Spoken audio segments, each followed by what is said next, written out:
This is something that catches your eye. Today's recommendation.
Given previous results, I should make a few adjustments to the experiment and ensure that the materials and equipment are all in order. As for the potion I need to make... Oh, Traveler, Paimon. What brings you here? We're here to help with your task. We wanted to see if you could use some extra hands. My task? Oh, you mean the one Mr. Albedo told me about? The one from the Hexen Circle? Well, you're just in time. The experiment is ongoing, and I was just about to work on it. Ongoing? So, you've been working on it all this time? Yes. It aligns with other research topics I've been working on, so it hasn't been too much extra work. Still... What? Is there a problem with the experiment? I've been unsuccessful so far. Oh, so it keeps failing, huh? It's not as simple as just failing. The whole theoretical framework behind this task is a bit more complicated than I imagined.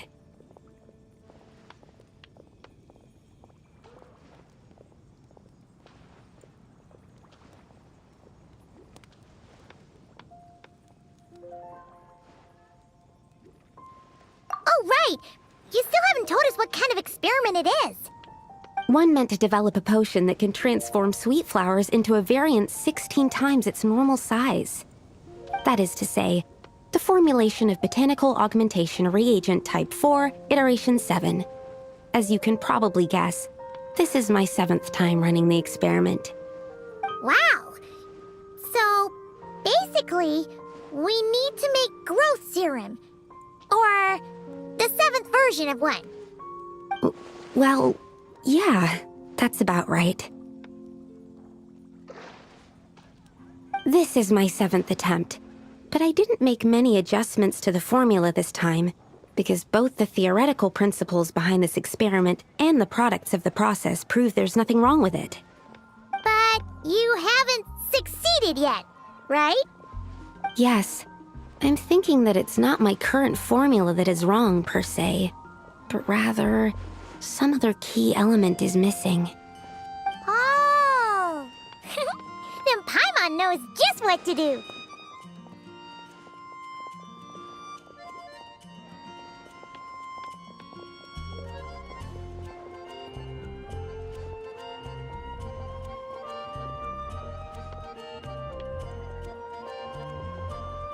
Yeah! We came here to do just that after all. Here it is. That said, I'm still missing 2 ingredients. Now that we can help with. What do we need to get? I need spring water from Springvale to use as the base, as well as Eye of the Storm fragments. But that last one could be tricky. We've got this! Let's go! Let's tackle the Eye of the Storm first.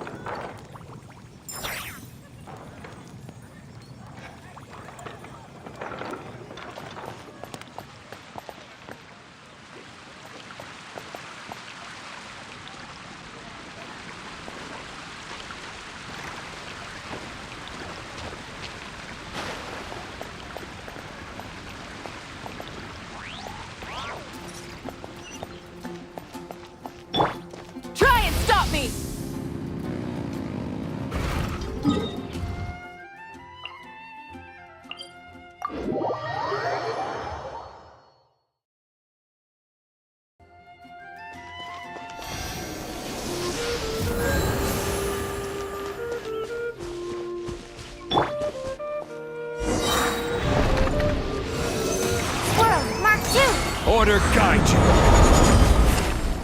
Gather! Laid bare, everlasting as the moon! Transfixed! Now you shall perish! Shine down! Light it up! Try and stop me! Solidify! Stand clear.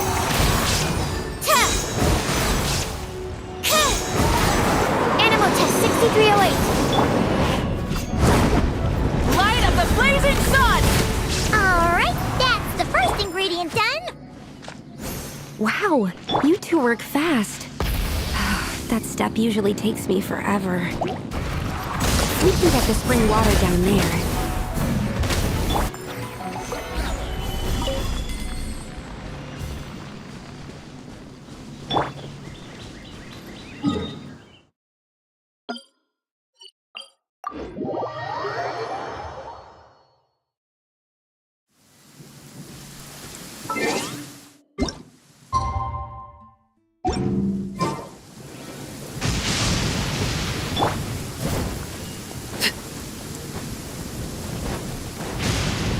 Fear not. The high quality of Springvale's waters makes for a stable potion-making ingredient.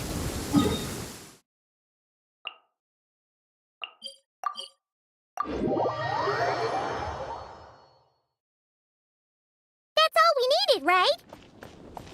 Yes, let's head back. All right, the ingredients are ready and the cauldron is just over there, so we should be good to go. But, Is something wrong? No. It's just... Do you mind if I watch from the side? Just for the purposes of accurate recording, I mean. I know lots of people don't like being scrutinized during experiments, so... Thanks. Then, I'm ready to go whenever you are. I'll make sure to take detailed notes, too. So, are you ready to start the experiment?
That's it. Your execution was perfect. Really? Yes, I don't see any flaws in the brewing at all. Let me extract some and test the product's composition. One moment. Yes, like I said, flawless execution. The potion is perfect. It's exactly what I was expecting. So? Was the 7th time the charm? Upon examination, it seems identical to the previous 6 iterations. Oh! Wouldn't that make the results identical? Not necessarily. Experimental outcomes can differ even with similar variables all around. You never know what the result will be. That's what makes experiments valuable in the first place. Come, let's test this thing out. I planted some sweet flowers beforehand which we can use. We just need to douse them with the potion and see what happens.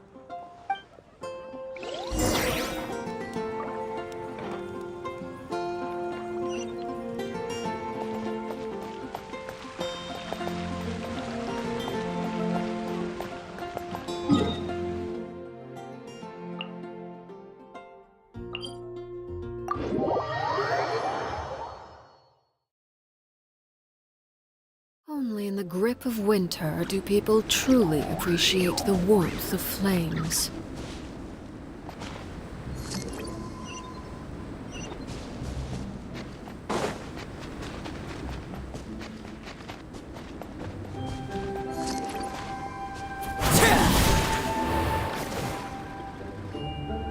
Alright, we poured the growth serum on the flowers. Is that all we need to do? Yep. The flowers need to fully absorb the potion, so it might take some time before we see a reaction. What happens then? The flowers will grow in size while maintaining their original appearance. But then, when they reach 12 to 14 times their normal size, this will prove more than they can bear. As if some upper limit has been reached, they will wither and rot, assuming unnatural forms until nothing is left of them but liquid. Wait, what? So there's a problem with the growth serum then? No, I've adjusted the formula time and again, resolving all kinds of issues that arise when inducing small plants to grow larger. Issues like ensuring that the leaves don't get too large, strengthening root diameter and load-bearing capacity, calculating how the increase in surface area might affect sunlight exposure and nutrition. So, why isn't it working then? Because the flowers cannot transcend. As above, so below, is one of alchemy's guiding principles. Alchemy seeks mastery over matter, but this world has its limits. It's like a specification etched into the law that governs all things.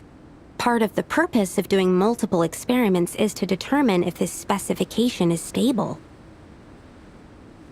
Exactly. It proves that the limit continues to exist. Okay, this is all a bit over Paimon's head, but basically, you needed the experiment to fail to prove that the limits and borders in this world are stable? Oh, what a weird experiment. Huh? Looks like one of the flowers is reacting.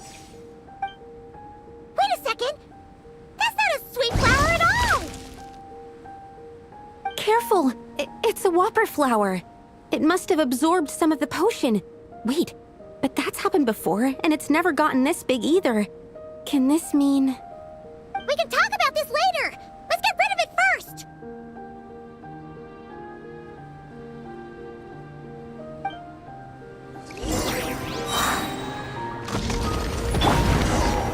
Solidify! I will have order! Animal hypostasis emulation! Absorption test! Witness my cries! Overruled! Inazuma shines eternal! There is no escape!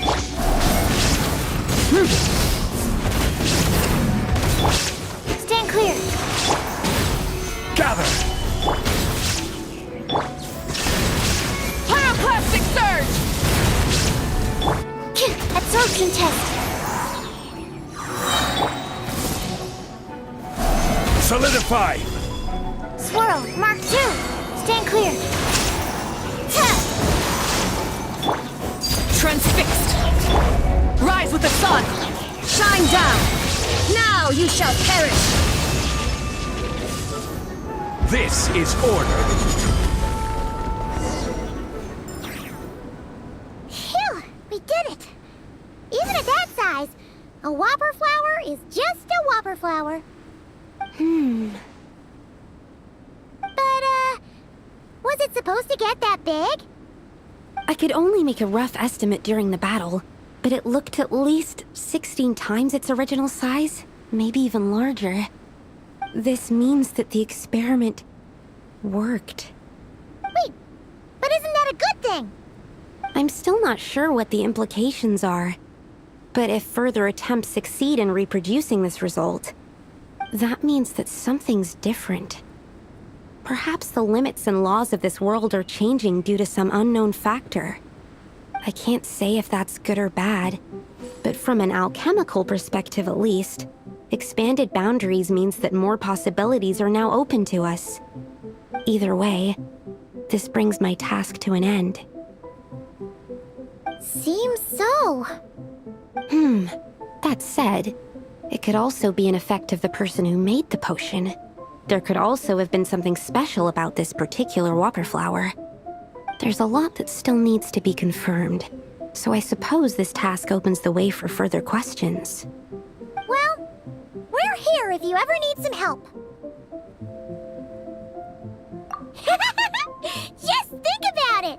Paimon could probably beat a whole gang of treasure hoarders to a pulp if you were 16 times bigger! I have my doubts. The only reason the serum worked on the whopper flower was because its internal structure was similar enough to a sweet flower. If you drank some, you might become 16 times bigger, but you might also turn into a plant-based life form. Yeah, nope. That's not happening then. Oh, by the way, Paimon wanted to ask, why is all your research focused on things like sweet flowers and sunsettias? Oh, that's simple. Both sunsettias and sweet flower nectar taste sweet.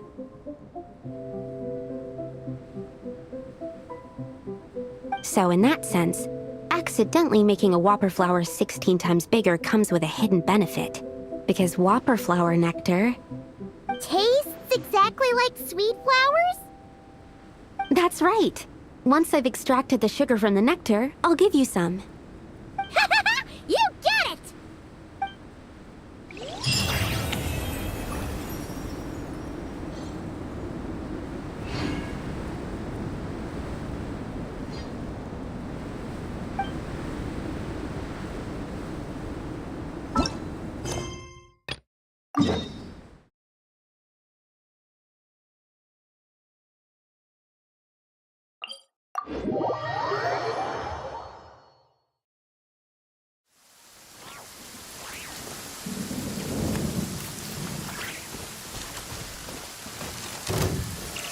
Stabilize!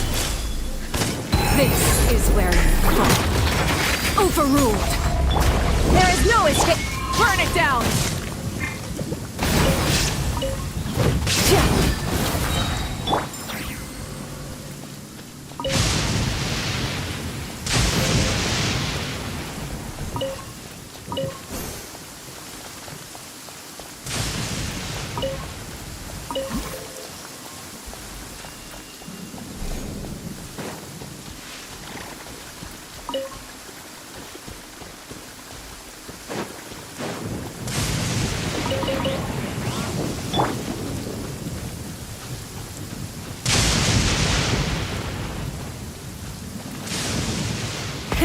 Rev the engines!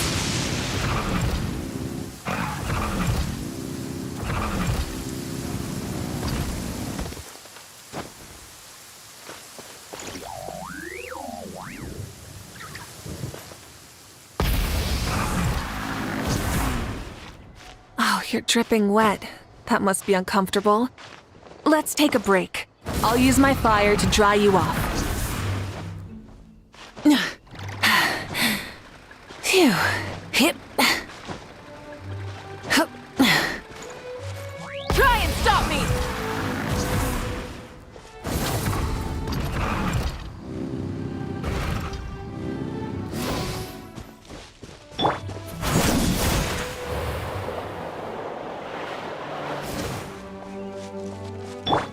Full throttle!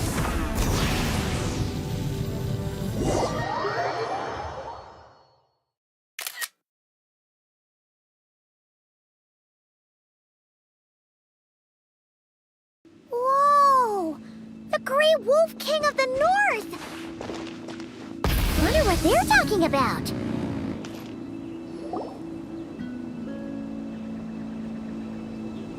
Razor!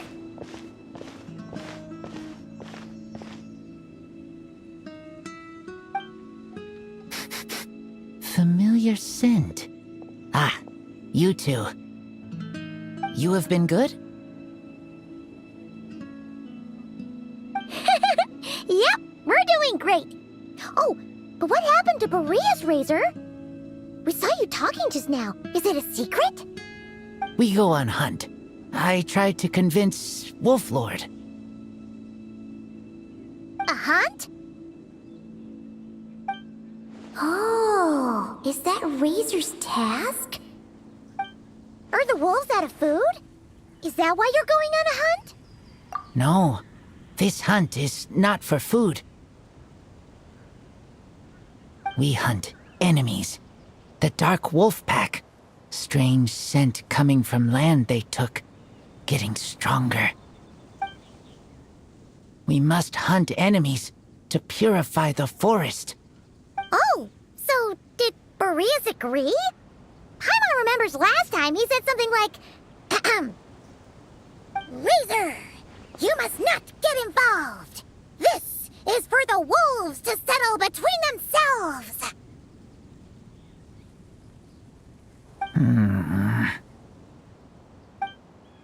Oh, sorry, Razor. Paimon didn't mean to dig that up again. It's okay.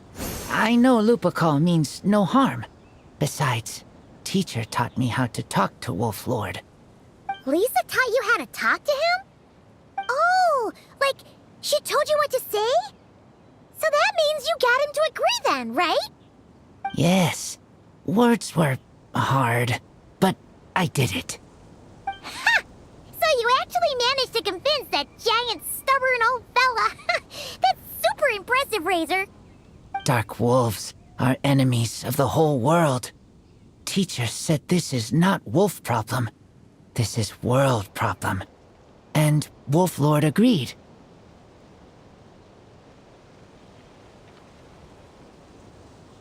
But because of that, other wolves won't join. This war is between me and Dark Wolf Pack. Then count us in too. Those awful Rift Hounds have been getting on our nerves for a while. Thank you. Help makes for easy hunt. Speaking of, how is this hunt gonna work? We set trap. Chase dark wolves here. Into trap. Then Wolf Lord pinned them down, and we finish hunt. Tell me when ready. We start hunt.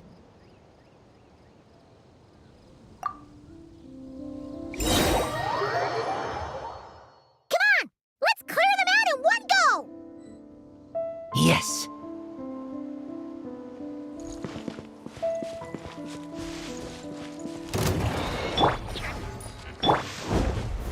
Gather! Illusion shattered! Rise with the sun! Witness my rise! I will have order! Light of the blazing sun! Torn to oblivion! There is no escape! Stabilize! Burn it down!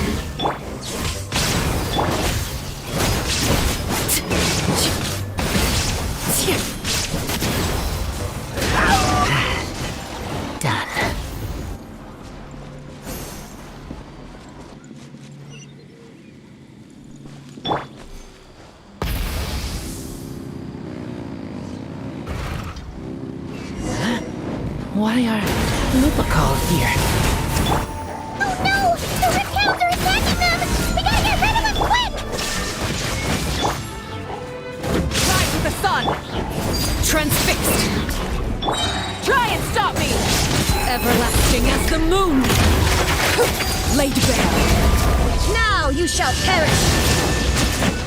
Wrath from the sky!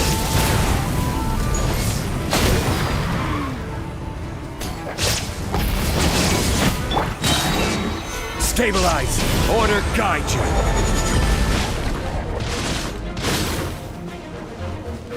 There is no escape!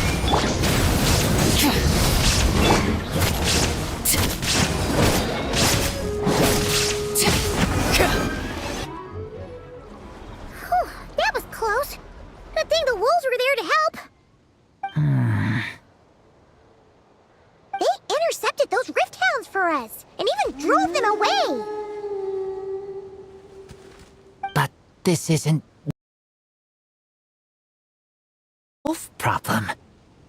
You're doing this to help your Lupacol, right? Well, they want you to be safe too.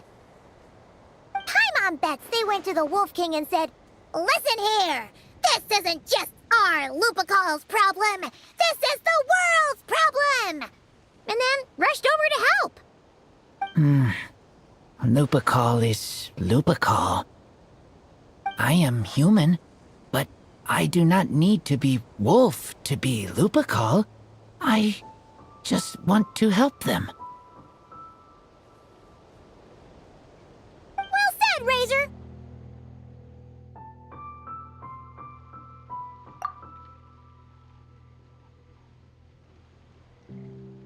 You think so? Yeah, absolutely. Now, come on. Let's go kick some Rift Hound butt.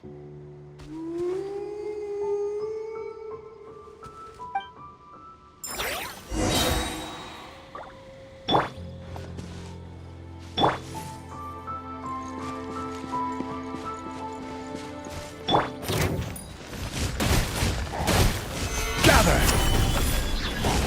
This is order!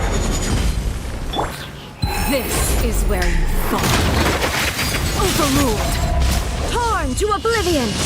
Shine down!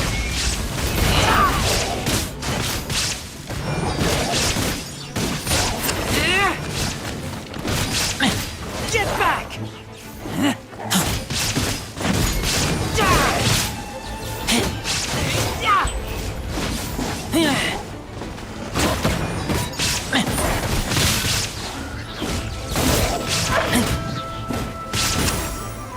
Light of the blazing sun! Transfixed! Solidify!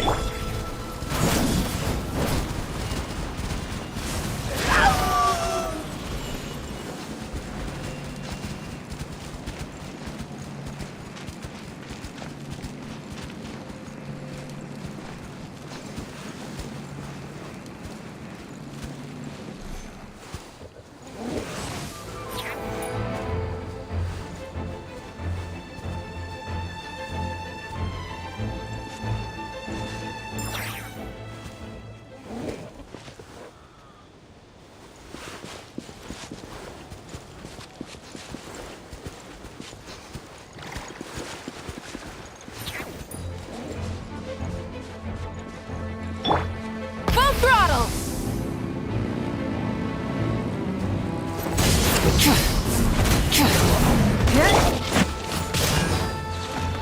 How about we explore the area ahead of us later? Illusion shattered!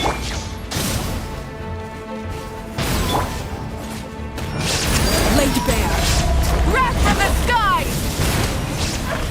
Now you shall perish! There is no escape! Order guide you!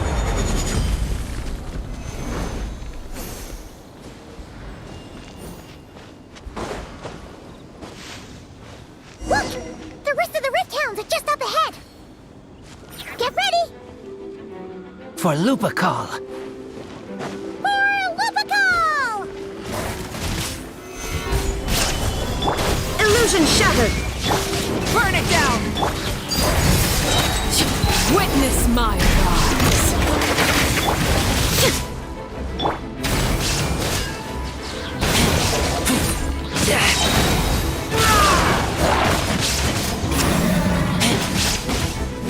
Pyroclastic surge! Inazuma shines eternal! There is no escape! Solidify!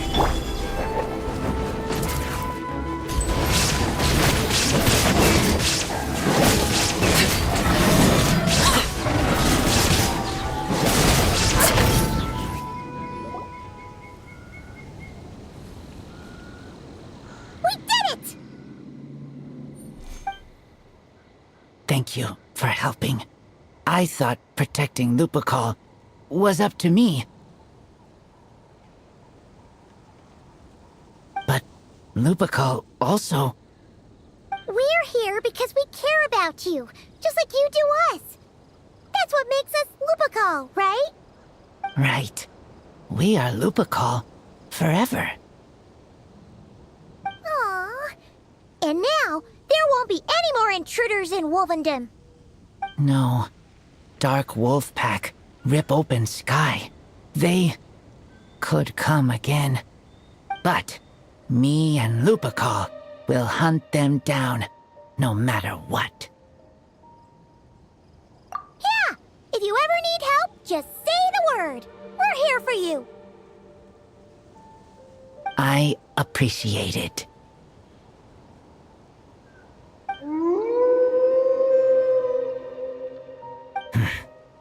They call for me.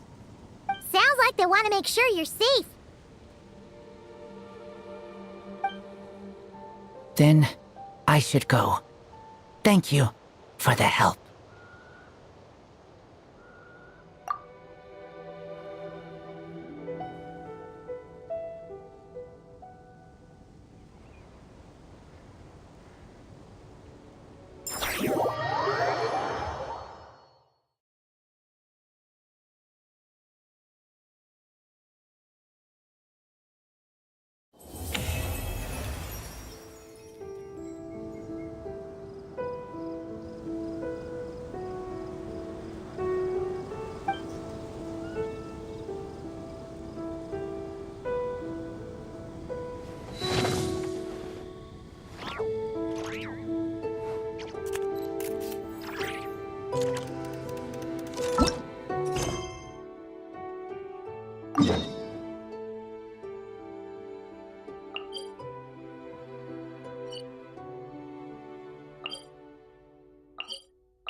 Let's see.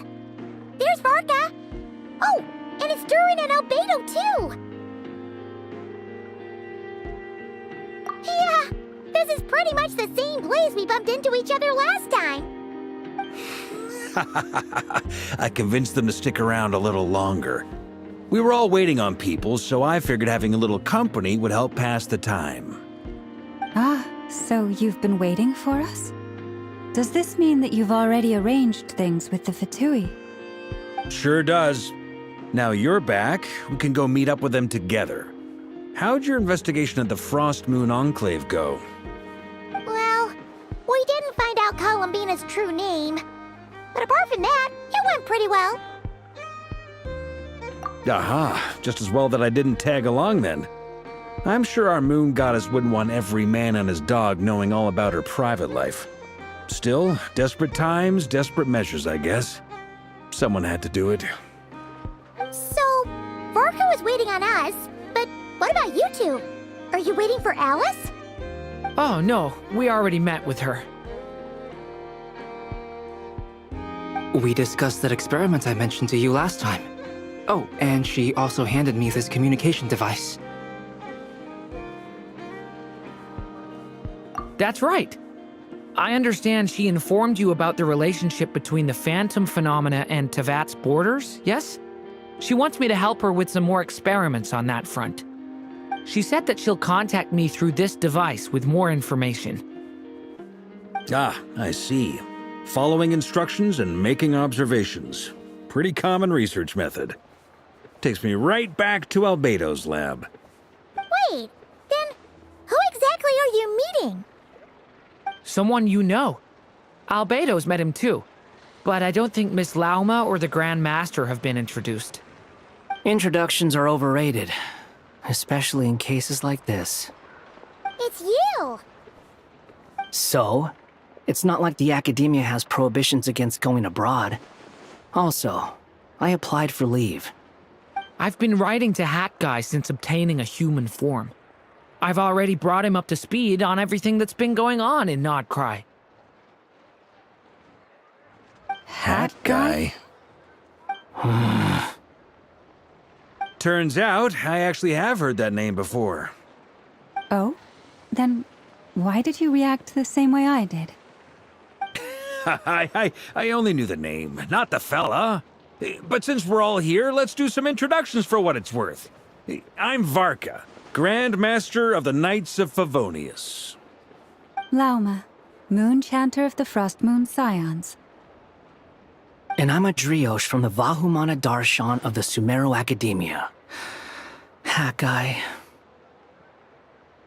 Good to see you again, Mr. Guy.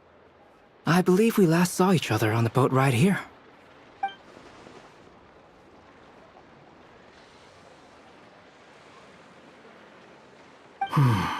Mind you, the only reason I came here is because there's someone I want to look into. Who's that? The Doctor, also known as Dottore, second of the Fatui Harbingers.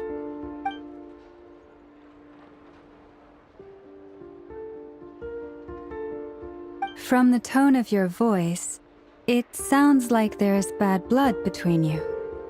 I was reviewing our archives and noticed that a lot of information about him was missing. Left a bad taste in my mouth. That's all there is to it. Dottore, or Zondik, as he was then known, once studied at the Academia, but he got kicked out before he could graduate.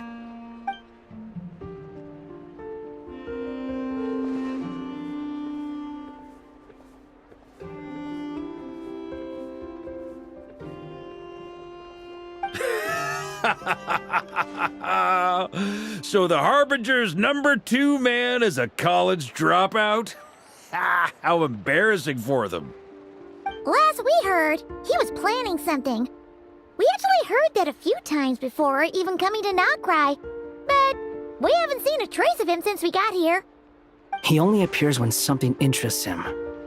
For all we know, he might have left already. But the fact he did something here at all is worth noting. It'll fill a couple extra lines in his file.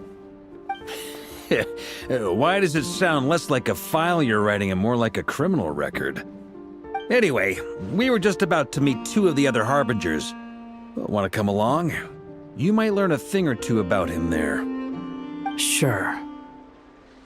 Even though they're Harbingers, well, they're old acquaintances of ours, so, you know, when you talk to them, try to be... I got it. The Frost Moon Scion's relations with the Fatui remain tense. Forgive me if I do not attend. In that case, we'll continue assisting Miss Alice with her experiments. Good stuff. Everyone's having a fruitful time. All right, we better get going. I'll lead the way.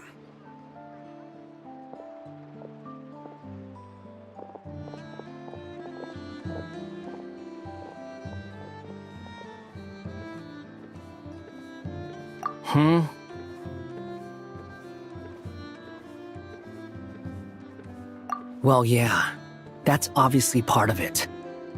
But I'm not the only one who has a score to settle with him.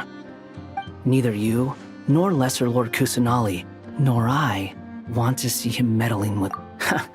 What's the hurry? Don't worry. Pigeons always know which way home is.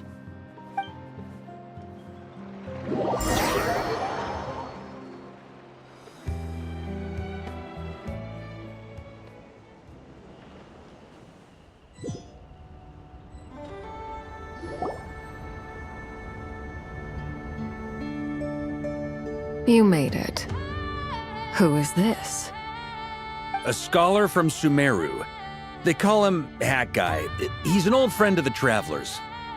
Wait, this is the academia representative you wrote about? He doesn't exactly look the part. I believe this will prove my identity. You'll notice it bears the seal of the Sanctuary of Surasthana. Well, what do you know? So it does. All right then. My mistake.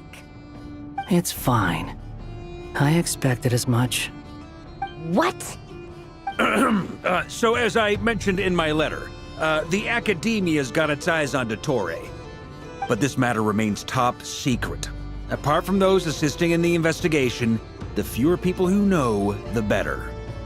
If anyone asks, I'm here in Nodcry to pursue my personal academic interests. Gotta say, Varka, you did pretty well to keep all this under wraps for so long. Sounds like you got in touch with the Academia about this way back. You flatter me. Where do I even start? Remember that time we fought Rerir at Star Sand Shoal? He sure let me have it then, didn't he? I'll bet Dottore had that all sketched out, with me as his convenient little pawn. He could not care less about us if he tried, but hey! The feeling's mutual. Does Dottore really strike you as the sort who values his relationships with his colleagues? Fair point. Definitely not. Which is why I always keep my guard up whenever he starts making suspicious moves. To that extent, our motivations align. On top of which, I consider you trustworthy people. Now, back on topic. In the wake of the Reikir of Solnari episode, Sandrone and I grew suspicious about Dottore's complete inaction during the entire affair. So we tried to find out what he'd been up to, but unfortunately to no avail. He never lets anyone in on his plans. The more he cares about something, the more secretive he gets. Indeed. Perhaps he believes that by keeping a low profile, he can avoid trouble. But that trick isn't going to work on his colleagues. Yeah, I mean, he's been researching the ancient moon's remnants. And he's been trying to get his paws on the moon marrows. Only an idiot would believe he doesn't have something more planned. With this in mind, I returned to Snezhnaya and relayed my thoughts to Her Majesty the Tsaritsa, entreating her to have him recalled. That's pretty direct. Did the Tsaritsa agree? Yes.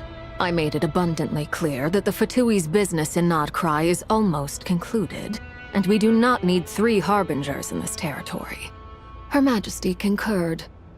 Accordingly, Dottore has returned at her orders. I imagine he is continuing with experiments, which no one besides he would ever have any interest in. Common sense might mean nothing to him, but he's not stupid. He knows that no good can come from opposing the Tsaritsa. Smarts alone won't get him all the way. He needs the Rooster's resources and Regrator's Mora, both of which the Tsaritsa can strip from him by waggling a finger. But doesn't he have a track record of publicly following orders while going against them in private? He probably has it down to a fine art by now. Wouldn't put it past him. We worked together on a research project once. Only briefly, but it was enough to show me that we're fundamentally different people. He has no interest in doing things methodically, stage by stage. His thoughts jump all over the place, and the moment his curiosity is satisfied, or he gets the results he wants, he disappears.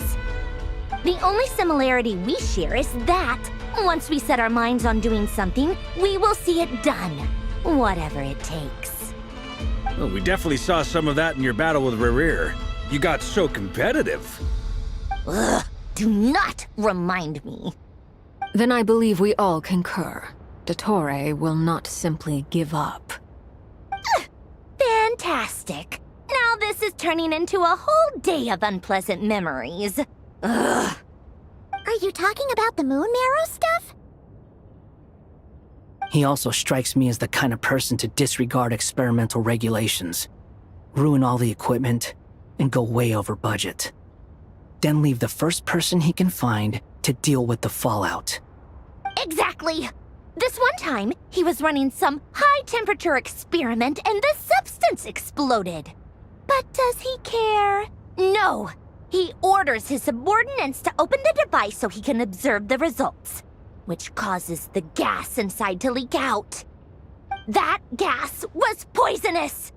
If I hadn't been there, who knows how many people might have died. And after all that, he left. While I was still cleaning up after his mess. What a waste of time, he said. Waste of time? The nerve! He wasted my time! You've been bottling that up for a while, huh? Hat guy, I must say, you seem awfully familiar with internal Fatui affairs. Especially when it comes to Dottore. Thank you, Lady Harbingers, for providing such valuable information. I have no other questions for now, so I'll be on my way. Wait, what? You're just gonna leave?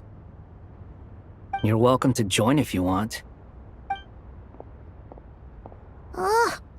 Just when Paimon thought he'd finally mellowed out. He makes quite the impression. I'll say. I've met tons of headstrong people, but not many of them would join me in bad-mouthing Dottore.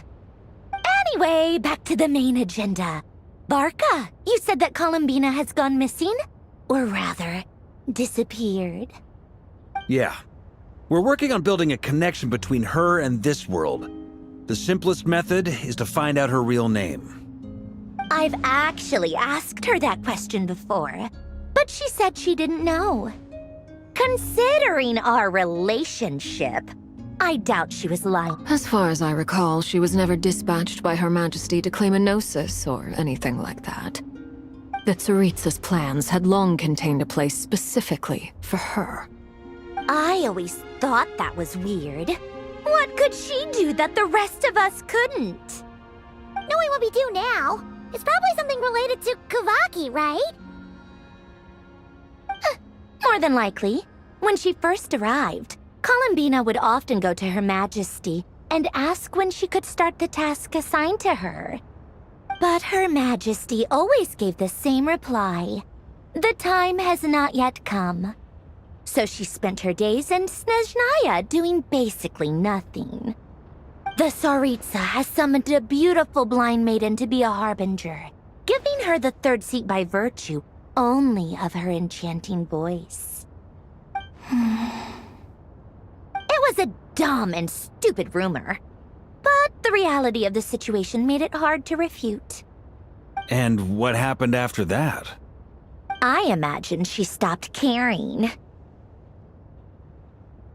She no longer seemed to care why she had been recruited, and Her Majesty never gave her any missions, so she just continued to sing in the flower garden.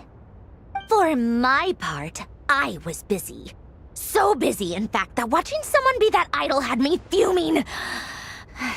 But still, I got the sense that she had long been used to a life of other people claiming she was needed when she wasn't. I just felt that having a place to stay would cost me something eventually. And so I waited quietly for the day that I would have to pay the price. And on the other end of that spectrum, you had me. Someone once told me that I had the lousiest work and the toughest luck. That's a good way of putting it. I forget who said it, but those words have always stuck with me.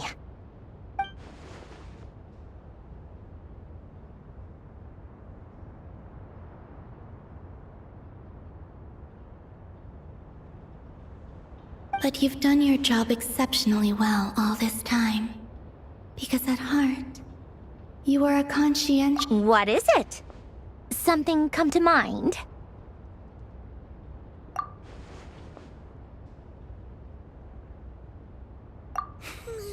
That makes sense. Nothing screams you are needed like your name shouted from across the town. Well, good luck with it.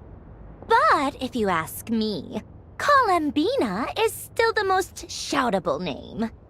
I'm just so used to it now, after all the arguments we've had.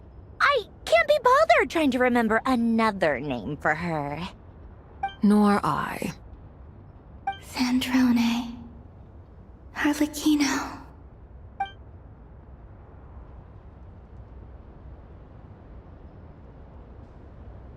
Huh! It's a Sealy! Does that mean Nicole has news for us? Ladies, I thank you for your hospitality. If the chance ever comes up, I definitely owe you both a drink sometime. I'm sure it will. You can make your own way out. Heck, you've been here enough times, you probably know your way around better than I do. Okay, time to do what adventurers do best. Follow that Sealy!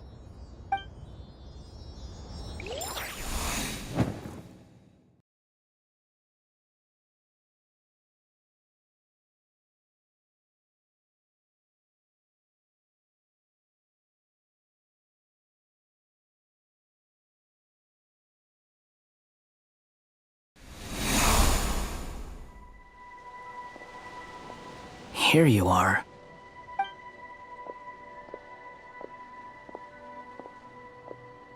Oh, hat guy. How come you're back so soon? Did things go all right with the Fatui? Fine. Dotori's been summoned home by the Tsaritsa. Couldn't get much more than that. How about you? Any progress with the investigation? Unfortunately not. We've tried everything. Different phantoms, different locations, different points in history. But the results are the same each time. Abyssal monsters roaming the land. People crying out in despair, with no hope of being rescued. Every time I see it, I can't help but think, is this what it was like in Mondstadt when Dragonspine Durin attacked? And if I fail in the task I've been given, will I create yet another tragedy? That's just meaningless speculation. When we encountered similar phenomena previously, I tried to interfere with those illusions, using sounds and lights to guide them. However, we could not change their fates. At most, we were able to extend their existences. The events of the past are like fate that has been written into Irminsul. There isn't a living thing in Teyvat that can escape its past. But Miss Alice instructed us to try to find ways to change the outcome that these phantoms face. It's an impossible task. Can't you just refuse? Since she asked us to do this, I feel like it can't truly be impossible. Or if it is, well, mages can make the impossible possible. I could not have been born as Durin otherwise. But you also said that your past 39 attempts were fruitless. That's true. But you're still going. Yes. After this many futile attempts, surely you realize that you're not doing this because you still believe what some mage told you. It's because you want her hypothesis to come true. It's something you wish for deep inside. So, think for yourself about what you want to do.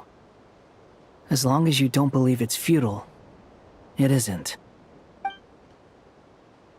Yeah. Previous experience indicates that we cannot touch the phantoms, which limits the effectiveness of our interventions. If we want to clear this hurdle, we need to break this rule somehow. Same thought here. Following the same rules means repeating the same failures. Reducing ourselves to mere playthings of fate. So you mean we need to figure out a way to make contact with them Despite knowing that we can't? Yes, and I suspect that's something only you are capable of. Everything in Tevat is logged in Irminsul, but the withering that once occurred in Sumeru was a sign that the Great World Tree was being corrupted. This corruption allowed things that should not have existed in Tevat to appear.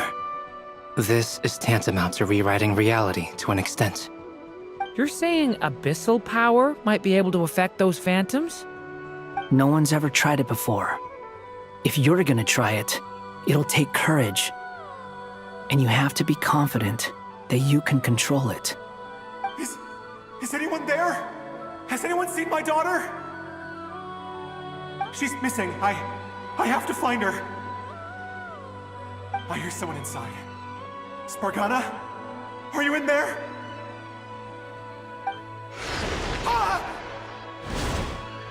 If I can use my abyssal powers to warn him that there is danger here, maybe it'll change his decision. Maybe he'll stay away. Yes. The important thing is not the nature of the power, but rather how you use it. To intimidate and obstruct. Sounds about right for the Abyss. Let me try. I should be able to influence that thing. Have you seen a little girl? What? This isn't the time for that! Just run!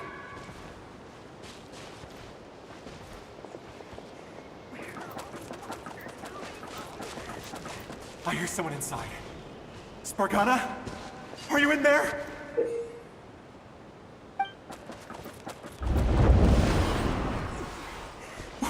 What is this? Looks dangerous. I should get out of here.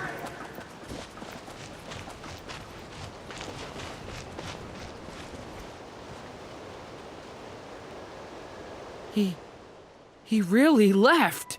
Ha! We did it! Don't celebrate too soon. Follow him. See what he does next.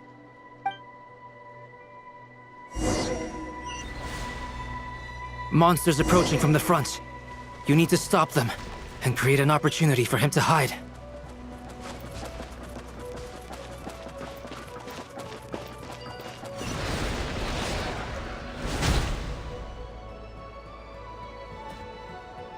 Help me!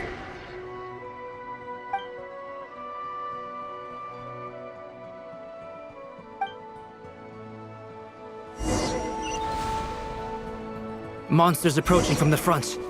You need to stop them and create an opportunity for him to hide.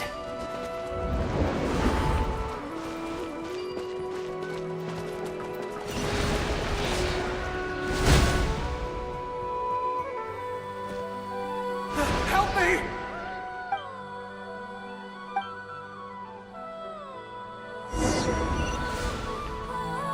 Monsters approaching from the front. You need to stop them and create an opportunity for him to hide.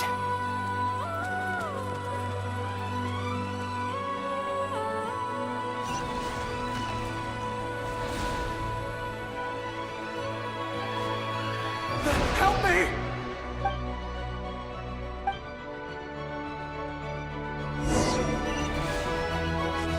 Monsters approaching from the front. You need to stop them and create an opportunity for him to hide.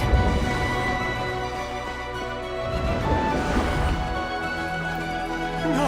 There's monsters ahead!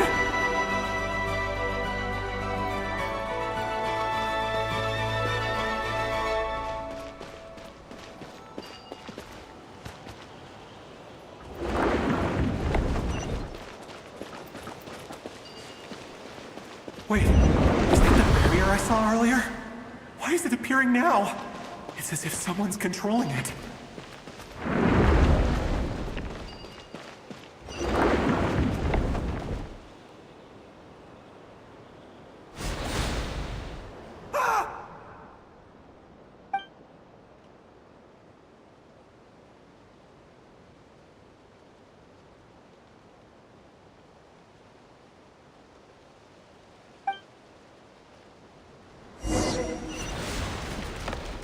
Monsters approaching from the front.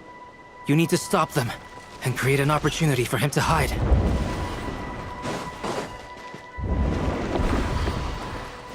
No! There's monsters ahead!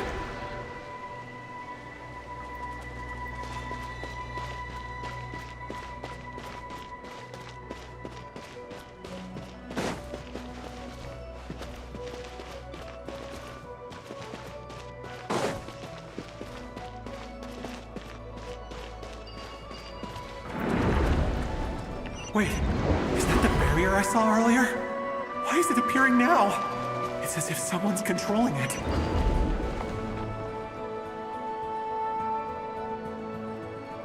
The monsters are gone. Is it safe now?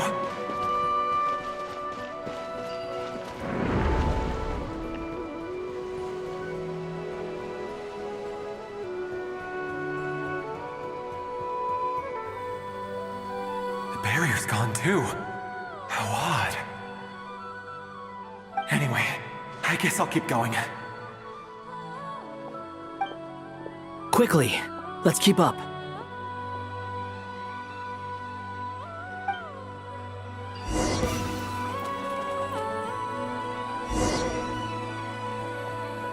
Wait, there was someone else here?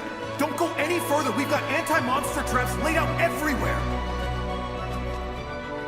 But my daughter must just be up ahead. I have to go. This way's blocked.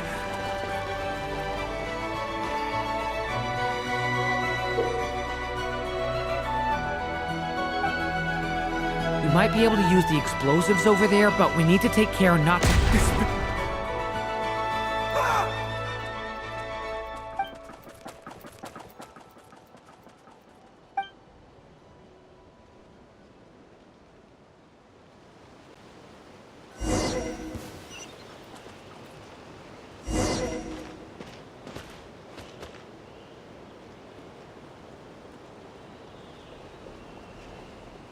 Wait, there was someone else here?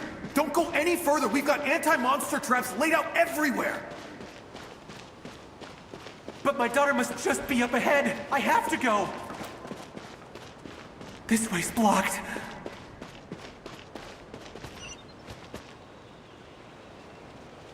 We might be able to use the explosives over there, but we need to take care not to hurt him. I'll use the barrier to keep him at a safe distance.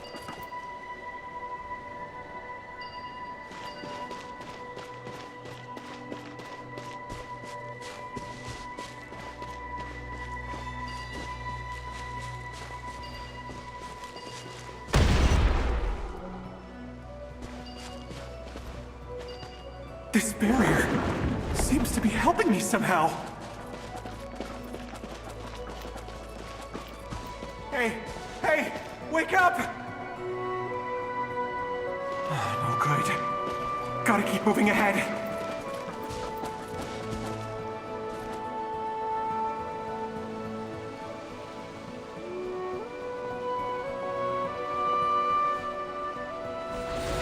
So many monsters! There's still a chance, Durin. Use the traps.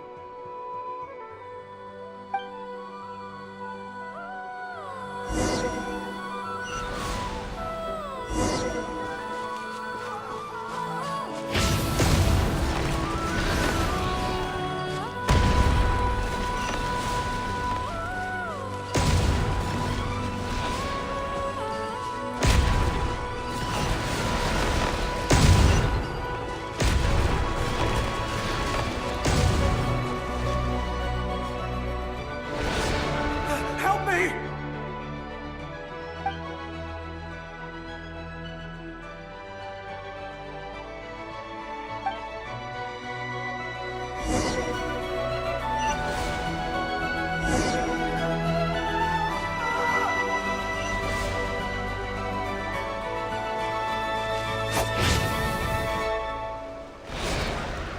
Help me!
This is a new development. I've never seen this happen before.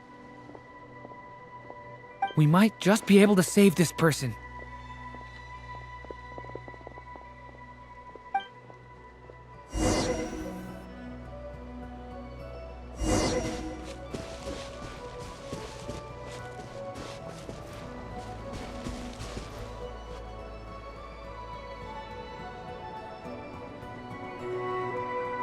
Hello there.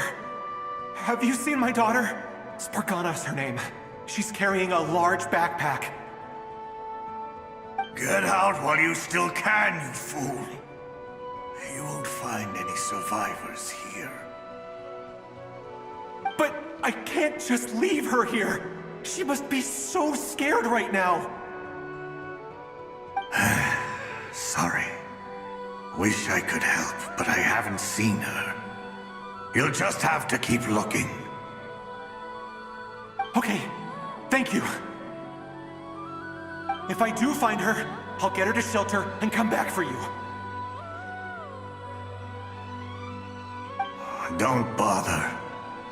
I've got nowhere left to go.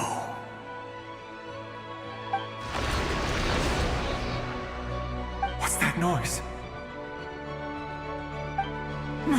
Monster! No, if he goes inside, he'll be walking into a trap. Let's try this once more. This time, we have to stop him.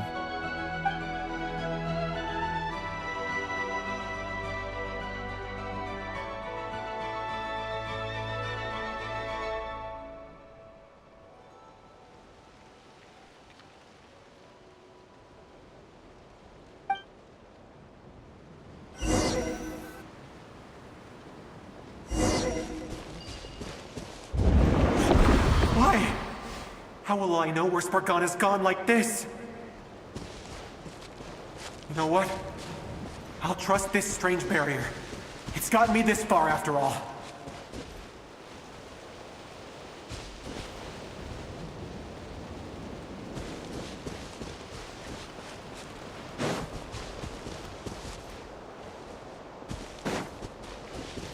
Spargana, are you there?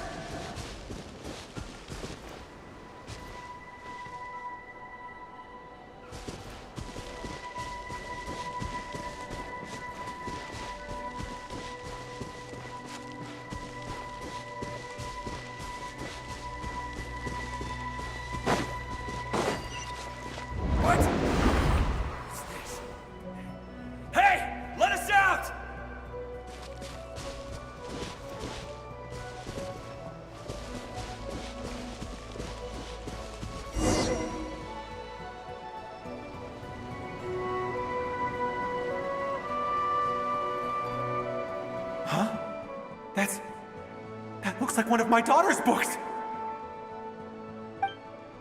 Oh, thank you. Thank you! Yes, it's one of hers for sure. That's her name on it right there. She left her backpack here.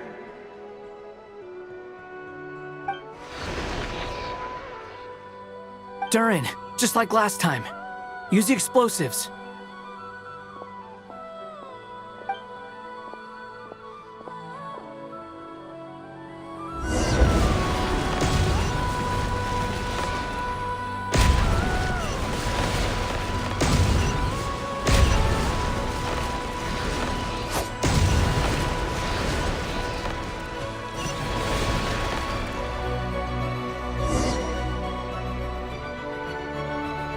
It won't work.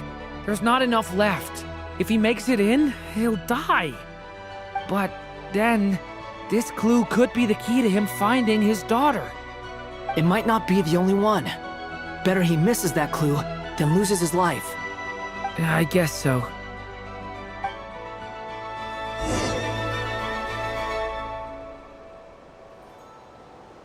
Stop him, Durin. We can't let him get any further in. That's my daughter's book! She's passed this way! Why? Why won't you let me go in? I've searched and searched and searched just for this! But how will I find her without any clues?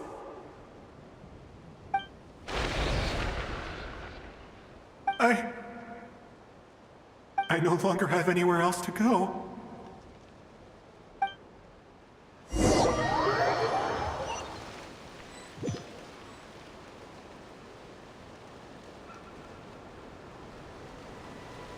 I'm sorry. I'm so sorry. He refuses to go anywhere else. Whether he opens this door or not, all that awaits him now is death. We couldn't change his fate. Albedo? Hat guy? Let's try one more time. I don't know how we're gonna do this, but I don't want to give up either.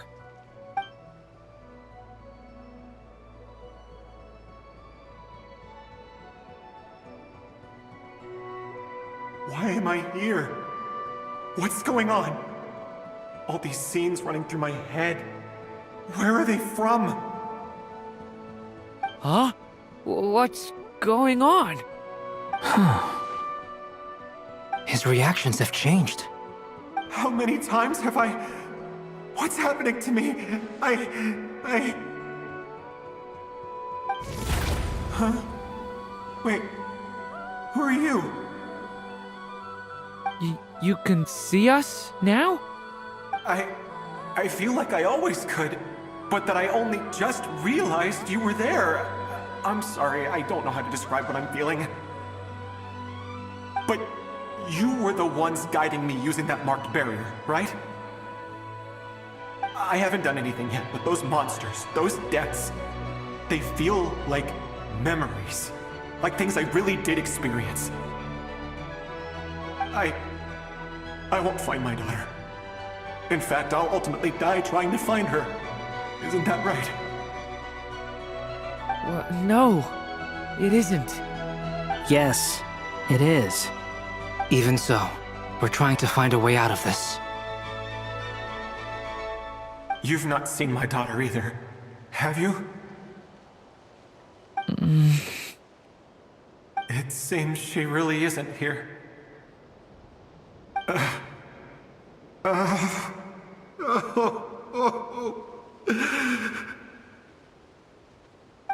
I'm sorry we couldn't help you.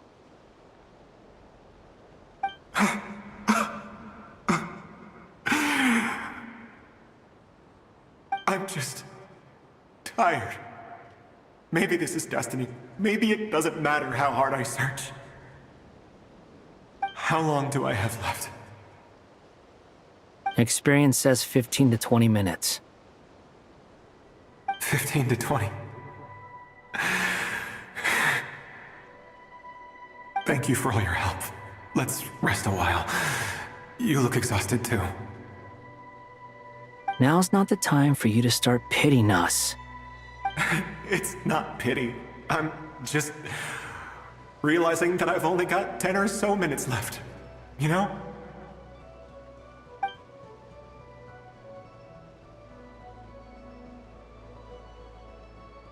You say you're from Mondstadt, yes?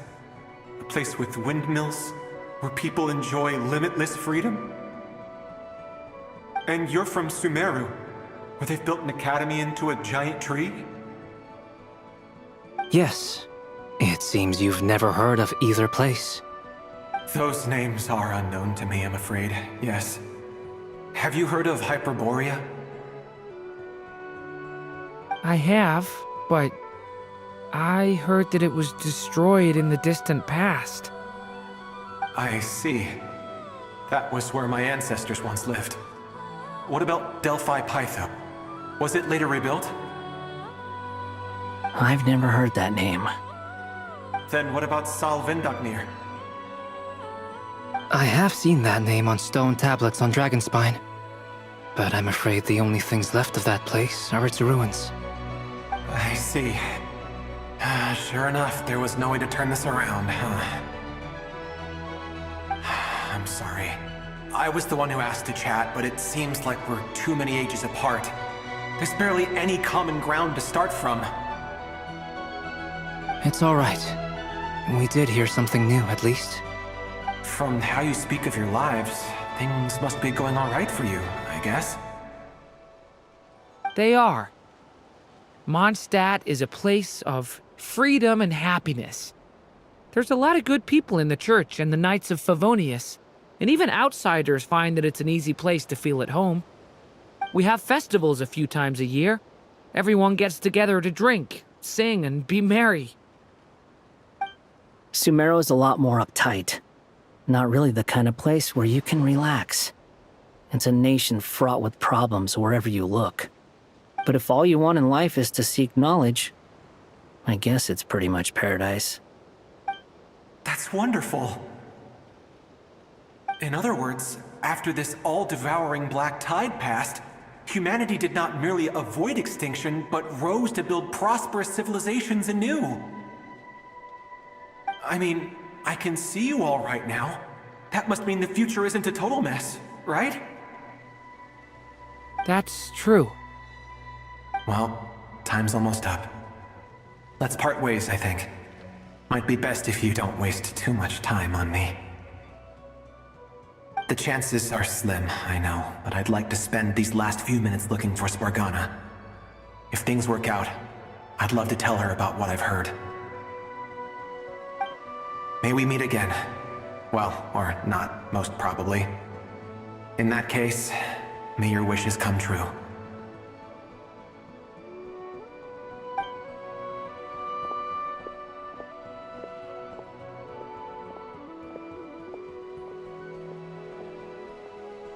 He's gone. In a few minutes, he will meet the end that was his to begin with. The ending of this tale did not change, but I believe that we've just made the most progress we have yet. May your wishes come true. If only it were so simple. Hat Guy, could I ask you a question? You've never talked about your past. It seems complicated, and it weighs heavily on you, too. Would you be willing to tell me about it? I mean, sometimes it's better to get things out in the open. Take that guy we try to help, for instance.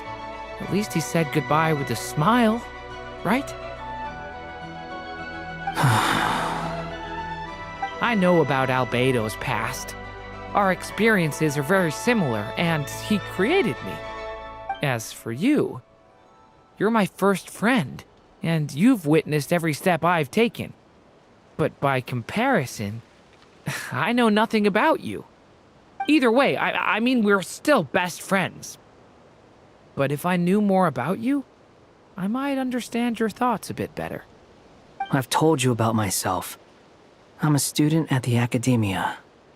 And what did you do before that? Prepared for the entrance exam? All right. If you really don't want to talk about it, I won't press you any further. I was a puppet built from the branches of a white tree, using technology left behind by the Conrian schools of mechanical engineering. A white tree? You mean an Irminsul tree? Yes. A branch of Irminsul that was once connected to the main tree. So you had a human creator too? Yeah. But my creator abandoned me after deciding that I was a failure. After that,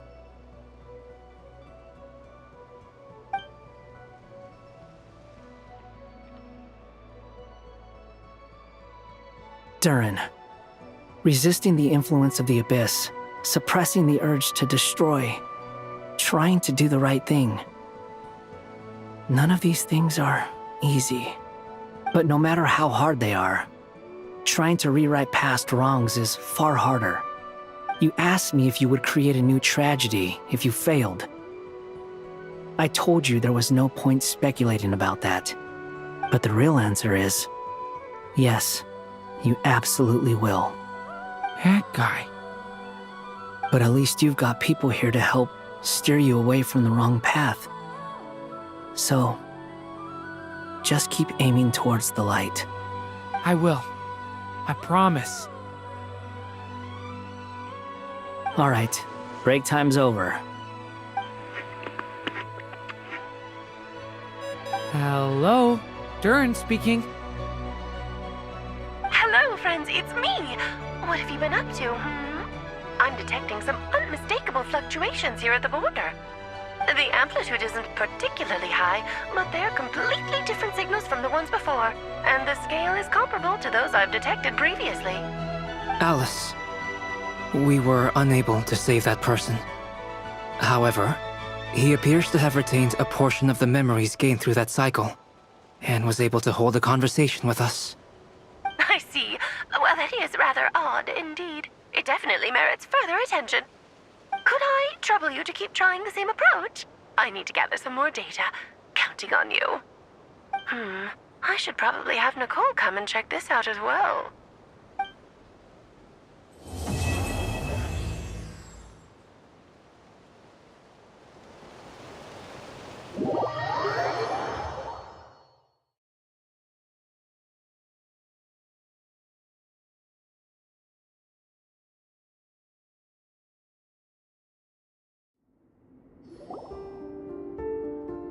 There you are. I was worried you might stop to collect treasure chests opened by the Seelie along the way. It would have taken you so much longer to get here. Another conversation I cannot hear. I am delighted to see that you understand what takes priority, and that your adventurer's instinct has not swayed your resolve. Really, I must applaud you for it. You should know. Paimon's head. Okay, I'll try and keep it short. My senses are telling me that this is where we shall find the entrance to the ruins. Oh, cool! Well, what are we waiting for? Let's open it up and see! Patience. This was a sanctuary of great importance to the Hyperboreans. A special process is required to open the gate. Oh! Like the place that housed the Eternal Moon's marrow? Okay, so what's the plan? Need us to do anything? And just the short version, if you can. Ah.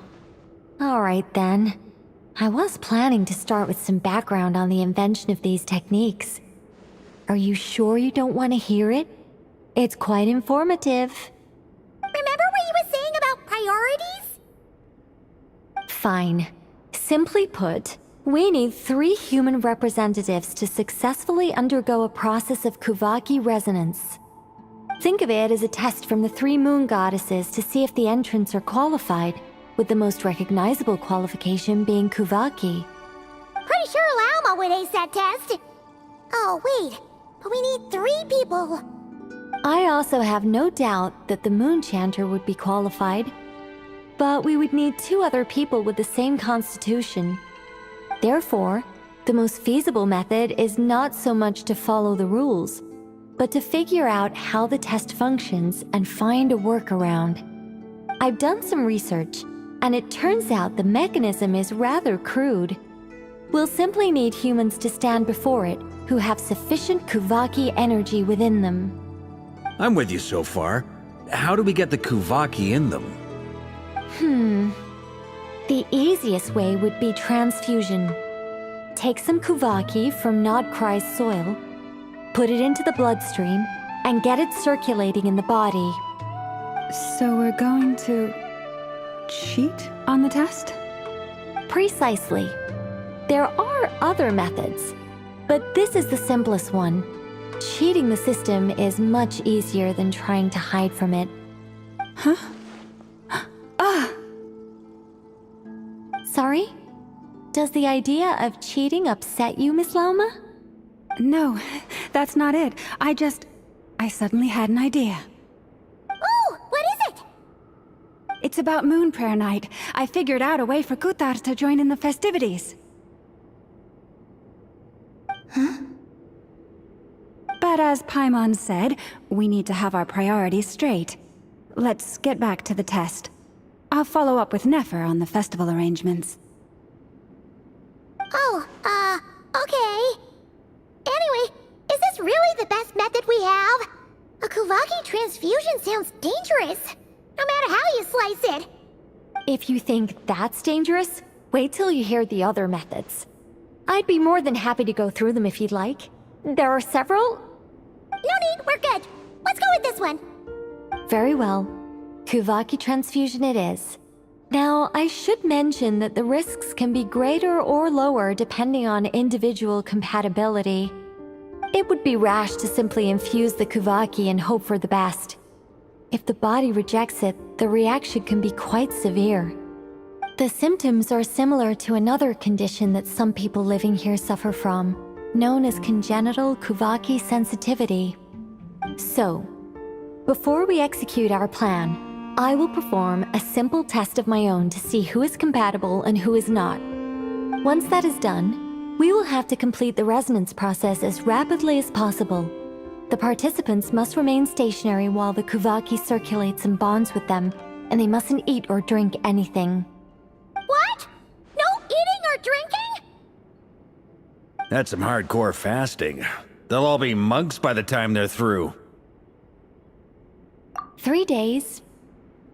Oh, that's so long! And we still need to find 2 more people who are not just compatible, but also willing to volunteer. Fasting? What are they talking about?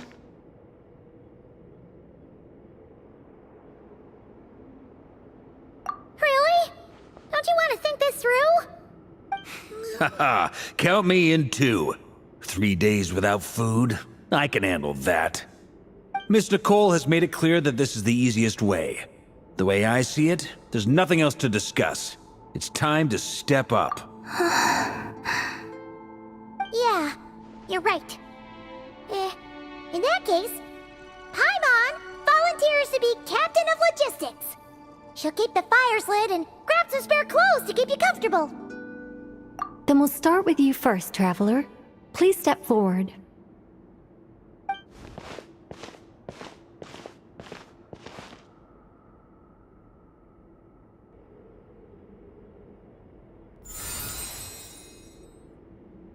How's it going? Do you feel anything?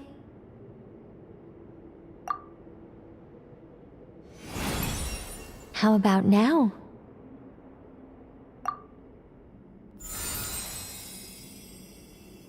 And now?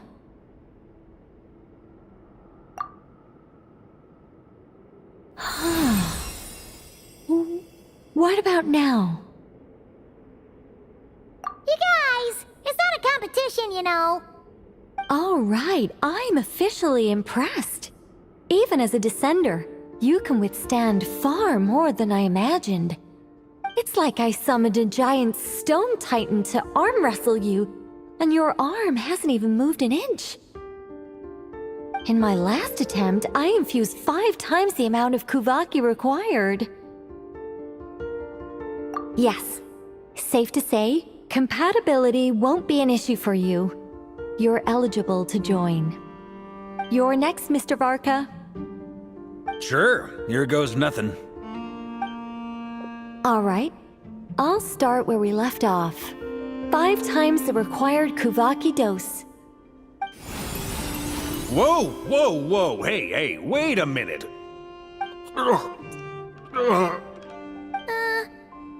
How's it going? No, not great. I kind of want to puke. Feels like I've been drinking too much. A few bottles of wine, then a big stein of Dark Horse. With some hard liquor from Liyue mixed in. You think this is funny? I just lost to a young lady in an arm wrestling contest. I'm never gonna live that down. My apologies. I'll lower the concentration and try again. Oh. How's it going now? I'm not as dizzy as last time, but I can still feel it pulsing around. In that case, you wouldn't be an ideal choice, Mr. Varka. Let's try someone else. Okay, let's go ask some of our other friends then.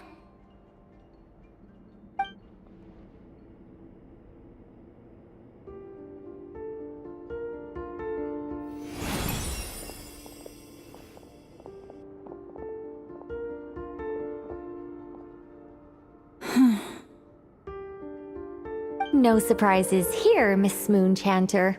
You're perfectly compatible. You may join.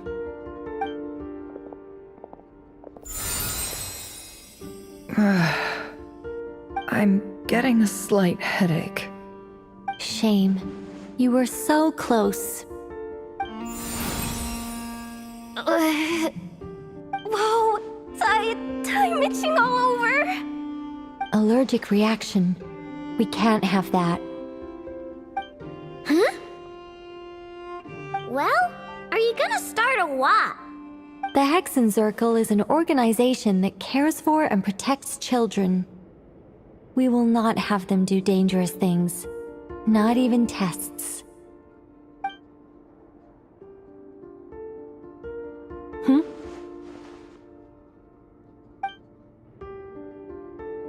Is something the matter?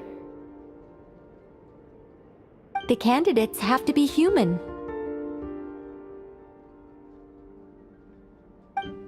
I guess that rules me out too. Huh. Everyone except the Moonchanter got beaten. Guess I don't need to feel so bad after all. I mean, looks like this isn't gonna be as easy as we thought. Perhaps I could ask for volunteers among the Frost Moon Scions. I'll see about talking to some trusted Lightkeeper colleagues. Itlua springs to mind. In fact, I think we had some former Frost Moon Scions join our ranks recently. Can you give me the scientific explanation for how the test works? I can probably make some kind of test bot. Then we can just zip through Nasha Town, going up to people and pressing a button to check their status. Wouldn't that be way easier? No. Wow! No elaboration for once. How about I contact the Knights of Favonia's garrison in the Wave Chaser plane? Shame that Lohan's already left. And that guy's even tougher than I am. Strange. The Moon Goddess is clearly revered by many people. So why is she on the brink of disappearing? She mentioned that the world has rejected her from the very beginning. And when we fought the Reikir of Solnari, it seemed like she exhausted her power for our sake. Also, Paimon's not sure revered is the right word for how people feel about her. Gratitude, certainly. For my part, anyway. It's basic reciprocity. She helped us, so she deserves our help in return. Yeah. Even though she looked like she didn't care, she still saved a ton of people, including me. A review of the relevant data leads me to conclude that Miss Columbina is a good person. Yep, you bet! They really think so? I'm super surprised that Columbina isn't her actual name, though. I think it really suits her. It's light and graceful and... yeah, just a really pretty name. I know, right? Unfortunately, that's not our decision to make. Columbina. That was the code name the Fatui gave me.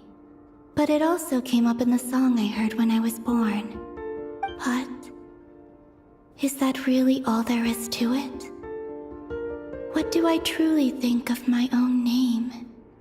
Is there anyone left who will still call me by that name?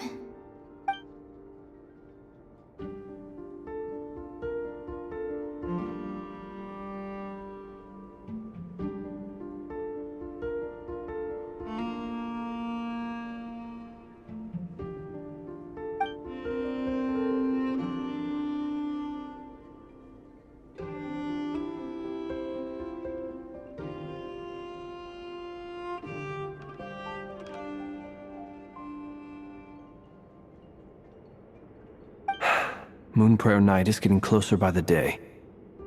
We're running out of time. We need to look for other candidates. Then allow me to try. Huh? What are you doing here?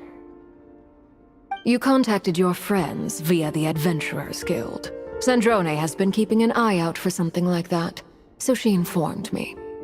Since I have the ability to accommodate a moon marrow, I should prove to be a suitable candidate. Arlecchino. When can we begin? I see. We can begin right away.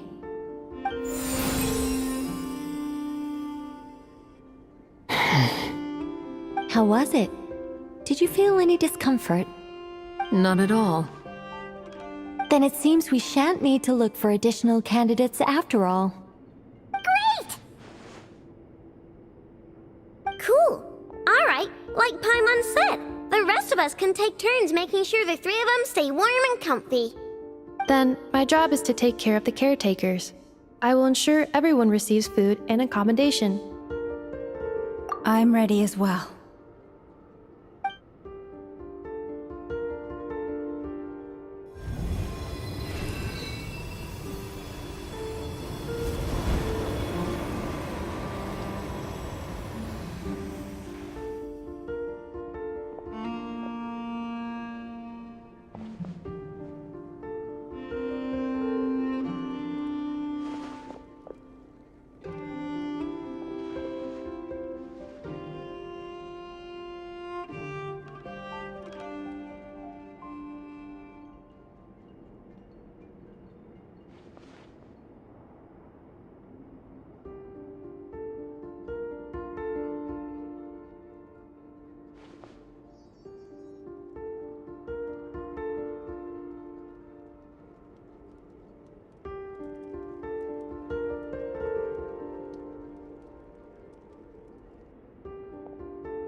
The work is done. The sacred scroll shut. The stars grow dim, the people silent.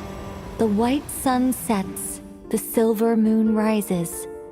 O path to the temple, appear now before us.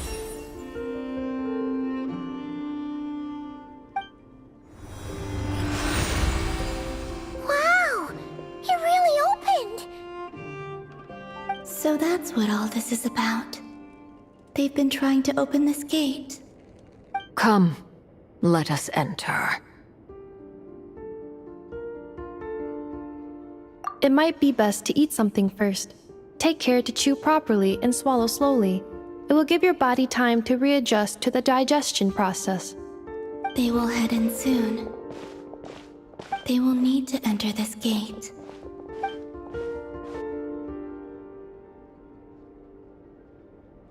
Huh? I cannot pass through. Is it because I have no physical body? It has been 3 days. My strength has all but completely faded. Can I really hold on until Moon Prayer Night?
Illusion shattered!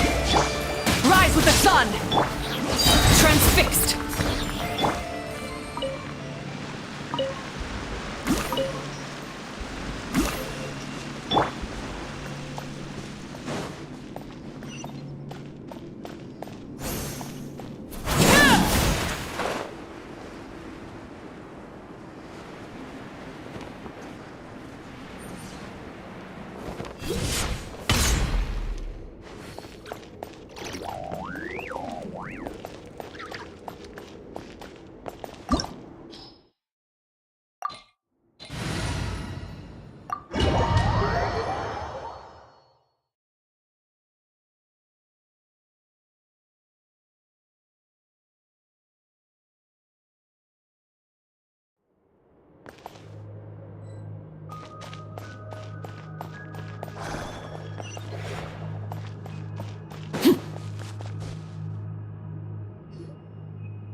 Are these people...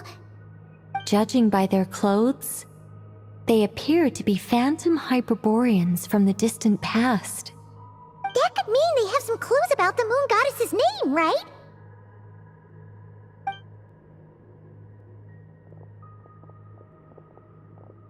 Hey there! Could you tell us what the moon goddess's name is?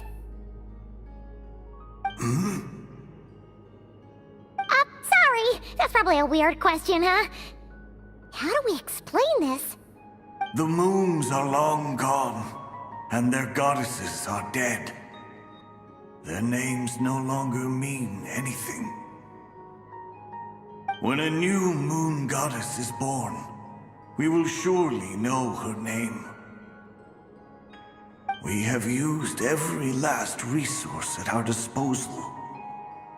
All that remains is to wait, patiently and quietly.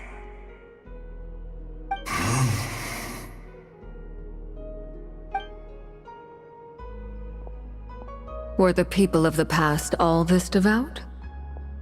It looks like this phantom doesn't intend to converse with us any further. Surely the new moon goddess he speaks of must be Columbina. Alas, Kuthar's birth came long after the age in which he lived.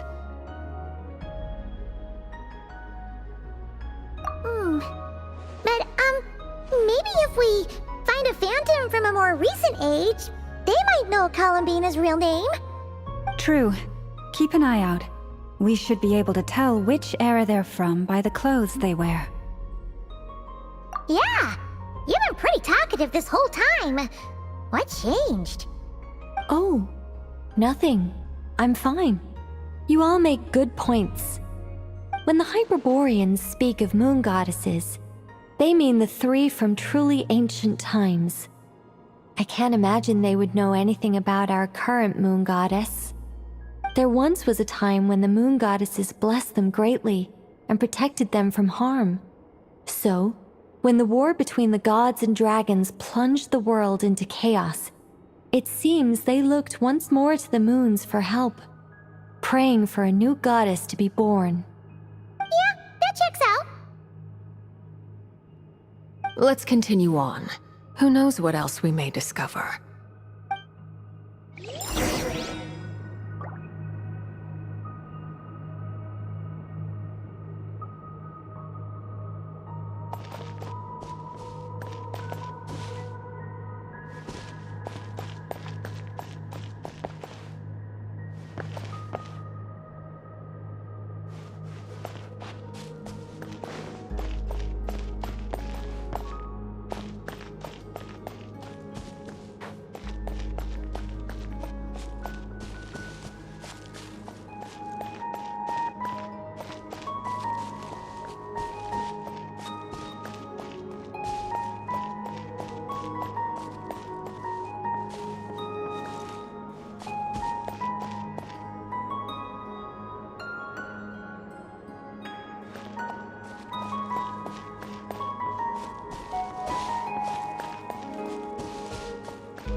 There's a door blocking this path! Not a problem. try this.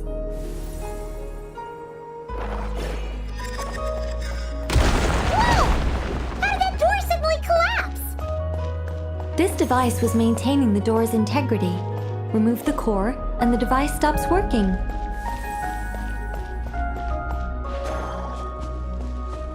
Is this our destination? Impressive. More precisely, this is a device that will help us reach our destination. Let's go. We still have a long distance to cover.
Let's try that device again.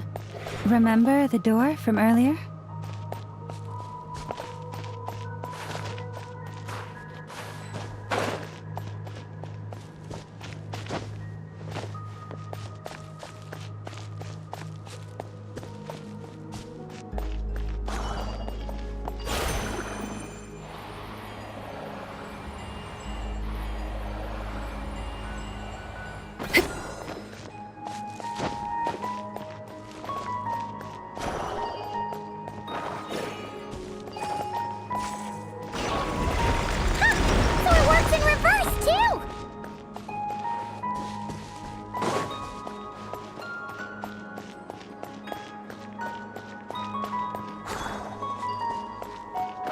The humans we see are all phantoms, but the monsters are real.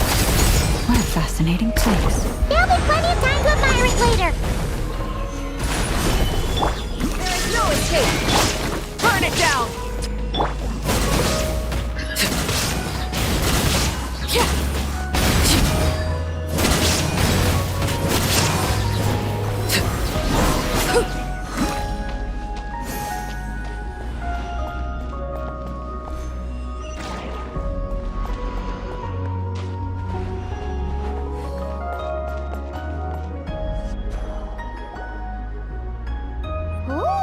There's a whole bunch of artwork in here. Seems pretty old. Nicole, this is probably your area of expertise. What do all these paintings mean? Let me see. To understand these murals requires some knowledge of the history surrounding the War of Funerary Flame. I shared a little of this with Lauma before. Yes, I think I follow. The dispute between the Moon Sisters, the transformation by— Oh no, it's no trouble. I'd be delighted to share the tale again. Alright then. Tevat's 3 moons and their goddesses were brought into being by the will of Nibelung, the then ruler of Tevat. But when the heavenly principles came, they changed the world completely, down to its very foundations. The moon goddesses were nowhere near strong enough to challenge this entity. But the heavenly principles did not view them as heretical entities that had to be removed. Essentially, the 3 moons existed to keep this planet alive and operational, which did not directly conflict with the heavenly principles' aims. Nevertheless, the inherent precariousness of this arrangement would soon be revealed. Nibelung returned. Yes. He did, and thus began the War of Funerary Flame, a battle for dominance between Nibelung and the heavenly principles. Discord would soon emerge between the 3 Moon Sisters.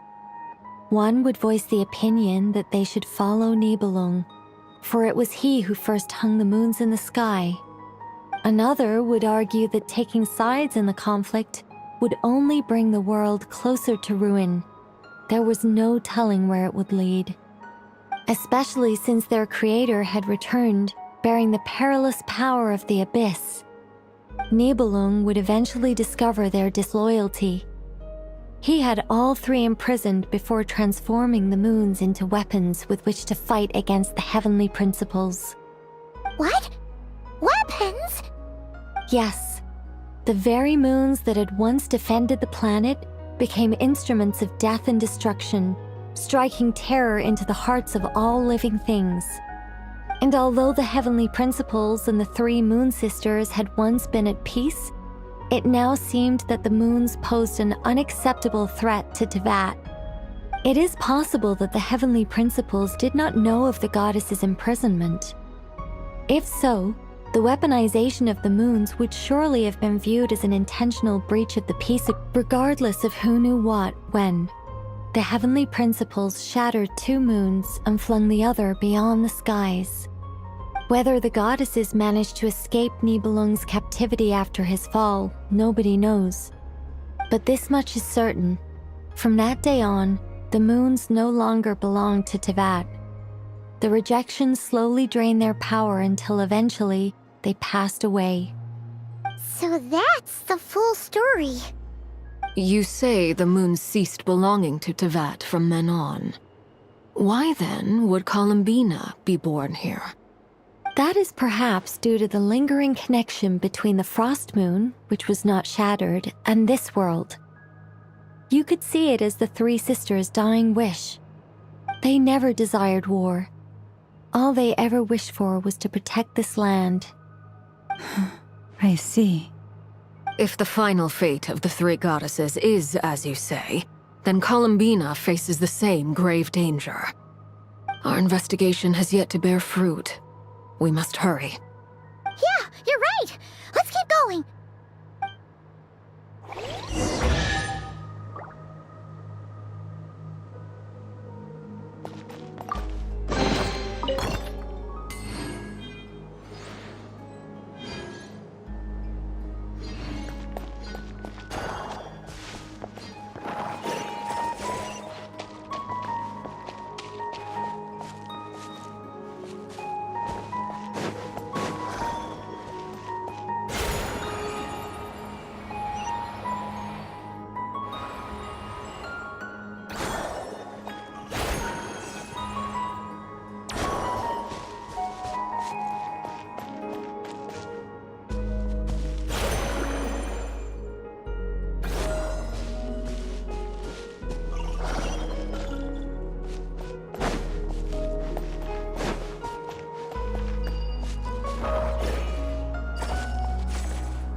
activate this thing?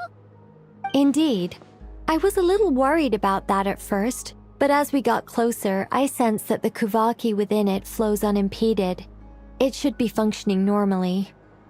The only issue is how to activate it. It's looking a little worse for wear. What about the cores from some of the other devices we've seen? Can we repair it using those? In all likelihood, yes. I imagine that would have been the Hyperborean's backup plan. Let's look for some cores.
Down! Light it up! Light of the blazing sun! Witness my rise. Transfixed! Torn to oblivion! Illusion shattered!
Walk up, then jump down.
be enough cores. Let's head back.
The device is up and running. It's hard to believe that the ancients were capable of constructing such things. Paimon sees our destination! It's right up ahead! Yes, let's go.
This is where the people of Hyperborea communicated with the moons.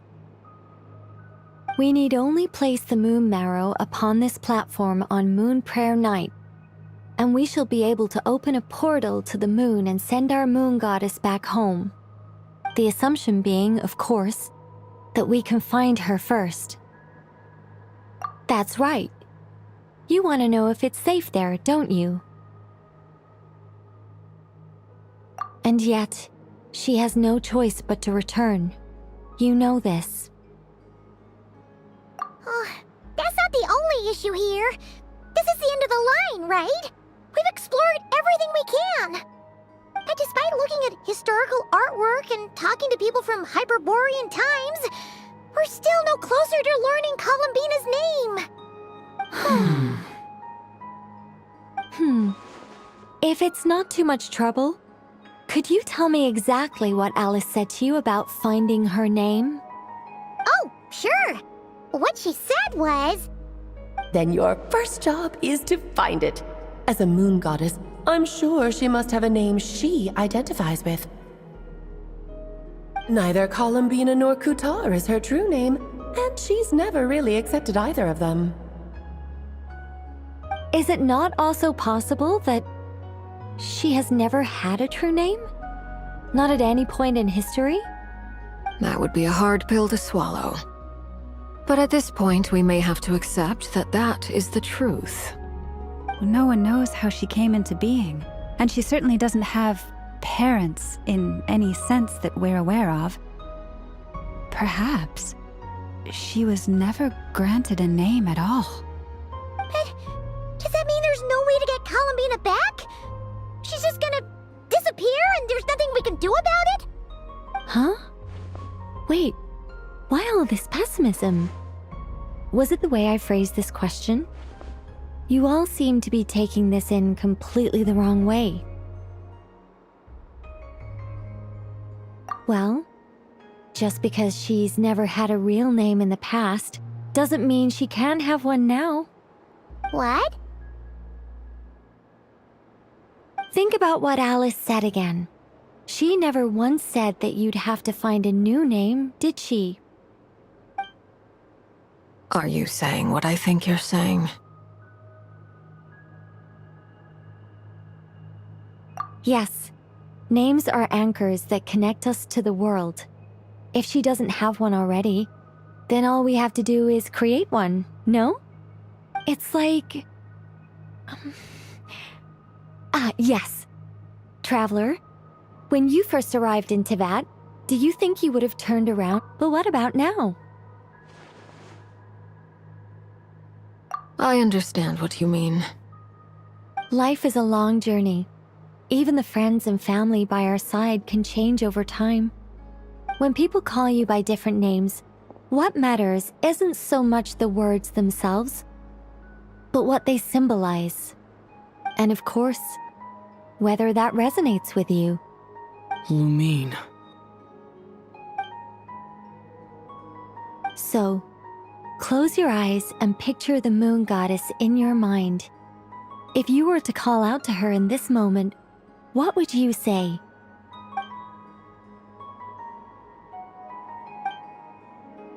Columbina. Columbina. Paimon would call her Columbina too. She has long forsaken everything that Kutar represents. I think from now on I should call her Columbina too. Well, it sounds to me like you found your answer. Are you sure? Is it really that simple? We haven't found her this whole time, and not for lack of trying. For a journey like this, the process is every bit as important as the outcome. Had you not searched far and wide, rejecting every other answer you were offered? How could you have come to an answer you felt was finally correct? Oh, it all makes sense now. This has Alice's fingerprints all over it. Are you suggesting that Mage knew from the start that Columbina never had a real name to begin with? I can't say for sure. But I can definitely imagine her chuckling in satisfaction somewhere right now, saying, "Ah, what fun." Llama! Your antlers! You should hurry. The festive moon has begun to rise. Do not worry, for when you called the name Columbina just now, I could sense that the power within was enough to summon back the moon goddess. The power within what? The name? Yes. So, the thing is... What's wrong now? This is so annoying. I really want to explain how that whole thing works. Starting from the founding principles of Tevat and... Oh, I could talk about this for hours. But... Deep breaths, Nicole. Deep breaths. You're an angel. A sober, sensible, solemn angel who has her priorities straight. Okay then. Sorry for asking. Clearly a bad call on Paimon's part. Anyway, you all need to hurry. Last thing, remember how it felt when you called out that name. Then it is agreed. By the name Columbina, we shall find her. Then we'll throw her the best Moon Pair Night party ever! And at last, we will send her home.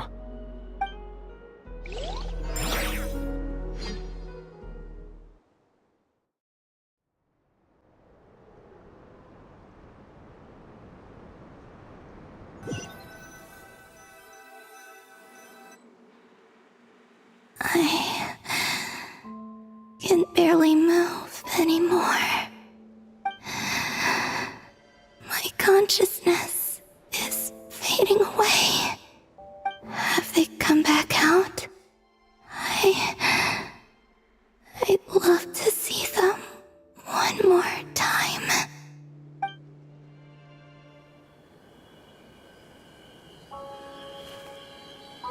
They didn't make it.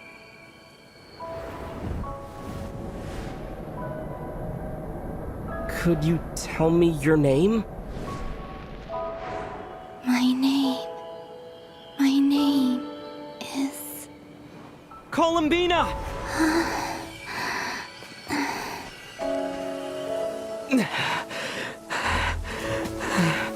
Columbina! Are you here? Columbina! That's the name you gave when we first met. And it's what I've called you ever since. Columbina. It's a fine name. I have many fond memories of Columbina, and so do all of your friends.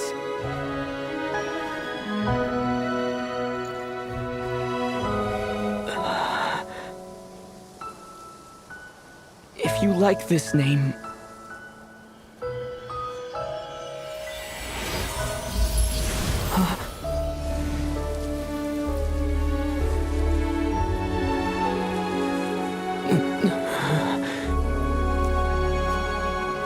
for me?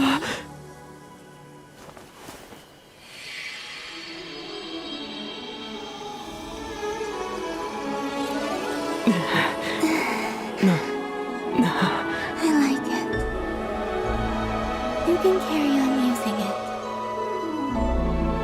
My name is Columbina Hyposelenia.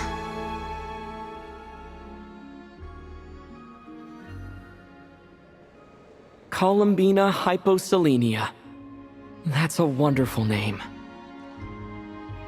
I never thought that Columbina would become my real name. But after I met you and my other friends, the things that this name stood for slowly began to change. It went from being a Fatui code name to something my friends call me.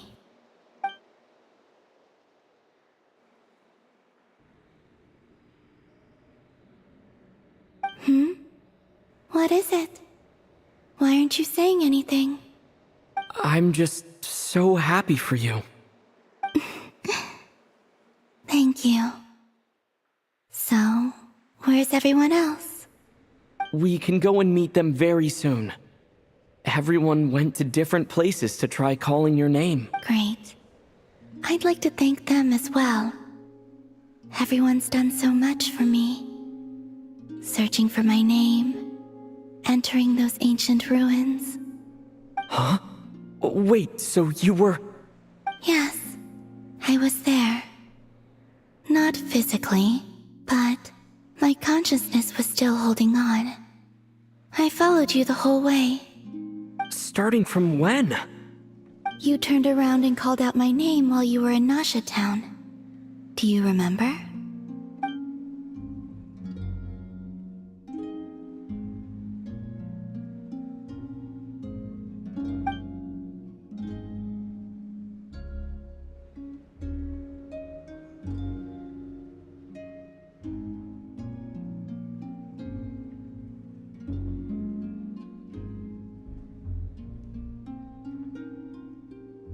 Let's go. We don't want to keep them waiting. Sure. In that case, come with me. But... Hmm? Before that, could you call my name one more time? Sure. Come with me, Columbina Hyposelenia.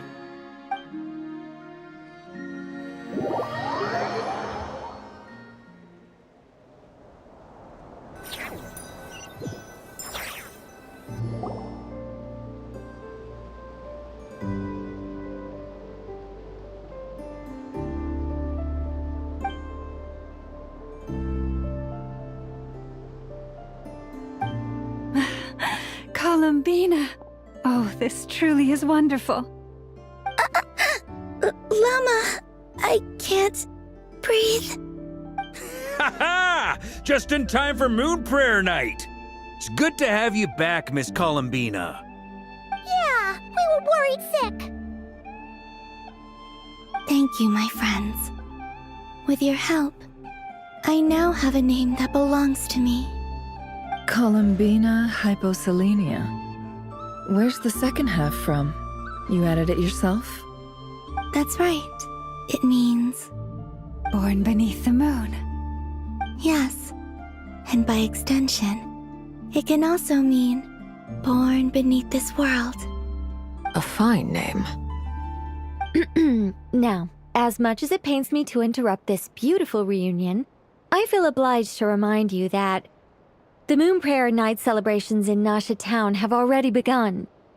Don't you want to enjoy the festivities? There's so much to see and do. And some of the ambient lighting and entertainments were sponsored by the kind souls in the Hexen Circle. Nicole? Why have you turned into Dodoko? So you're Miss Nicole. Thank you for helping us, and for helping me find my name. It's nice to finally hear your voice. You're quite welcome. Guiding lost people to hidden treasure is what we Seelie do. And if you ask me, spiritual treasures are far more precious than material ones. Chests are all well and good, but this? This was what it's all about. Ah, so satisfying. Anyway, I had to go help Alice. It seems like she ran into some trouble. That's why I couldn't be here in person. But don't worry, we're with you in spirit. We'll be celebrating right along with you. Keep an eye out for the Hexenzirkel's festive stalls in Nasha Town. I think you'll like what we came up with. Alice said she even managed to rope B in this time. The Frost Moon Scions have also prepared various attractions. I believe Aino, Nefer, and their crew are setting things up as we speak. On that note, Nefer, about that request I made. It's all in hand. Yehoda is on site to ensure that everything goes off without a hitch. Wonderful. In that case, Traveler? Huh? Come on, Columbina. It's time to celebrate the best moon prayer night ever.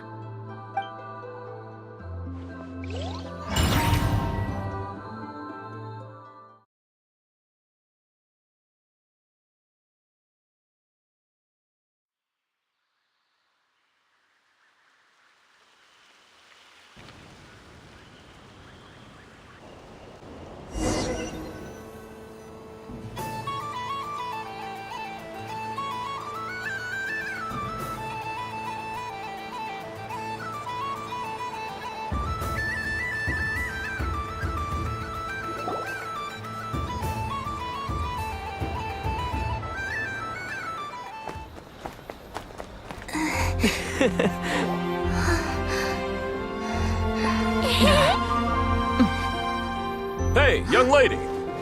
Would you like some Moon Prayer Night candy? Happy Moon Prayer Night. Oh, yeah. I almost forgot to say. Welcome home, Moon Goddess.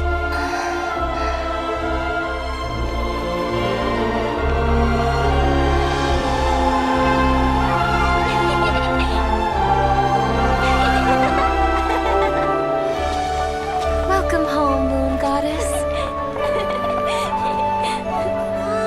Welcome home, Moon Goddess. Welcome home, Moon Goddess. Turning Nasha Town into her home is a festive gift. A rather brilliant idea. Perhaps this is what Nodcry, Columbina's home, should have been like all along.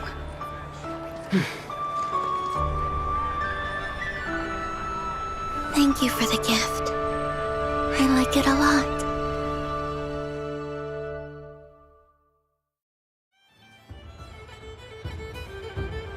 This feels like the surprise of my life. I do. I never imagined I'd ever get to enjoy Moon Prayer Night with everyone so freely. If you're happy, we're happy. Quite a strategy you came up with. Hide the tree in the forest. It's not your usual style, Lauma. Is there something about Moon Prayer Night that enhances what's in your head as well as the antlers on top? Apparently so.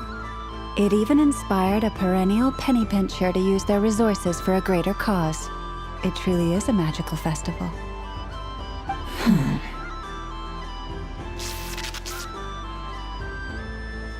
I see it now. This bickering is actually a sign of a strong relationship. Huh? What's everyone doing here? Oh! Miss Columbina, you're back! Yes, I'm fine now. Thanks for your concern. How's your progress with Alice's assignment? Very well indeed. I've never heard her sound so excited. Not like this. This time her excitement seems more serious. Seems like she's had a major breakthrough. She said she'll contact us once she knows more. In the meantime, we're free to relax and have some fun. Enjoy the time off while it lasts. I have a feeling that our next task won't be so simple.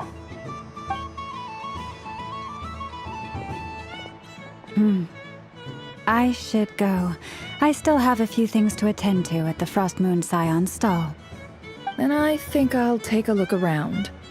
With any luck, this once-in-a-year festival will come with once-in-a-year opportunities. Hold up a second. Where's Varka? I believe he made a beeline for the flagship the moment he entered Nasha Town. Ah, that's Mondstadters for you. They know what they want when festivals roll around. Goodbye for now, Columbina. I hope you have a wonderful night.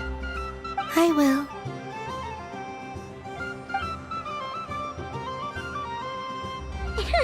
Well, in that case, don't just stand there. Get out there and have some fun. You'll definitely get a warm welcome at every stall. Oh, also, take this map with you. It's a guide to the festival.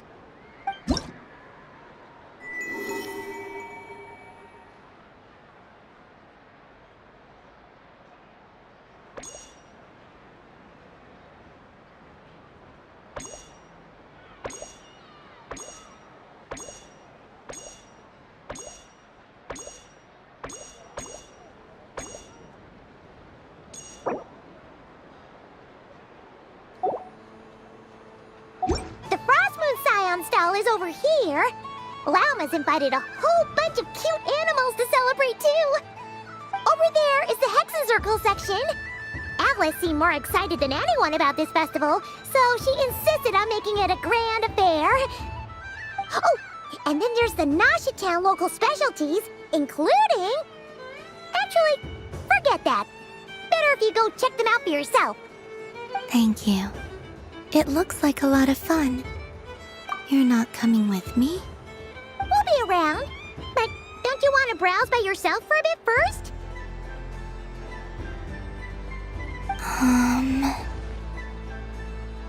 Yep. If you find something you like and want to try it out together, just give us a shout. We'll be right with you. Otherwise, just relax and enjoy yourself. There's so much on offer, so try to experience as much as you can. All right then. Where should I go first?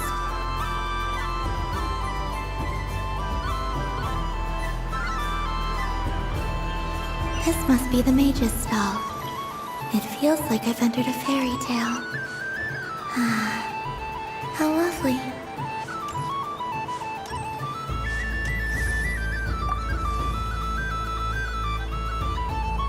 A soft and furry creature that bounces and jumps. Welcome home, Moon Goddess. This one talks too. Allow me to introduce myself. I am a Dodoco from a distant archipelago, the most mischievous of all my Dodo brothers and Dodo sisters. When the going got tough, I powered through, and when I met obstacles, I boomed them away. That sounds like a lot of fun. Doesn't it just? Oh, but then the trouble started.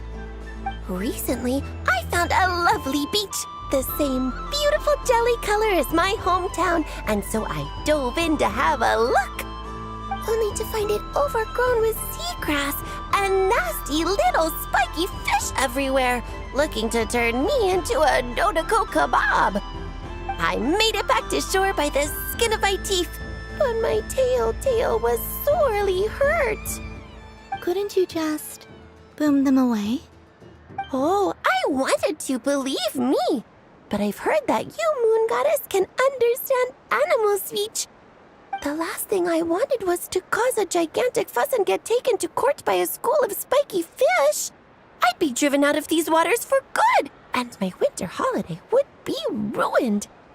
And so, dear Moon Goddess, I was wondering if you might lend me your allegiance. Are you roping me into a crime? Oh, let's call it a once-in-a-lifetime carefree adventure. Does that sound better? All the festival goers tonight are dressed up as the Moon Goddess. But there's nothing to say that the Moon Goddess can't disguise herself as a Dodoco, is there? Besides, this is your home. You should be free to be whoever you wish.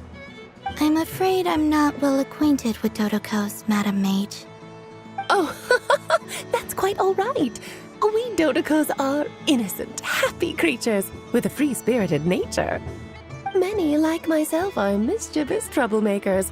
Others are lazy souls who like nothing better than to lie down on a nice rock and take a nap. In our eyes, every creature who yearns for happiness and freedom is a Dodeco. But perhaps in yours, we Dodeco are a fluffier and more mischievous breed of Kuhenki? Yes, that is a much easier image to follow. Oh, wonderful! Then let's play! Grab onto my tail and follow me into the sea! Time to settle some scores with the bad guys!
It's not too easy, is it? Still, I'm sure you'll familiarize yourself with Jumpy Dumpty's attack range in no time. So, what do you make of it? The use of Jumpy Dumpties doesn't come as naturally to me as Kuvaki, but their unpredictability makes it fun. I think they call this novelty. Indeed! And how did it feel blowing those pesky nuisances away? Not bad. Any guilt? What do you mean? Oh, wonderful! Lovely answers to all three questions. You've passed the safety test. Now I can give this special bomb to you as a souvenir. Remember, if you find any meanies living on the moon, you can use this to boom them into oblivion. I will.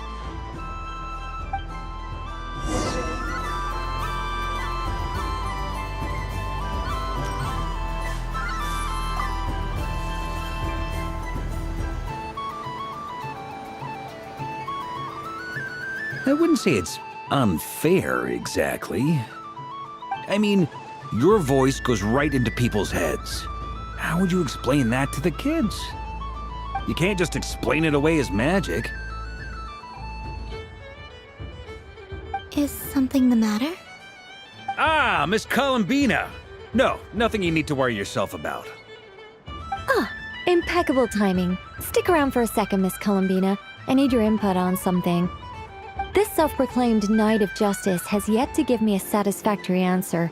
I, for one, would like to hear your verdict on the matter. Hey, now, I left the flagship just to help you out, Miss Nicole. What's going on? So Alice and I are both using long-range remote control spells that work on similar principles, allowing us to attend this festive fair in Dodeco form. Sorry, let me backtrack a little.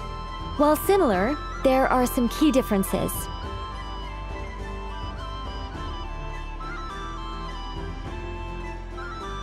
Alice, being a great mage, wanted her Dodeco to reflect something of her own charm and mystique. So she adjusted the way its tail moves when it spins around. An entirely gratuitous move, in my opinion, I hardly see how anyone is going to notice that. If anything, I'd say that anyone who stares intently enough at a Dodoco's tail to notice such a small detail is someone we ought to be highly concerned about. I only say this to emphasize that my question has nothing to do with tails. Now that we're clear on that, why is Alice's Dodoco permitted to interact directly with the children celebrating Moon Prayer Night, while mine is not? Your voice speaks directly into people's minds. See? Exactly what I said.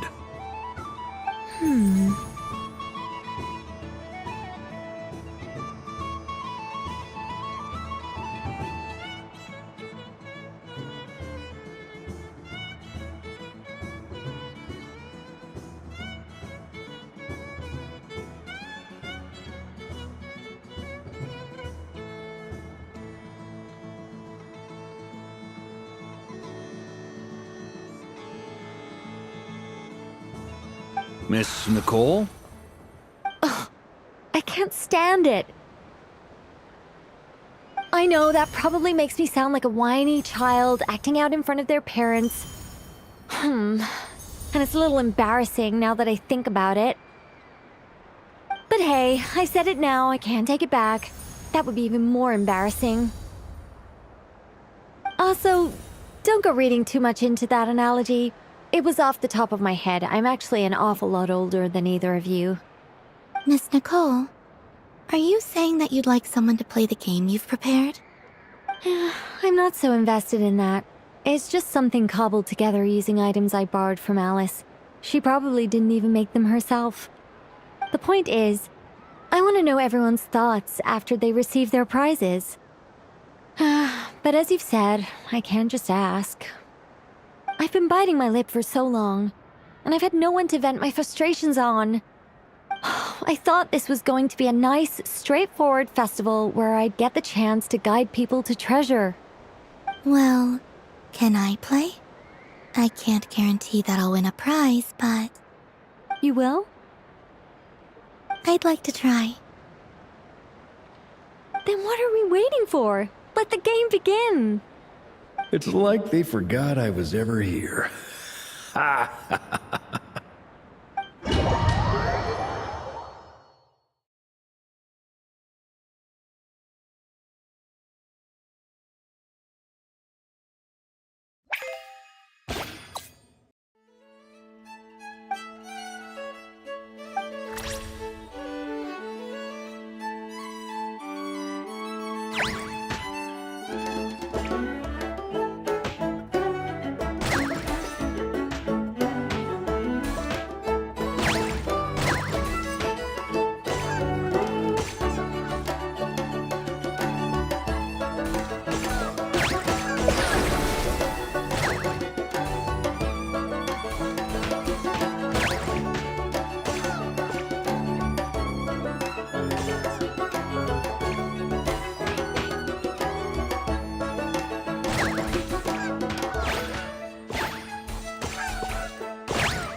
Congratulations, Miss Columbina!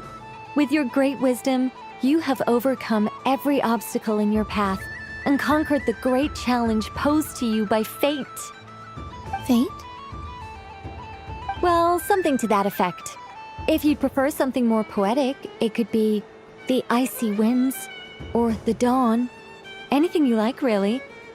You could even go with the challenge posed to you by Dodeko, if that's what you're into. Anyway, you can take or leave my suggestions. Moving on. All my hopes are now resting on this. Can I open it now? Stop teasing me. Please, I'm begging you. No more talk. Just open it. Wow. What a lovely sculpture. Classic and cute at the same time. Thank you, Miss Nicole. I'll always treasure it. Ah, there we go. Music to my ears. You have my sincerest gratitude, Miss Columbina. Thank you for sharing your precious time with me and fulfilling my wish. Don't mention it. You've all done much to help me. And still, I'm the one receiving all these gifts.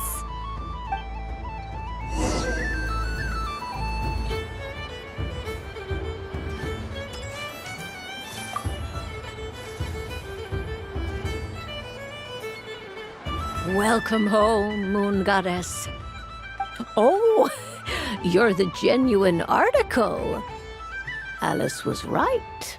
This Moon Prayer Night was worth watching after all. Another one that talks. Greetings. Pleased to make your acquaintance. I am the Hexenzirkel member they call B. Barbeloth Trismegistus. Columbina Hyposelenia. Pleased to meet you too. Hyposelenia. A fine name indeed. Now then, Miss Columbina, do you wish to hear a mage's divination? Divination? The Frost Moon Scions used to ask me what would happen in the future. Is this like that? From the perspective of the one seeking answers, perhaps. As you look to your journey ahead, if you seek to understand the unknown, resolve your doubts, and soothe the confusion in your heart, divination could be for you. The unknowns on my journey. Of course, if one wishes to peer into fate, then hydromancy is the more precise option. But that is a complex affair, and to relegate that majestic art to the status of a festive amusement would seem somewhat uncouth. Besides, it is sometimes better to not know fate with great certainty. Hence, I shall use the suitably festive Luna Arcana to tell your fortune instead. It is more popular with the youth in any case. Lunar Arcana. Indeed. Unlike hydromancy, this will only display possibilities and trends. People like to think of themselves as creatures of agency and free will. Peering too far and too clearly into the future is detrimental to both body and soul. I'd like to give it a try. Of course you may. Come then, take a seat, Miss Columbina. Before we begin, are there any specific questions you would like to ask? Let's stick to general possibilities and trends, like you suggested. Ah, very well. Then I shall use the basic Lunar Arcana deck. Now, try to relax. Cast your mind upon the things you have experienced and the things you are soon to experience. I will shuffle the deck. Would you like to cut the cards yourself? You do it. No problem. Now then, to make things easier for the seeker, that is to say, you, I shall decipher the cards from your perspective.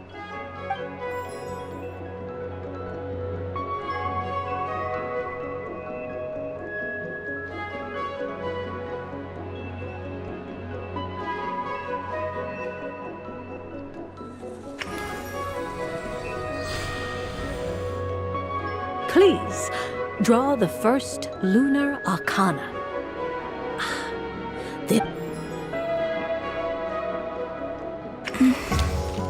Now, draw your second card. This will stand. And now the third arcana. This is the present. Finally, the last card. This shall speak of the future, which... Oh. Fascinating. I've never encountered this before in my role as a diviner. Something has exerted an influence upon this card, causing it to lead... What do you make of this, Miss Columbina? Perhaps this is the guiding hand of fate in action. Of course, if you wish, you can choose to deny the validity of this card and draw the future for yourself. No, it's fine. Let's go with this one. A bold decision. I must say I'm looking forward to the results. Well then, let us flip the lunar arcana in sequence. Sure. First, destiny. No surprises. The moon. Indeed.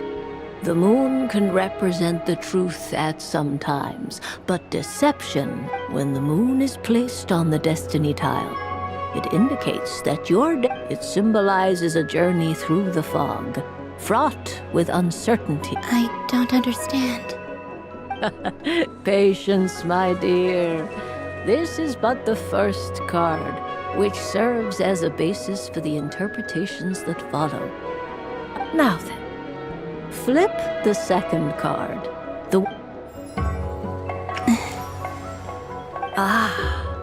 The Hermit, but inverted. Inverted? Yes. The Hermit symbolizes solitude, combined with the moon as one's destiny. A choice you made to stand alone in the past. You fumbled through the darkness without a guide, but you did not find your way. Rather, you went... Is this about how I became Kutar despite not wishing to become a god? And how I joined the Fatui because I yearned for a place to belong? I suspect only you know the answer to this question. All is not lost. The past is in the past, and so it shall remain. Oh my. The Lovers. One of the most interesting Luna Arcana. What does this one mean? This means that you have had an unprecedented emotional experience. The joy... It's true. I've made a lot of friends recently. That sounds lovely. I am most delighted for you. Yes. I understand. Parting with friends, but rest assured, this is not the end of your journey. The future. Well now, it's finally time. I'm ready.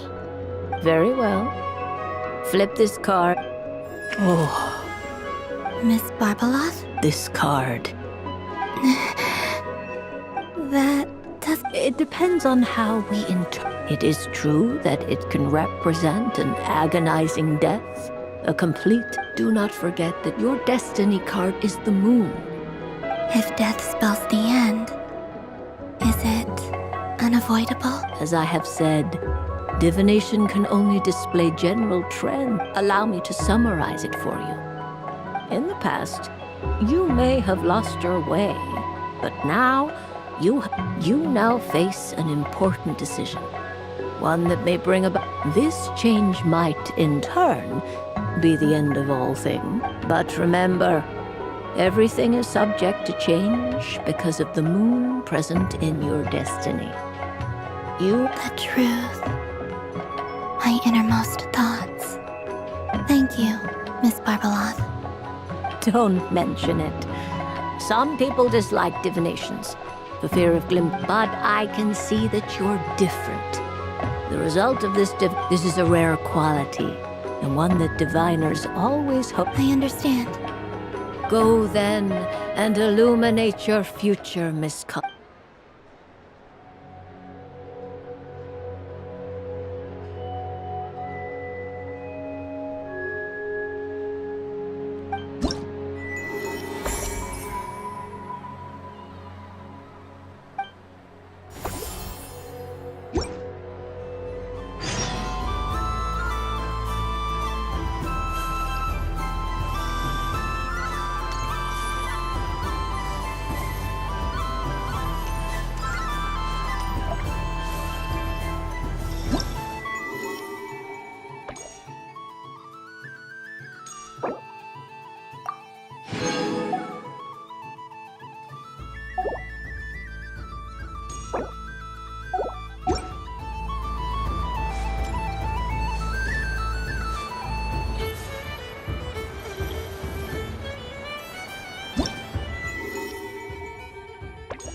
Dodoko's Whirligig! Come check out Dodoko's Whirligig! Ah, welcome home, Moon Goddess. Might I ask what this is? Ah, it's a very special amusement sponsored by the great mage herself. Ride on a soft and furry Dodoko and embark on an unforgettable adventure. I say that, but I'm just following a script here. Who is this mage, anyway? And what the heck is a Dodoko? I'd like to ride. No problem. But, are you by yourself? Is that not okay? Oh, no, it's fine. It's just that each Dodoko can accommodate 2 passengers. Would you like to bring a friend along? My friends... That should do it. Now, we just need to get everyone else to draw something on it too. But we gotta keep it a secret from Columbina. Traveler.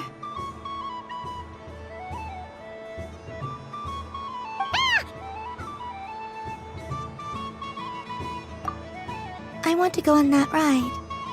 Will you join me?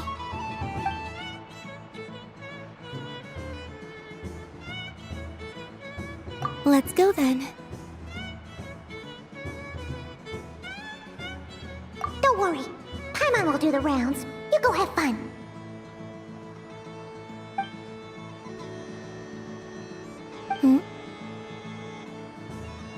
All right. I think we have to wait in line over there. Please take your seats. For safety reasons, you mustn't try to leave the ride before it comes to a complete stop. All right, you're all set. I wish you both a wonderful journey.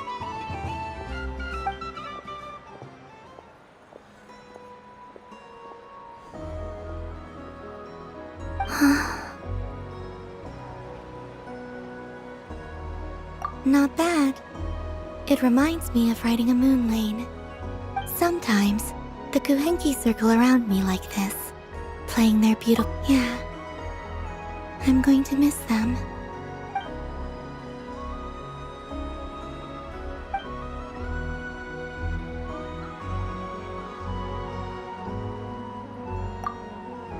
It does.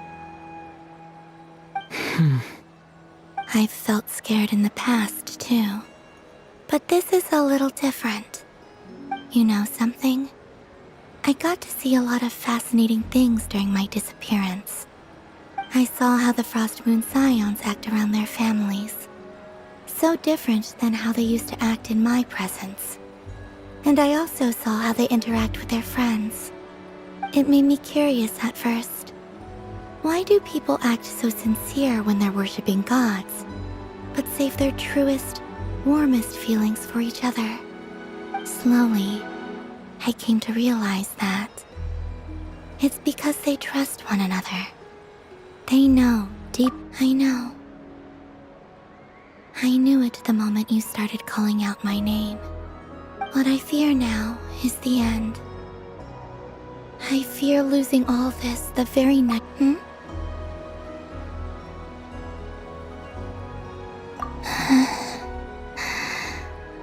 Thank you for this conversation. Thank you for listening to me. Don't worry. This fear I have, and the unknown that awaits me, they cannot hurt me. Not when I possess a treasure far greater. I just want you to remember this version of me, the real me, on this final night together. Dear passengers, Dodoco's awesome adventure has come to a close. Please leave in an orderly fashion, and we look forward to seeing you again in the future. Don't want the journey to end, huh? Don't worry, you two. There's always another adventure waiting just around the corner.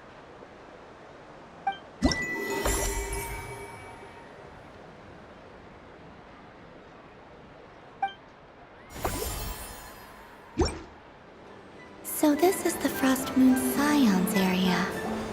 It feels very familiar. But everyone looks much happier than usual.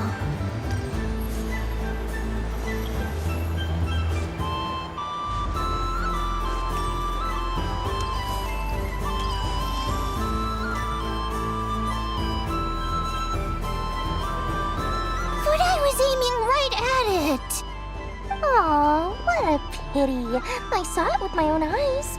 You were so close. So very close. That's not true. It dodged out of the way right as I was about to snag it.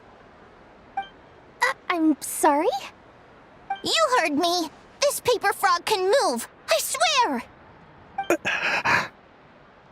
Dear, oh dear, what are you saying? How could a paper frog move? Unless you believe there really is magic in this world. But even if I, the mere humble merchant that I am, knew such magic, surely I would not use it on a paper frog. I'd sooner give Mora legs, so it could walk right into my purse. My dear, dear customer, why not have one more try?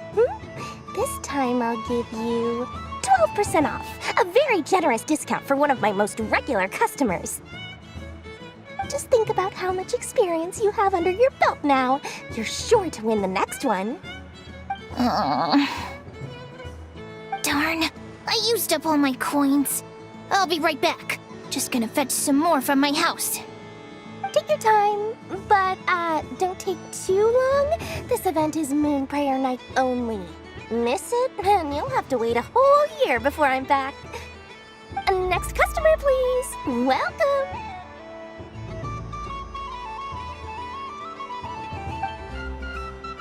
Hello. Whoa! What's this big one doing over here? How do I tell my employees not to go running around this time? Shooting them a glance won't work. I haven't known them long enough. Dory? Why, hello there, Miss Columbina. Would you like to play my ring toss game? The rules are very simple, and it's easy to get the hang of. How much for a round?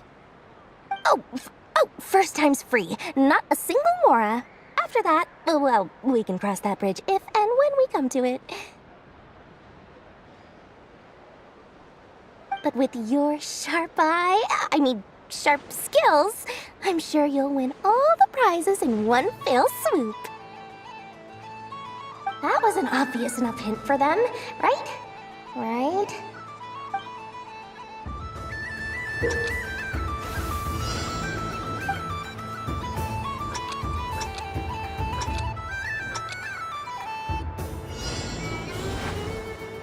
Here comes the ring! Peanuts.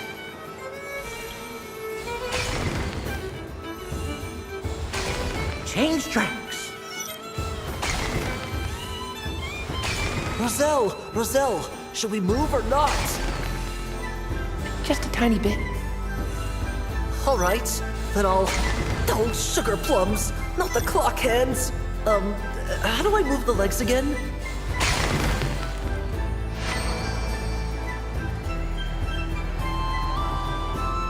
Let's see now. Let's see. Wow, very good. That's the highest score we've had all night. And here's your prize. Now, how about another round? Happy Moon Prayer Night, Miss Columbina. Happy Moon Prayer Night, Durin and Hat Guy. Are you here to play the game? Yes.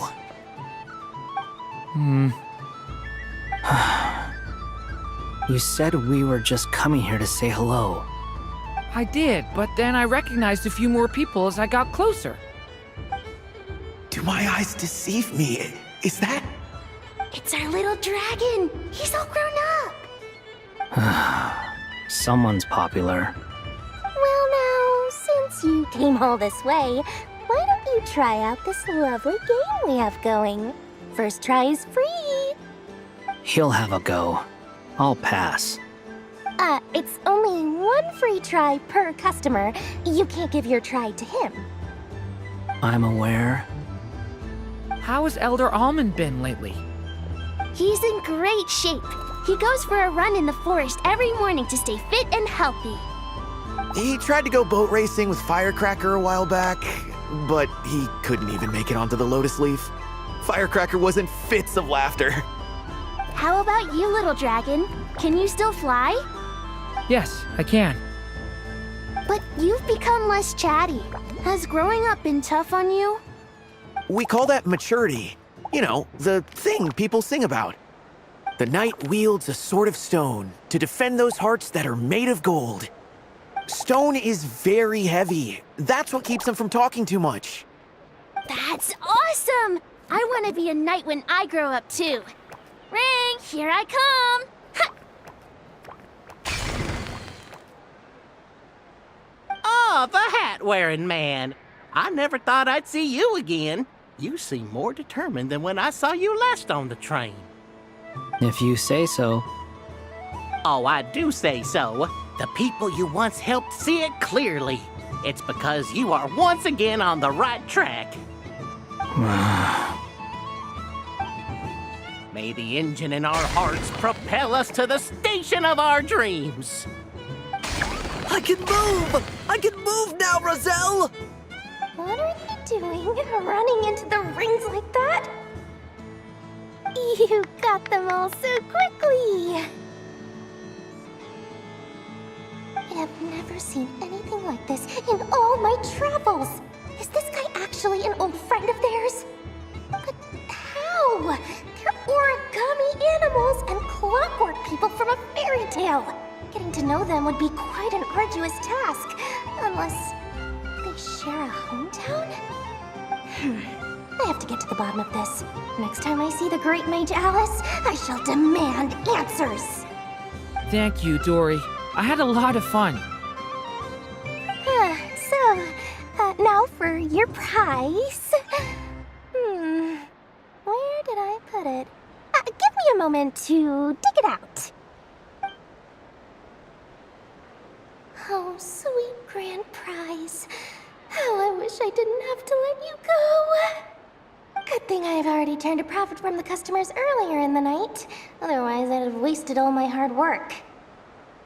Okay, I'm back. What? I leave for 2 seconds and someone's already claimed the grand prize?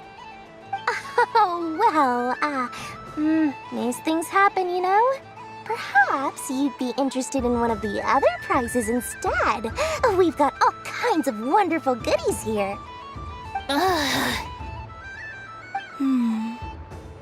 Is this the thing you wanted? Here, you can have it. Huh? But... Don't worry about it. It will be happier with you. Oh, thanks so much, miss. Moon Goddess. Oh, goodness gracious, Columbina. Give me strength. How am I supposed to make any more money from this child at this rate? Daddy, look! That's the game I was telling you about! Forget it. She is the Moon Goddess after all. I'll think of some other way to swing this. Maybe I can try to hook this new kid. Huh? Oh, someone already won the grand prize. You can take mine if you want. What? Why? Why are all these bleeding hearts coming here to ruin my business? Happy Moon Prayer Night, everyone. Happy Moon Prayer Night.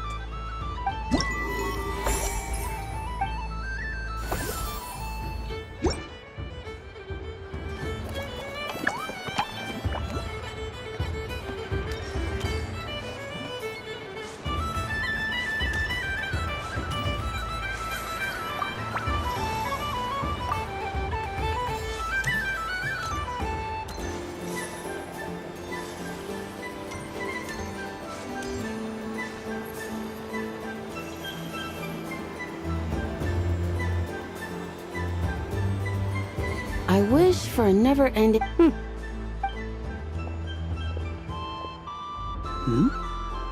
Is that Lon?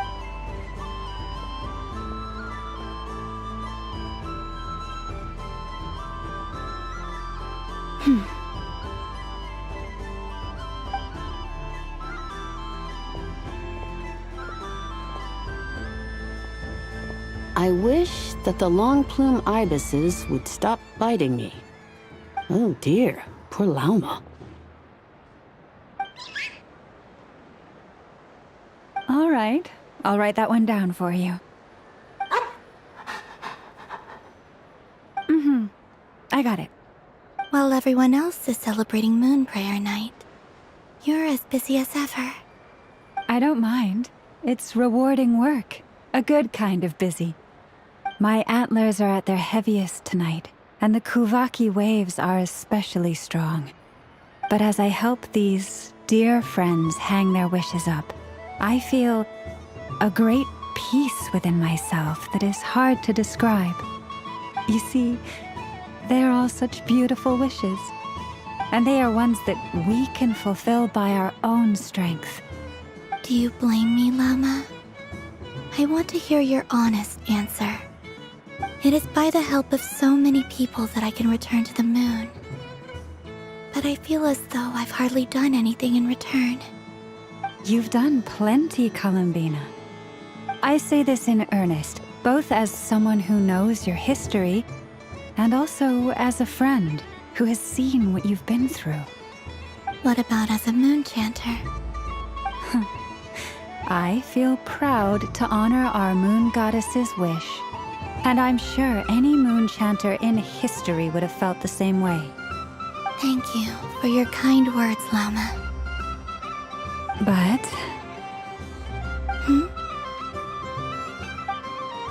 Since you asked for my honesty, I won't lie to you.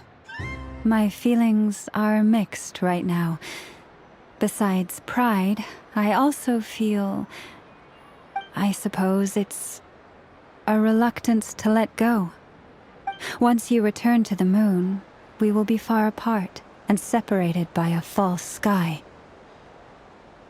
I'm sure those of us left behind will gaze up at that sky, yearning for the moon once in a while, just as you used to do. I will miss you, Llama. I will miss you all. I hope to stay in touch. I will try and find some way to send messages down from the moon. Perhaps you could use Kuvaki. I've heard Yehoda say that signals can be sent using long and short waves, or strong and weak lights.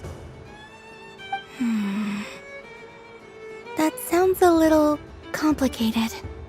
What if we forget what the signals mean? We could prepare a codebook beforehand, but... You're right. It wouldn't really suit you. Still, whatever happens, I believe that you will find your own unique way of communicating with us. And now that I think about that, my heart feels lighter. Because you trust in me? Yes. I have faith in you, and in the power of truth. In my experience, the truth tends to be difficult, but that's what makes it stand out from what is false. So I'm confident that your thoughts and your love will shine through the curtain of lies. We will know it when we see it. Thank you. Now, could you help me hang up my wish? Is this? I wish that all who dwell in this moonlit world can find a place to belong. And I wish that I shall one day see my friends again. It's 2 wishes. I hope that's not too greedy of me. Not at all. And I think you speak for us all with the second one.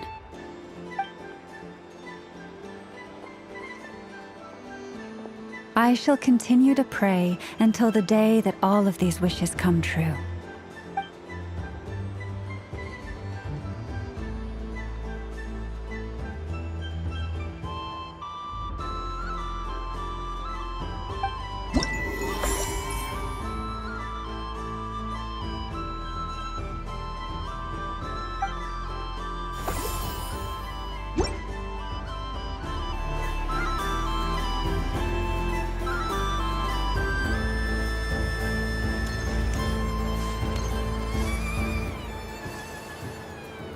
Sunny days! I prefer sunny days. Ah, well, you are as warm as the sun itself, Moon Goddess. Very well. I believe your spirit animal has to be this most adorable chic badger. Wow! Thank you, Mr. Talking Magic Lamp.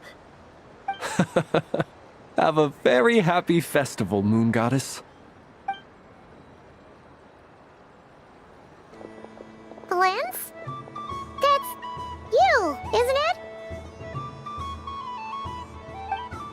Shh.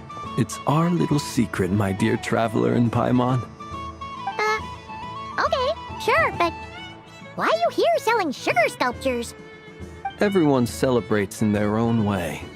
After gazing into the abyss and spending time around gravestones all year, what better way to relax than to see sunny smiles on the faces of the living? Besides that, I like to think of myself as a fair judge of character. I dare say matching personalities to confection suits me rather well. That's not what Paimon was talking about. Aren't you afraid that your true identity might be exposed? Should I be? There is all manner of magic in the air this moon prayer night, thanks to the work of the great mages. I see Miss Columbina is hiding in plain sight. Why should I not do the same?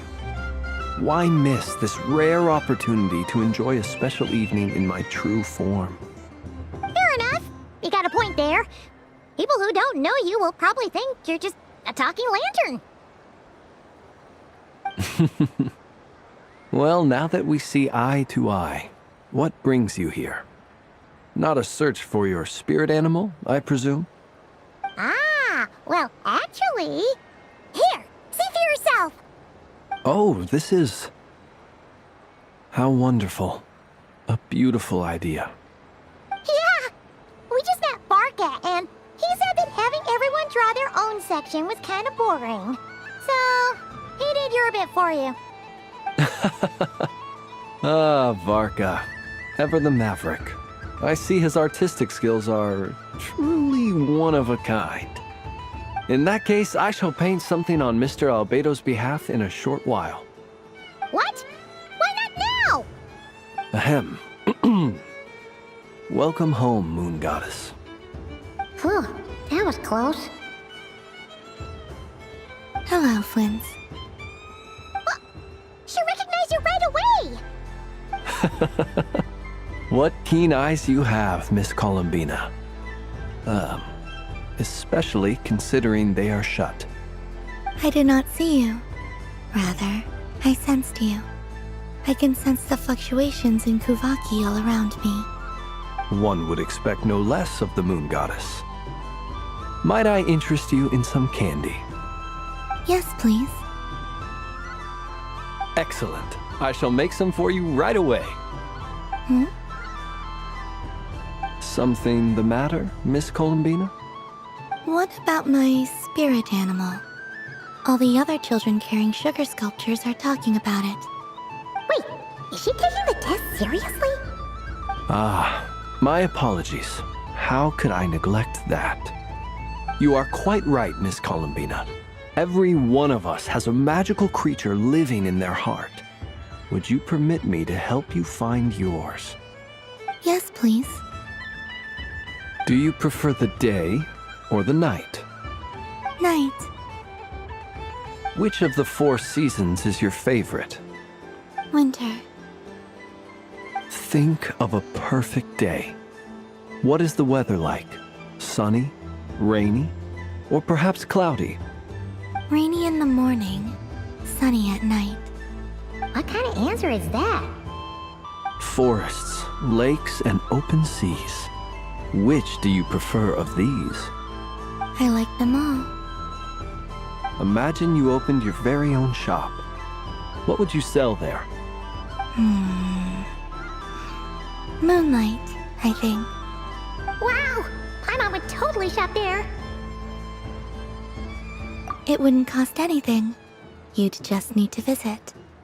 Aha! I believe I know what your spirit animal is. Here, for you. Oh, it's a Kohenki! Indeed. A free-spirited being with a deep love for all things here in Nodcry, who selflessly lends her aid to as many people as she can reach. It is the perfect fit for you, Miss Columbina. Thank you. It would be my honor. But you shall have to forgive me. We have known each other for quite some time. I doubt there is any answer I could give that would come as a surprise to you.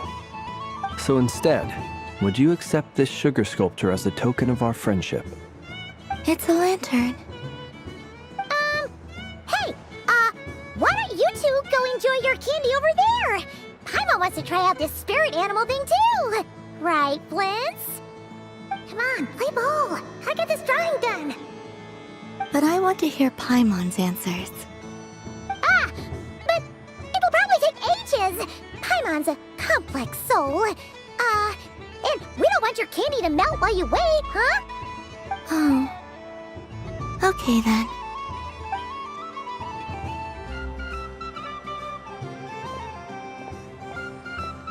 Phew! Nice excuse, Lady Paimon. That was some quick thinking.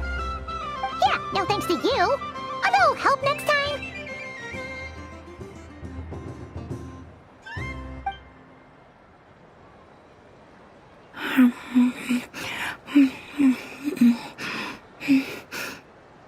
It's sweet. Is that Lockaberry?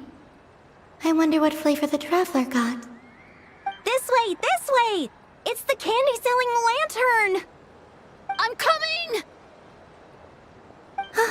Of course. Traveler, maybe we can share? Yes. I found out recently that people share their food sometimes, so I'd like to try it. Thank you.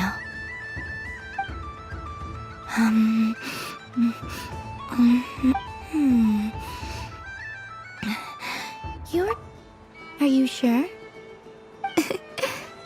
Amazing. My sugar sculpture has shrunk, yet my heart is filled with feelings of sweetness. I will remember this feeling. Sure.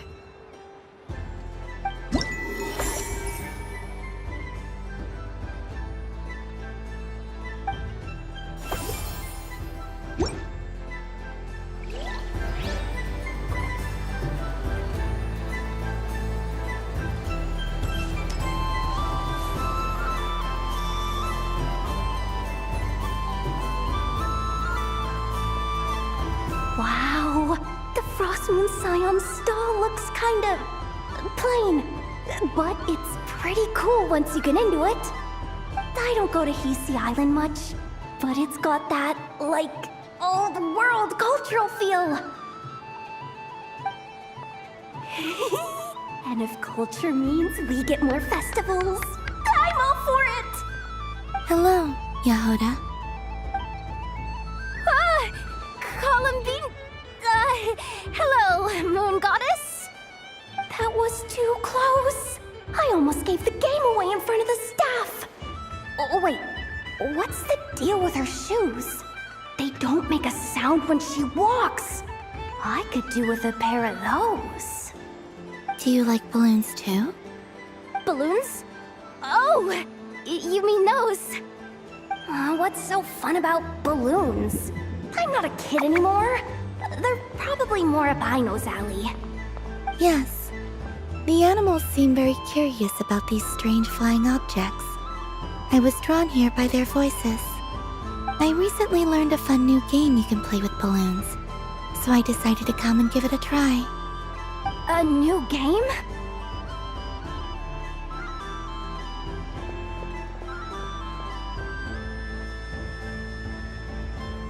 Hello. Welcome home, Moon Goddess. Here to buy some balloons? Yes. Could you give me a few that haven't been inflated yet? Are you sure? I guess it's not a problem, but... Yes, please. Thank you. Uninflated balloons? But those are just little rubber pouches. What does she want with those? Would you like to play the balloon game, Yehoda? Huh? Sure. I guess. How do you play it? Wait here a moment.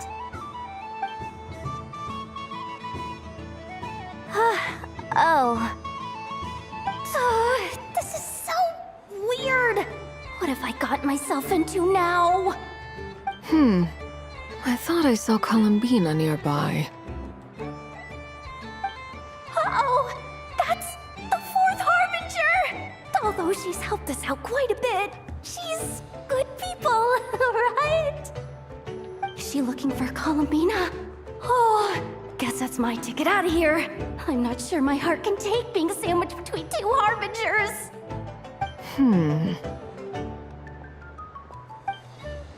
Which stall is she checking out? Oh, it's that other Frost Moon Scion's one. Try on the headgear, see what it's like having antlers or animal ears for a day. Oh, I wouldn't be caught dead wearing that stuff. So embarrassing. I have enough gear to carry as it is. Wait, what? She put it on? How peculiar. This would take some getting used to. I wonder if this is what it's like for Lynette. It really suits you, ma'am. What is this? She was so intimidating a moment ago, but now, dang, she's really rocking those ears. How does she make them look so cool? I suppose I may as well keep them on for now. All part of the festive experience. She's coming this way. How do you do, Miss Yehoda? Oh, jeez. Don't talk to me while wearing that thing. Where am I supposed to look? Oh, hey there. I'm looking for Columbina. Have you seen her? She just... Huh?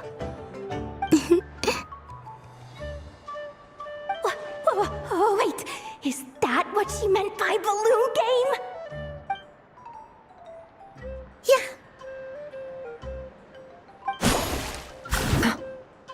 Huh?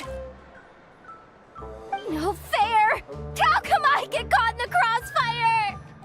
An ambush from the rear? Is this a declaration of war, Columbina?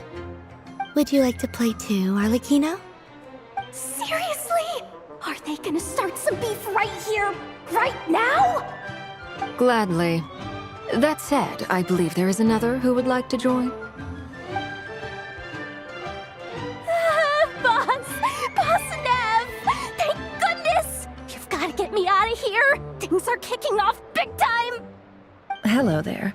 I'd like 10... no, make that 20 balloons, please. Uninflated. What? Miss Moon Goddess, I hope you're prepared to pay the price for assaulting my employee. Welcome to the game, Nefer. Just to be clear, let's keep this a fair fight, okay? No strange powers, please and thank you. Naturally. Don't just stand there, Yehoda. Aren't you going to team up with me? Huh? Do I have to? Of course.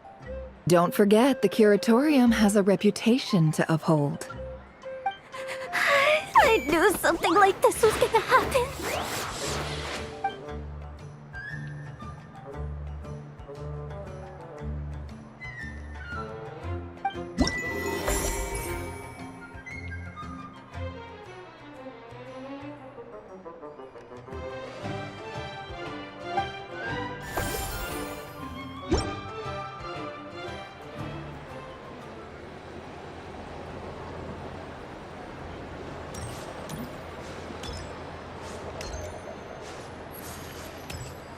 What's this? Should I give it a...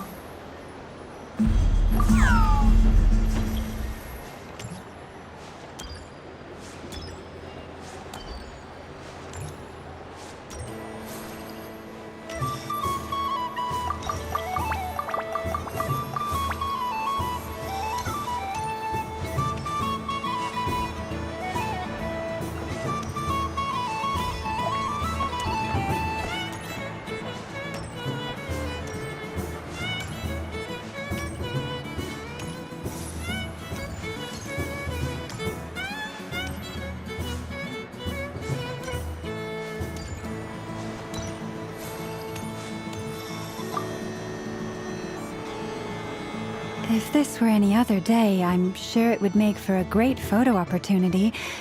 But Moon Prayer Night has rendered my antlers uncomfortably large. Doesn't it look like this rhyme horn did?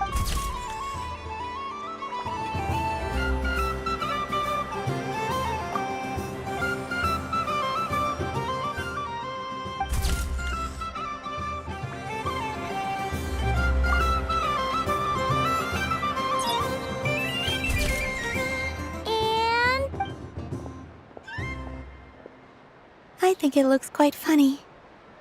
Well, Paimon thinks it's super cute.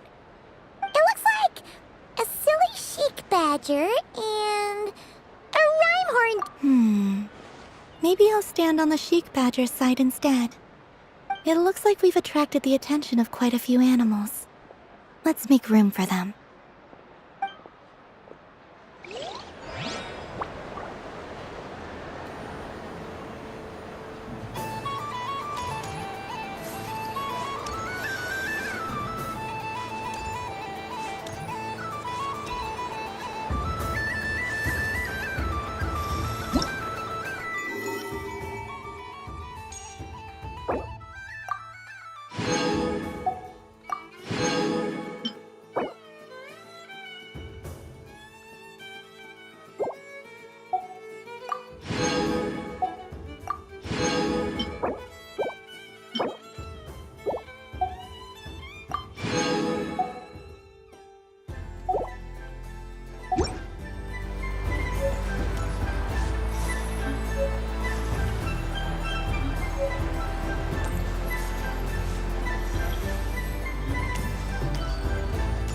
There are so many attractions here. Since I rarely get out, I might as well make the most of it. Moon Prayer Candy! Beautiful, tasty Moon Prayer Candy! Buy a whole box, share it with your friends and family! Candy? To share? I wonder what flavors everyone would like. Welcome home, Moon Goddess. Fancy a box of Moon Prayer Candy? Sure. I knew you would. Now, what flavor would you like? I'm not sure. What flavors do you have? Is this for yourself or as a gift? A gift for my friends.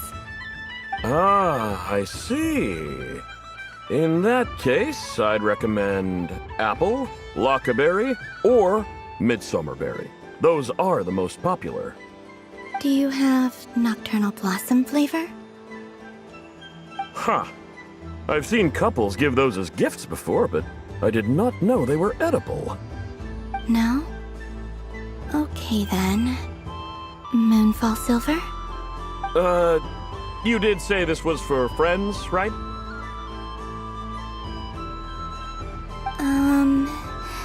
Maybe smetana then. Hey, now that's a creative idea! I've never tried it before, but if you're happy to wait, I can see about whipping up a batch on the spot. While we're at it, you got any other ideas?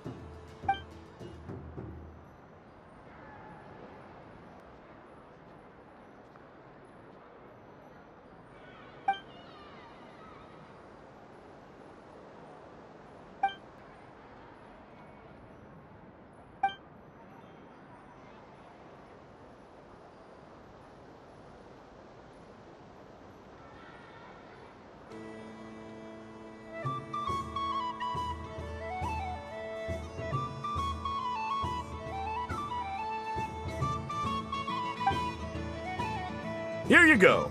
Every flavor you asked for is in there.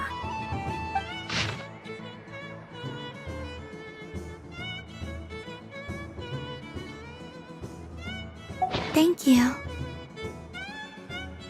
I should be the one thanking you! You brought me a whole bunch of new business. It's like a genuine blessing from the moon goddess. I hope you and your friends have a lovely night.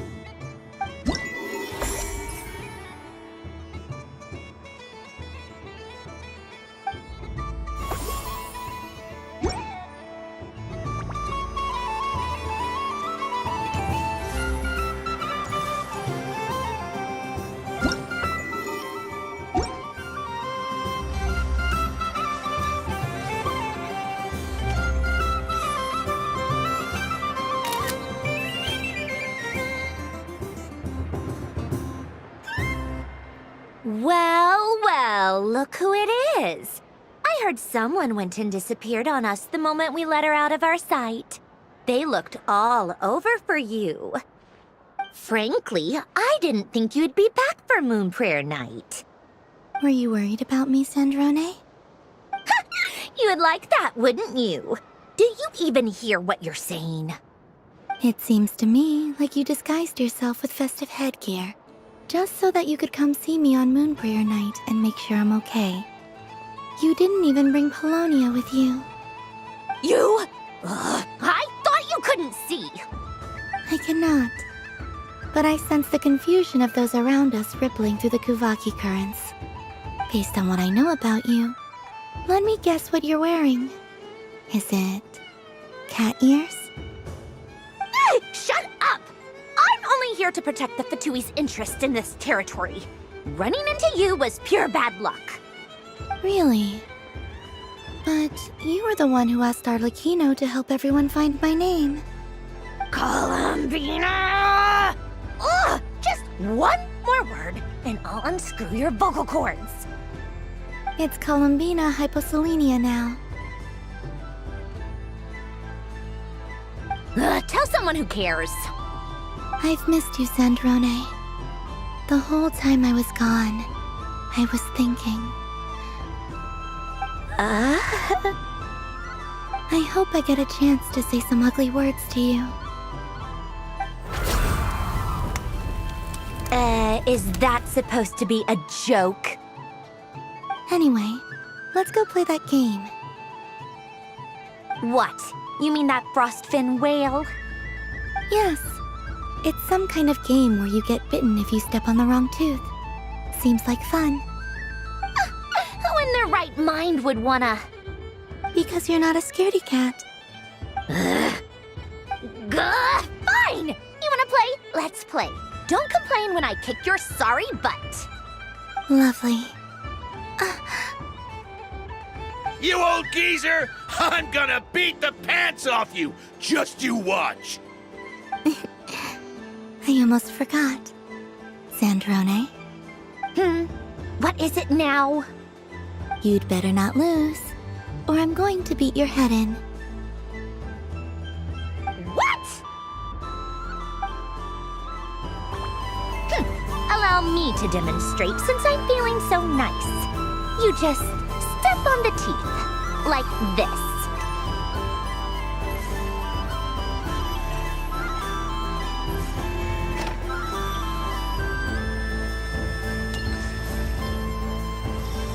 Which should I pick?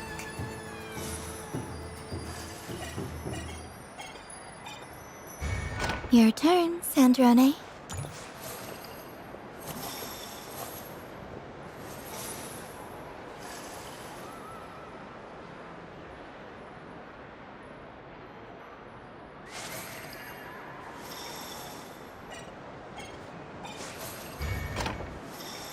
Don't come crying to me if you get bitten.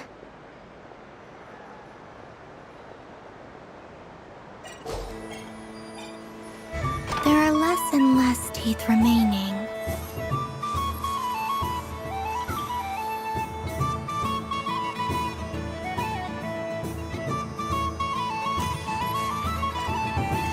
Huh?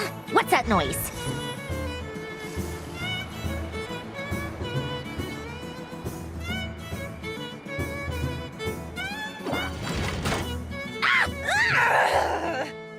I think you might have picked a bad tooth, Sandrone. Shut it! Do you need any help? It seems like you're stuck. No! It's just a blasted toy! How is its grip this strong?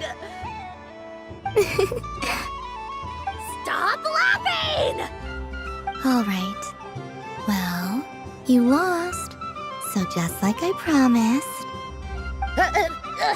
Hey! What are you doing? Are you seriously?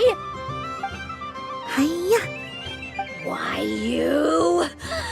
Oh, just you wait! Rematch! Are you all right, Sandrone? That was quite a strong bite. Are your clockwork parts? Quit your fussing! I don't need it! All right.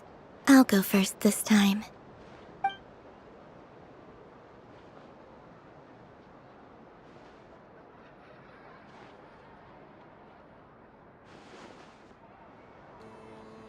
I see it now. She can sense which teeth are rigged. So I just need to avoid the same ones that she does.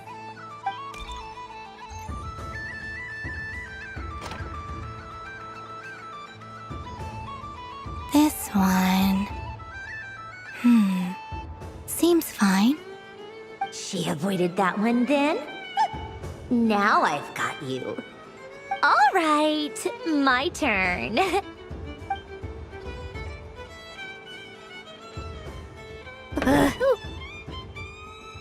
What? Looks like you lost again, Sandrone. Wait! There's more than one bad tooth! Bonk.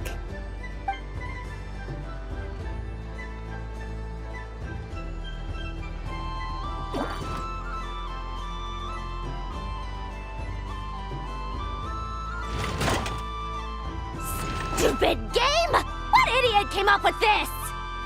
Are you alright, Sandrone? You said some nasty things just now. Oh, I'm peachy.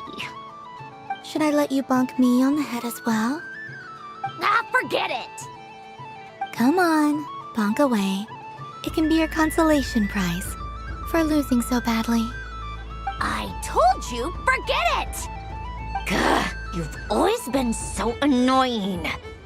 Singing right outside my door, inviting yourself to my tea parties, going AWOL. And now you're off to the moon or something.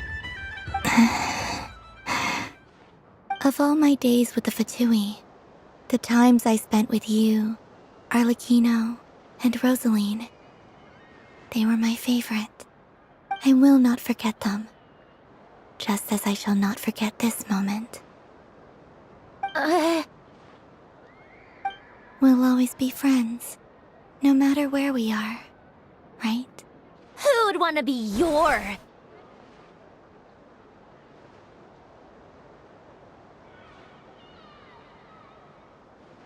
I'll miss you, Sandrone.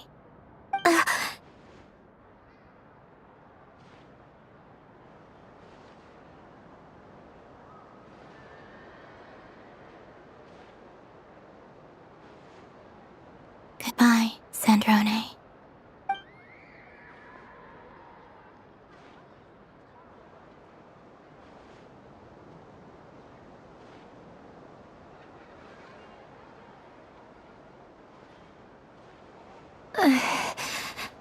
I'll miss you too, Columbina.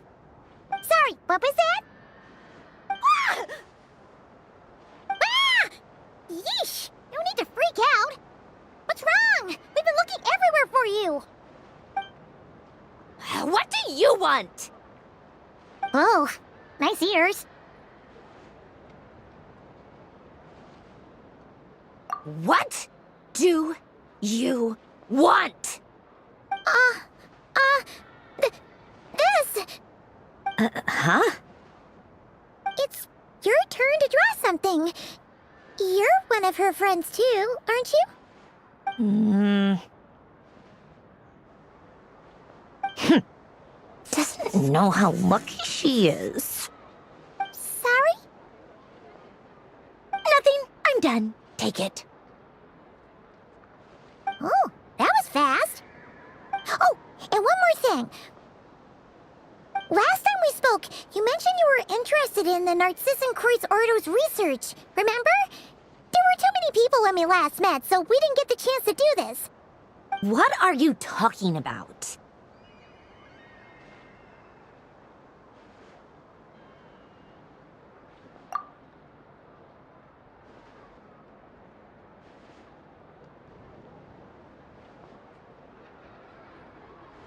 This is... Oh. Alan, Renee... Huh. The Holy Blade. A savior's plaything. It's not about whether I approve or not. These people, they would sacrifice themselves for the sake of the world. Especially Alain Guillotin and Renee. That is something I would never choose to do. Still, I didn't know they had any pictures left from that time. If I'd have thought to bring a camera, I'd have... What? Yeah, of you being bitten by the frostfin whale and Columbina bonking you on the head. Tear it up! Now!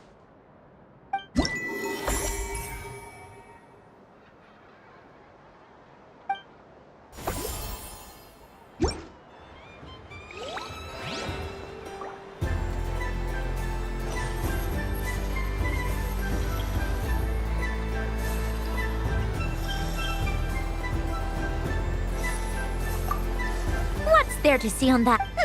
Let her go up there. You're giving me can. Hey! Don't take it away! I never said I didn't want it. I mean, you can't unmake...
What's this?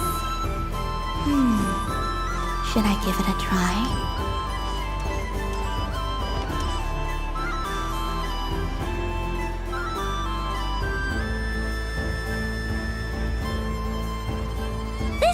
make any sense. How am I losing every single time? Wait, Inefa, you're cheating, aren't you? Yeah, that must be it. I am not cheating, I know. Uh-oh, sounds like Inefa's turning into a big baloney bot. I think it's time for some serious maintenance. Moon Goddess, help me. Miss Columbina, I know, is attempting to cheat. What the? I'm not the cheater. You're the cheater. How dare you throw it back at me?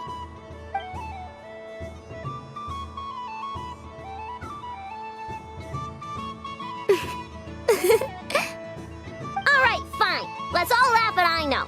Just you wait till I get home, because I'm gonna make a game bot that can win 100% of the time. Let's see you laugh when I come back and beat your butts. You'll all have your heads covered in stickers when I'm through with you.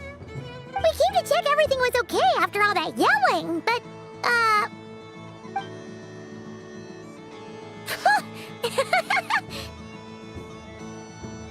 Whatever it is, it sounds like cheating is allowed. Kuhenki concentration. Each player starts with differently colored kuhenki.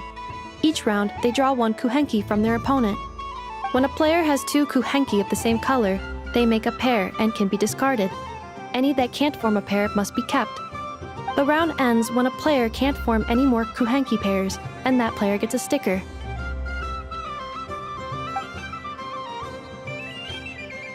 ooh, can 4 people play as well?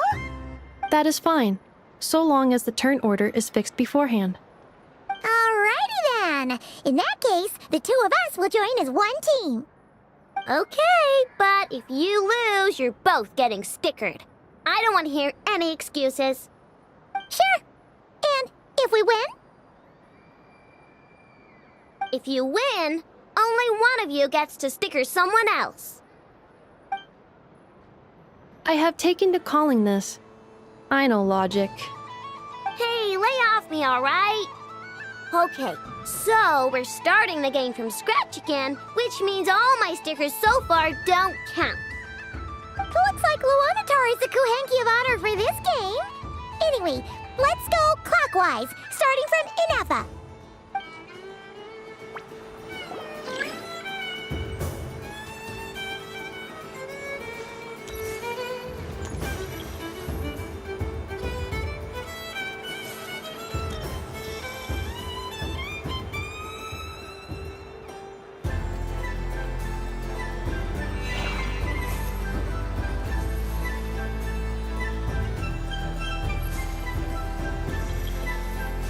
Nice! That's a pair!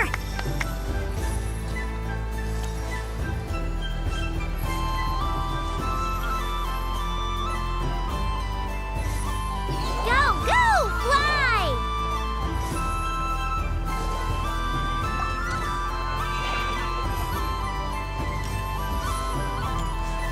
Go on.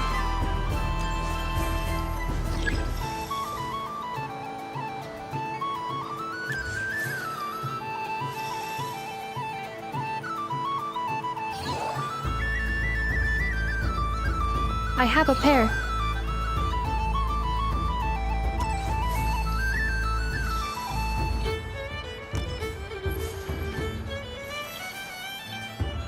Uh-oh!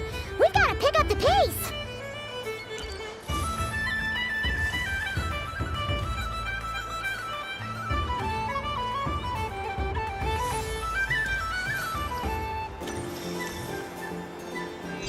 Phew, that was too close. I thought I was gonna lose. Let's see who's gonna be the unlucky one!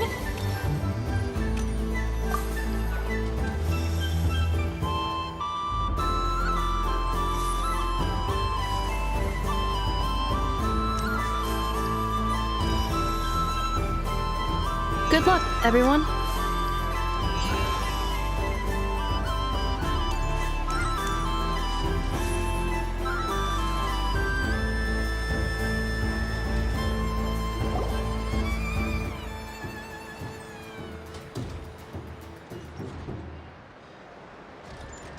Let me pick a good one. What's it gonna be? You're looking very pleased with yourself there. What happened to being a huge Grumposaurus? I won. Duh.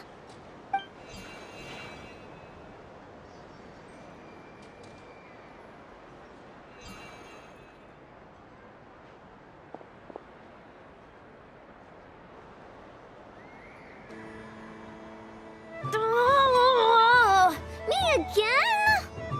Don't fidget too much, Aino, or the sticker's going to fall off. I don't care. If it falls off, it falls off. If a pair of Kuhengi get discarded, why not a pair of stickers? Huh? Huh?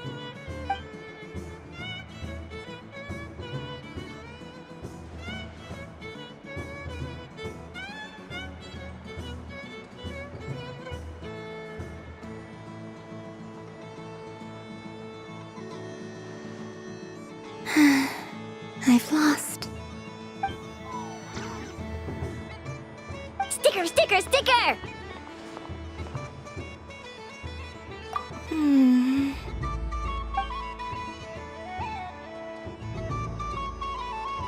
Cute! You think so? Shame. I can't see it for myself.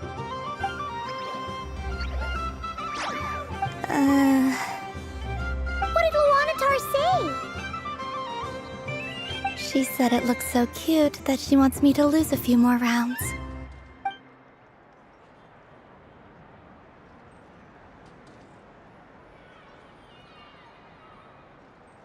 Who put these stickers on Paimon's eyebrows? Ugh, she can barely see! Alright, now, I think we got enough evidence to prove that there's a serious problem here.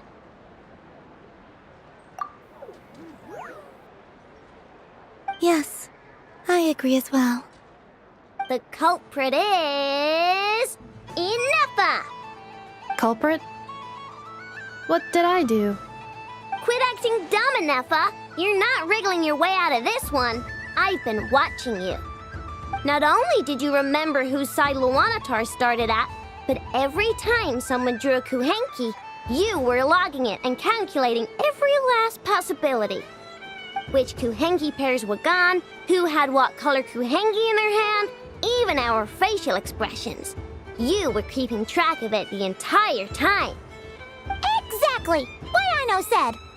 Putting aside the fact that running calculations is not against the game rules, do you have any evidence to support your allegations? But that's not against the rules either. So she admits it. She certainly does. Alright, everyone grab a sticker. It's time to get Ineffa back. But... Take that!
Traveler. Hey there, Kalamina! Are you done checking out the festive amusements already? Are you sure you don't want to look around some more? You might not get another opportunity like this for a while. Right now, what I'd like to do is... You're right. I'm not ready for this night to end just yet. Yeah, that's the spirit! Take your time, Kalamina. The most important thing is to have no regrets. I'll be right here if you need us. Okay. Thank you.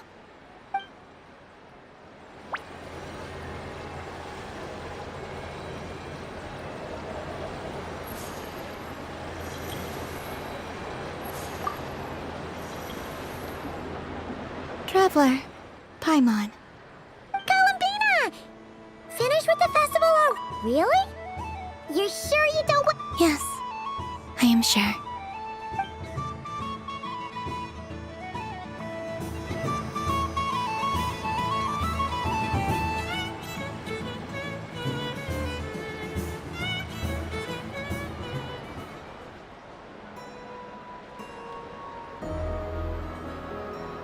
This was the most fun I've ever had on a moon prayer night. Everywhere I went, people were saying, "Welcome home," and there were friends at every turn. I only wish it could last longer than one night. Oh.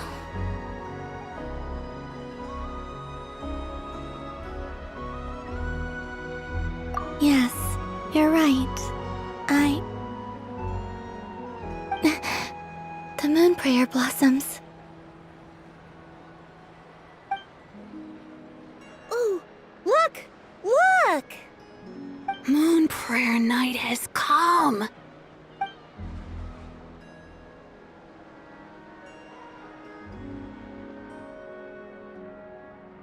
The moon. It's so beautiful. Happy Moon Prayer Night, dear. Happy Moon Prayer Night!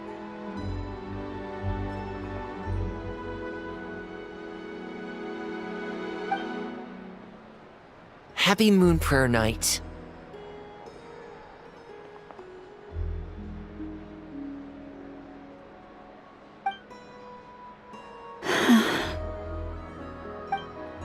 Aww. Huh.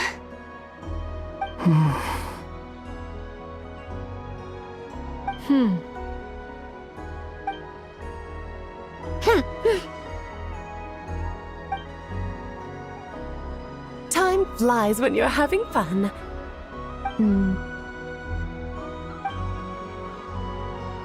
Oh. Looks like the time has come. Columbina. You're heading off then?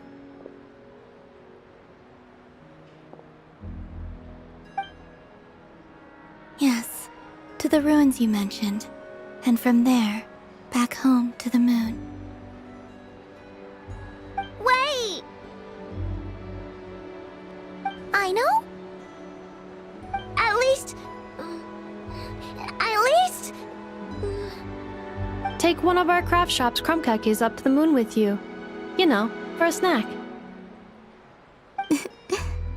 Sure. Why not? The Curatorium of Secrets believes in proper farewells. No story should be left without a satisfactory endnote. Never. Farewells are an important affair for the Ratniki, too. We never know when we might meet again. Haha! And here I thought grand farewells wouldn't suit tonight's mood. But I suppose friendly passion is not to be stopped, eh?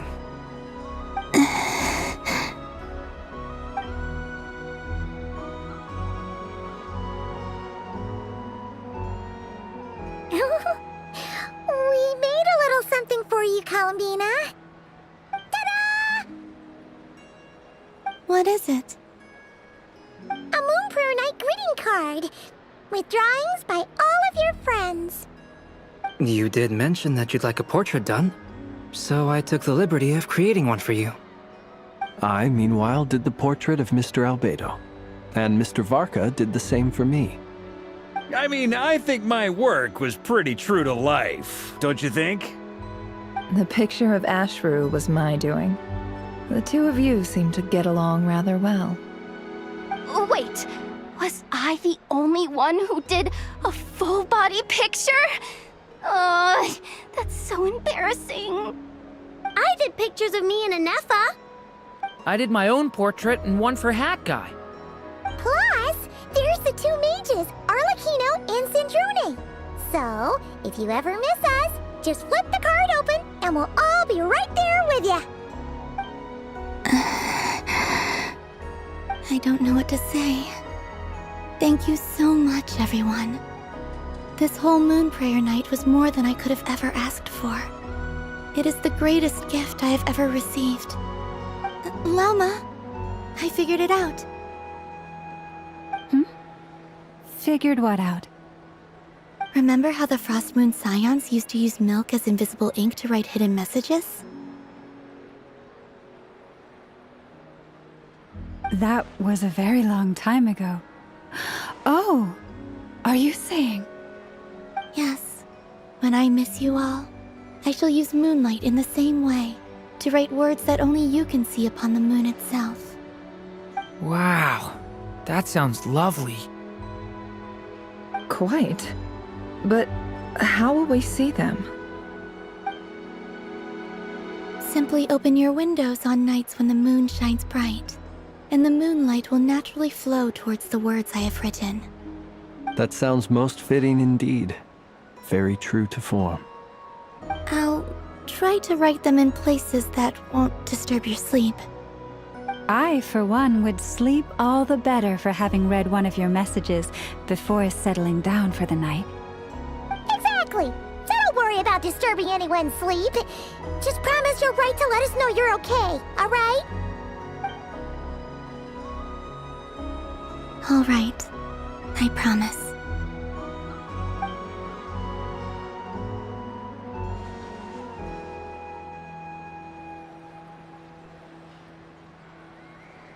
In that case, Columbina. I'm ready. Very well. Let's go.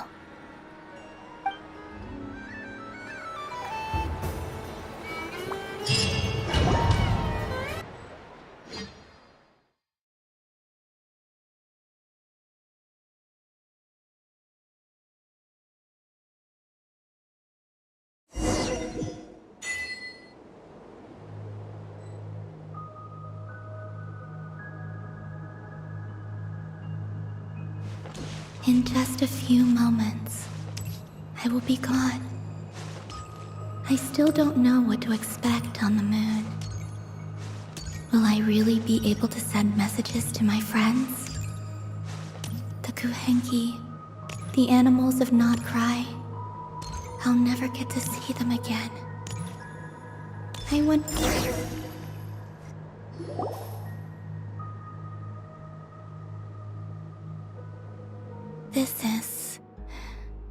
This is where the people of Hyperborea used to communicate with the moons.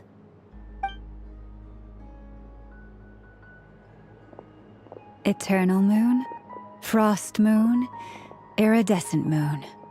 When the power of all three converge, the gate to the moons shall open. Moon marrow preparations are complete. Only the final step remains. I'm sure Nasha Town is livelier than ever at this moment. Yeah, it's a shame you couldn't be there for it, but it's now or never, right? It's fine. I'm more than happy with this. My last piece of luggage.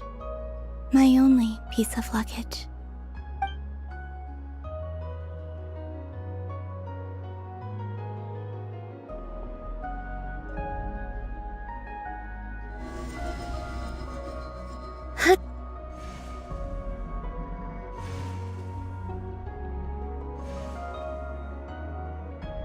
I can already feel the moon calling to me.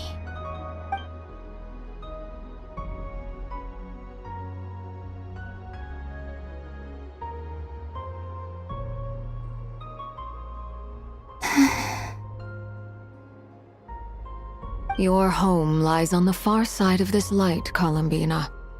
From now on, we will at last have a reason to pray to the true moon. Columbina. Yes? I'm listening.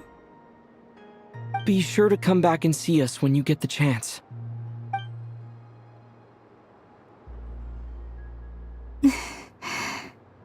Of course. But if that chance doesn't come, then remember that you have friends on this planet. People who will miss Columbina. Yes, I will. Thank you for everything you've done for me. And remember, come night or day, the moonlight shall always connect us. Well then, farewell, my friends.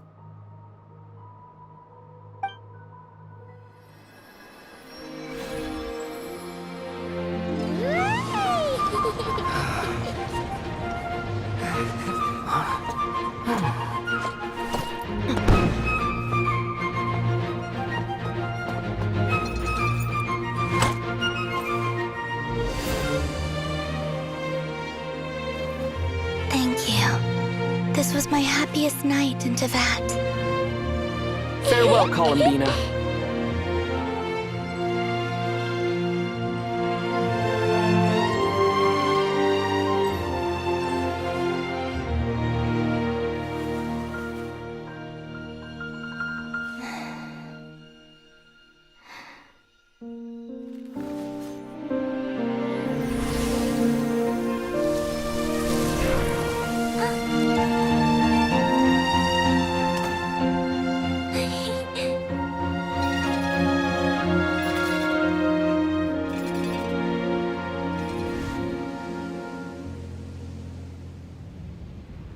The moon really is closer than ever tonight.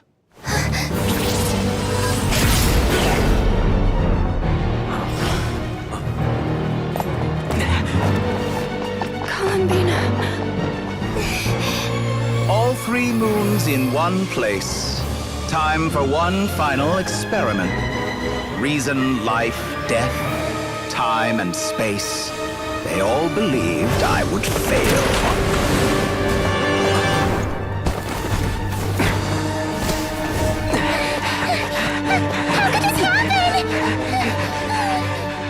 But Tevat's primordial power never did belong to the throne of heaven. And now, they are mine.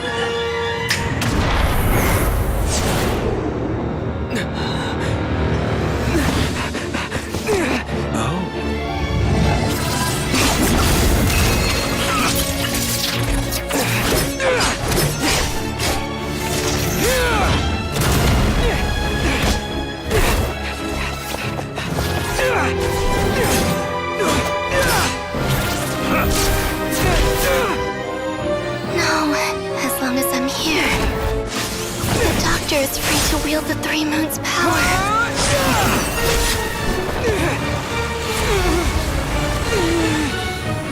It's the only way.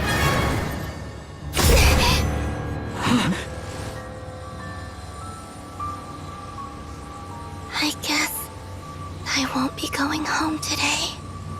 Columbina! No!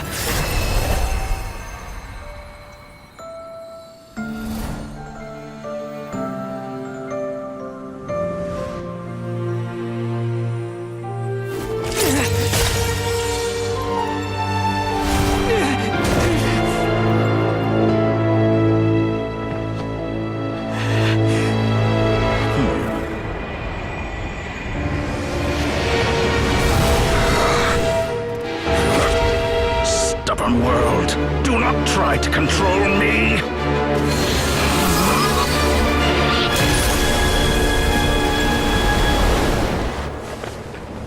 Columbina.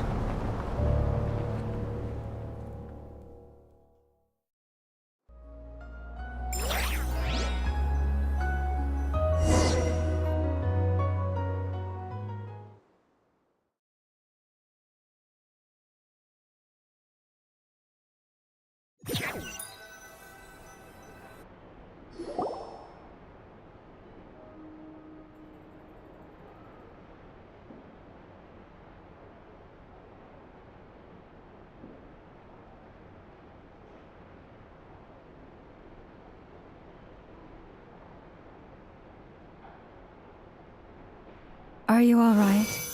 Do your wounds still hurt?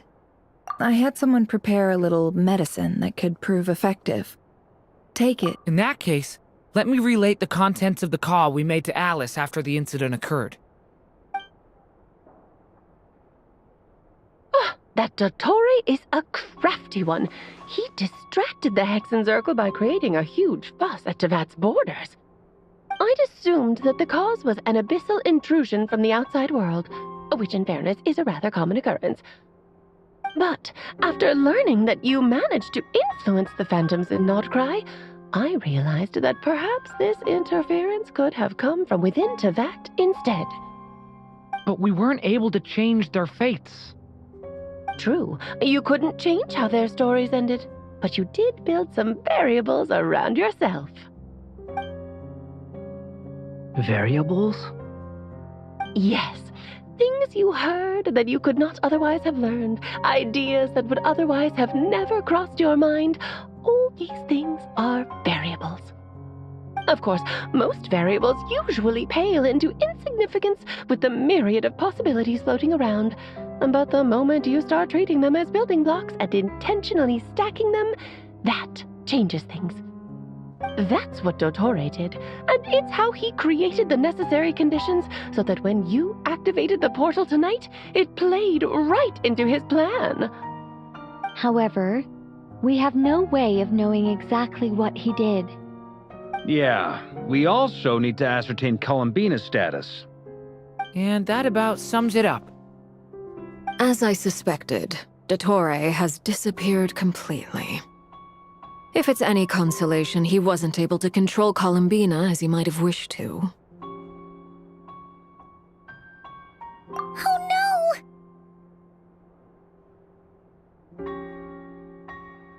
What? She did what? All we saw was Dottore appeared and used some kind of power.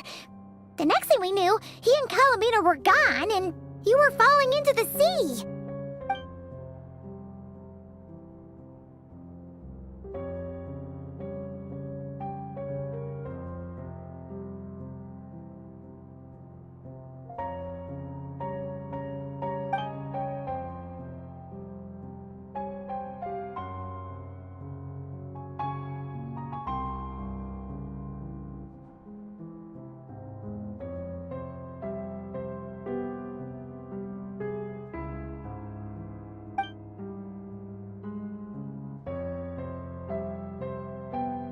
So, Columbina intentionally opened the Moon Gate and escaped into the same mysterious world as Rarier and Thalindis.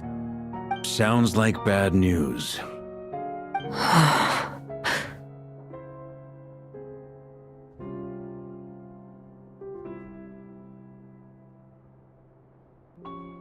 Seen in that way, the Trilunar Syzygy and Revere's emergence, Dottore might have been pulling the strings in both cases. According to Miss Alice, he is attempting to transcend his destiny and finish an experiment that only a god might complete. An utter lunatic. Wait a sec, where's Hat Guy? Seems like he'd want to be here for this. He took off with the Dodo communication device after we spoke to Alice. He said he had a hunch that he wanted to investigate by himself. The look on his face was terrifying. I've never seen him like that before.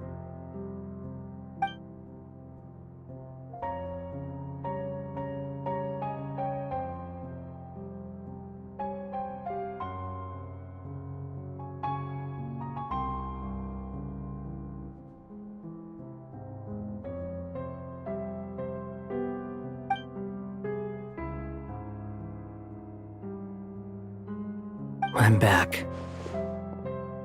Hat Guy! I went to look for the Hyperborean phantoms again. I think I've gotten to the bottom of it. I got them to talk to Nicole on the other end of the communications line. Turns out, the history they describe is different from how Nicole remembers it. Really? But how? Surely Nicole can't have been wrong. Because the phantoms are the ones who are deceived. They speak of a savior who appeared in their history. One who never should have existed. This savior promised to create a new moon within the false sky, and even bring back their moon goddesses. Foolishly, they believed in him, and told him everything he wanted to know about the moons. It's obvious that this was Dottoro's doing. Now you mention it, the first time we entered the Hyperborean ruins, we heard the Phantoms discussing their history, and I remember Nicole commenting that something sounded a little strange. But Dottori shouldn't have been able to get in there in the first place. He didn't. Nicole said that this was an anomalous state triggered by disruptions in the causal connections between phantoms from the same era. The variables that Dottori put in place were substantial enough that they even affected phantoms that he never met. So it's not that their memories were unclear. They'd been tampered with. That's exactly the possibility Dottori was trying to manufacture. He turned these variables into knowledge and engineered the situation so all that knowledge would fall into his hands. Then, he harnessed that knowledge on Moon Prayer Night to truly create a false moon. How is that even possible? To be precise, he exploited a weakness in the way the spell works. The spell senses Kuvaki to detect the moon's location. So, as long as the false moon more strongly resembled a moon than the frost moon beyond the skies, the gate would teleport Columbina to the false moon's location. In other words, to Dottori's side. Once he had her under control, the teleportation spell remained active, and he manipulated her power to seize both moon marrows. At that moment, the moon marrows disappeared right before our eyes. It was already too late, even as we were leaving the ruins. By then, Dottore had already amassed the power of all 3 moons. So, where does that leave us? What do we do now? I'd certainly like to know what Her Majesty thinks, now that the concerns I expressed to her have come to pass. But we cannot simply sit and wait for her to decide the matter. And in any case, it is not the Fatui Harbinger Damselette who sees us as her friends, but rather Columbina Hyposelenia. If, even in such extreme circumstances, Her Majesty will not lift the prohibition on Harbingers drawing steel against one another, then I will do as my heart demands. I will fight as Peruware instead. Oh, Arlecchino! Time is short, so I'll make the first move.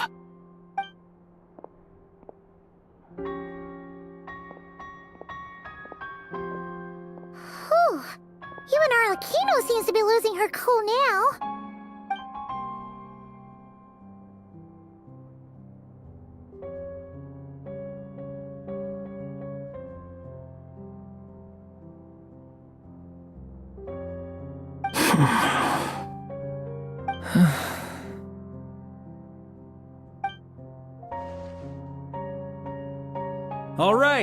All right. Lose those dejected looks for a moment and let me get a word in. It looks bad, I won't lie. Very bad, in fact. So Dottori's pulled some real dirty tricks to gain the upper hand. For now. And yeah, it's to the point where even the mages say that his variables have affected destiny. I'm not so sure, though. Many have told me that Tevat's destiny is fixed, and that does appear to be the case. Well, what makes Dottori so sure he'll be the exception? And since he was able to stack these variables up, who's to say we can't do the same? You of all people should not be discouraged, traveler from afar. This isn't over yet. And you're not alone in that. Everyone here does, whether they've spoken thus far or not. But none of us are the type to sit back and wait for the sun to shine again. That's exactly how a knight should roll. If they knock you down, you get back up and get back in it. Don't forget, Honorary Knight, you're a legitimate member of Mondstadt too.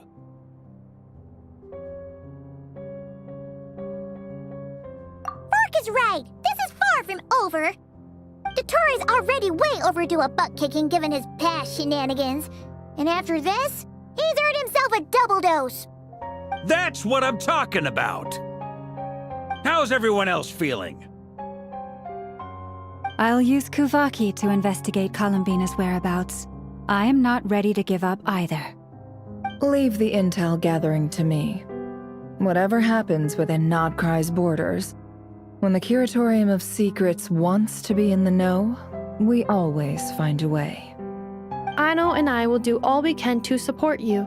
We will attempt to reverse engineer Dotori's actions and seek a breakthrough that way. Alice and Nicole are busy dealing with an emergency at Tavat's borders, so they can't return just yet.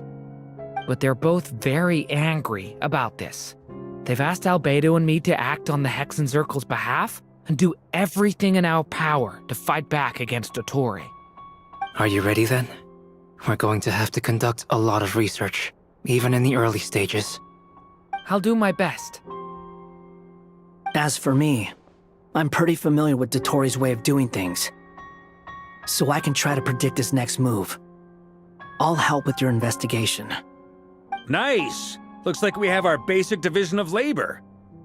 I'll get in touch with Flints and Itlua, get them to have a chat with their Starshiner. It couldn't hurt to bring the Lightkeepers on board as well. At the same time, I'll pass on instructions to the Knights present in Nodcry to assist the Lightkeepers and other organizations in... Yeah! We'll show him! That's it then. Good luck, everyone.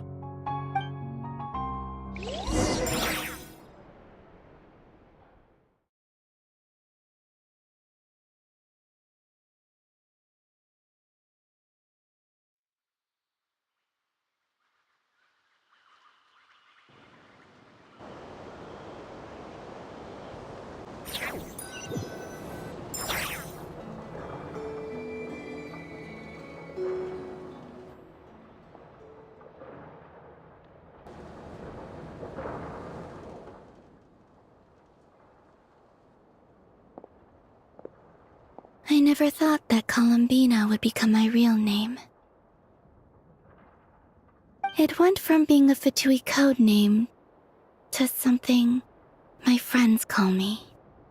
And remember, come night or day, the moonlight shall always connect us.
Instead of confining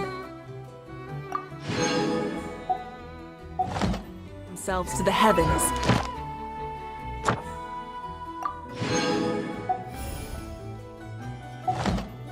God should broaden their horizons in the world below.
Rev the engines!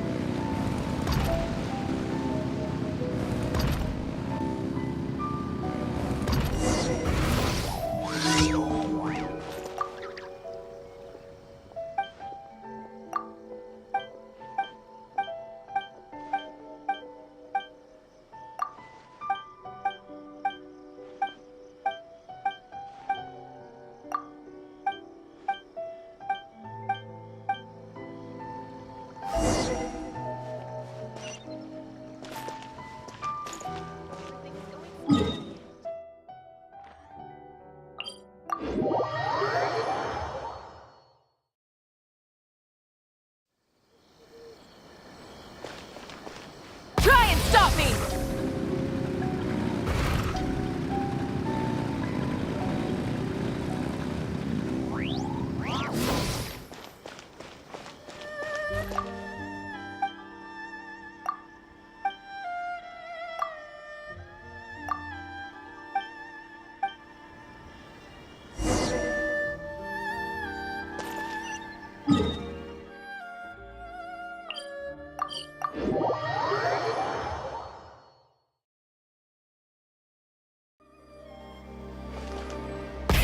Rev the engines!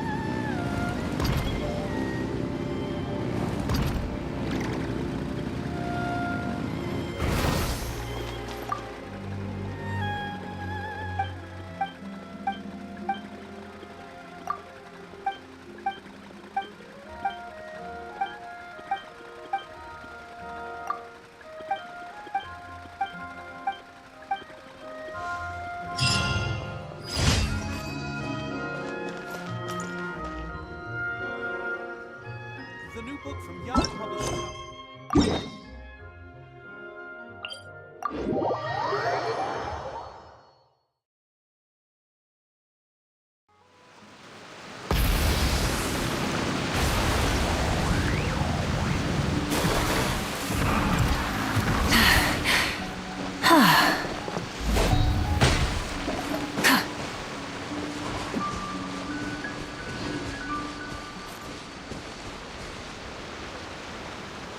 Order guide you.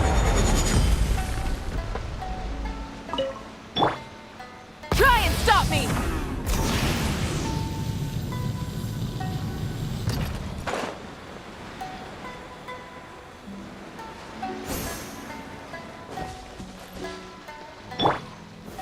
Stabilize. There is no escape! Rise with the sun! Lay to bear!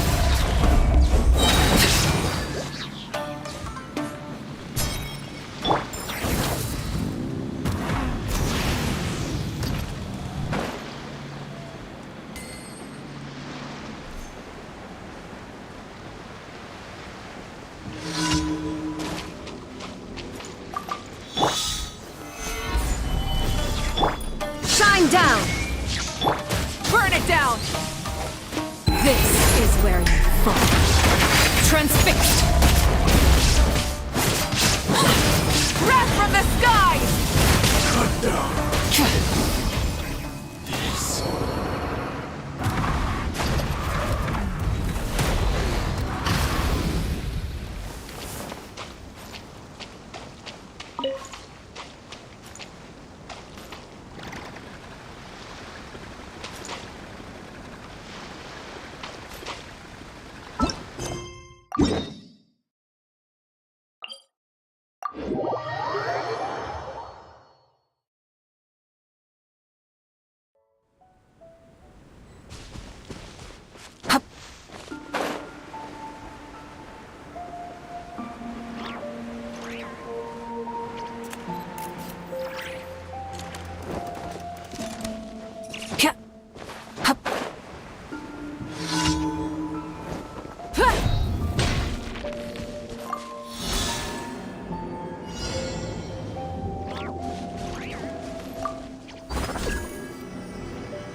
Rev the engines!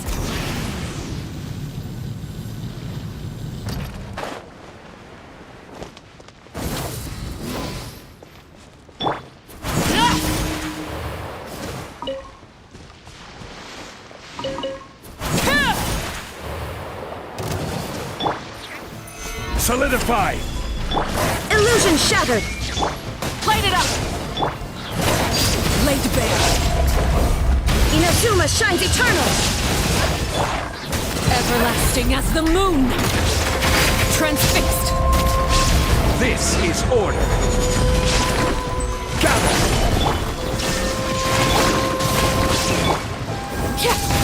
Light of the blazing sun! Now you shall perish!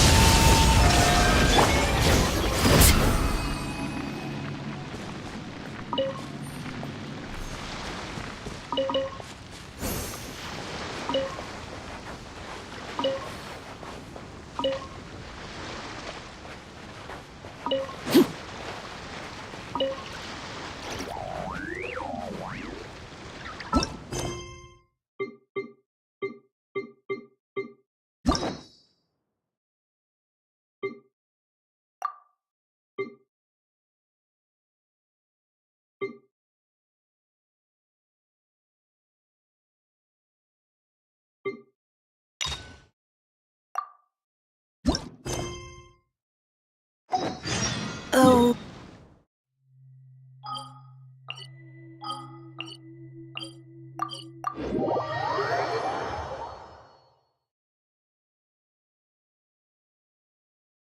Alice?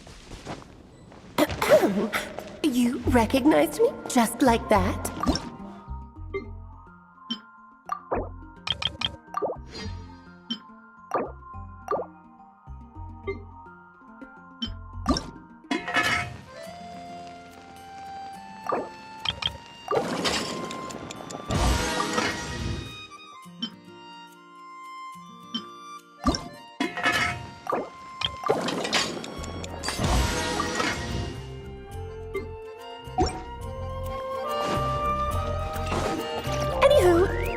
Star Sand Shoal, there's a... Add Ast... Thank you for completing... Well, it wouldn't be Clay's mom without a hefty dose of mystery, huh?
Traveler in Paimon? I'm sorry. I hope I didn't scare you. Oh, no, you didn't scare us. Just gave us a little surprise. Looks like you've gotten even more powerful now. I don't know. It just feels like it's gotten harder to control. I didn't mean to strike so hard. I'm so relieved you didn't get hurt. It's all good. We've had worse. No, don't worry about that.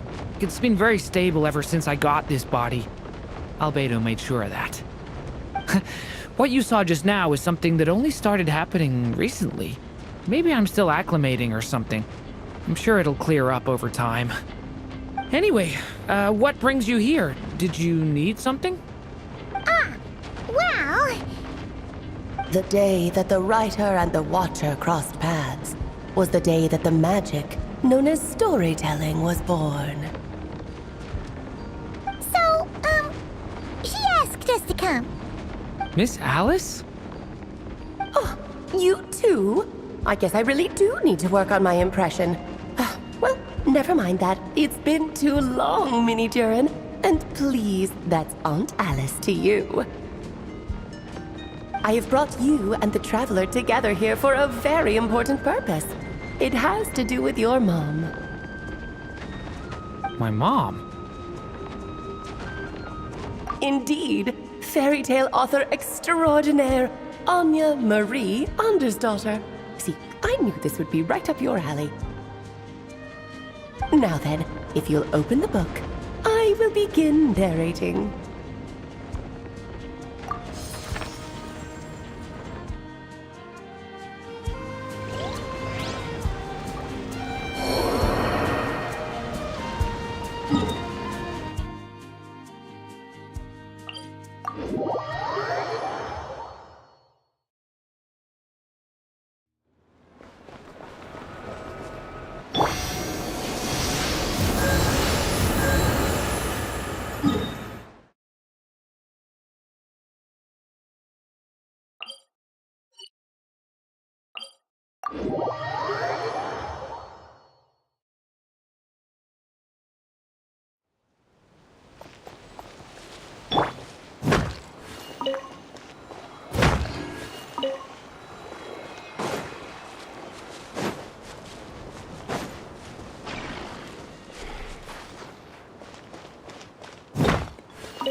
Whoa! What is this place? It reminds Paimon of Simulanka. The two are indeed similar. Both worlds were built using the same magic, after all.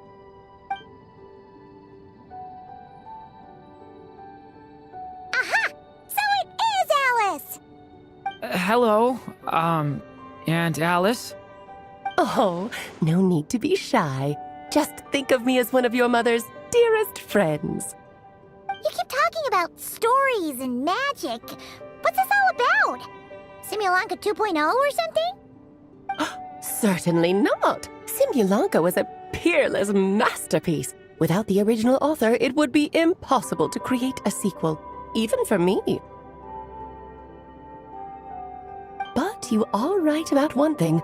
Just like last time, I want to show you a work of magic that has to do with storytelling. What's this?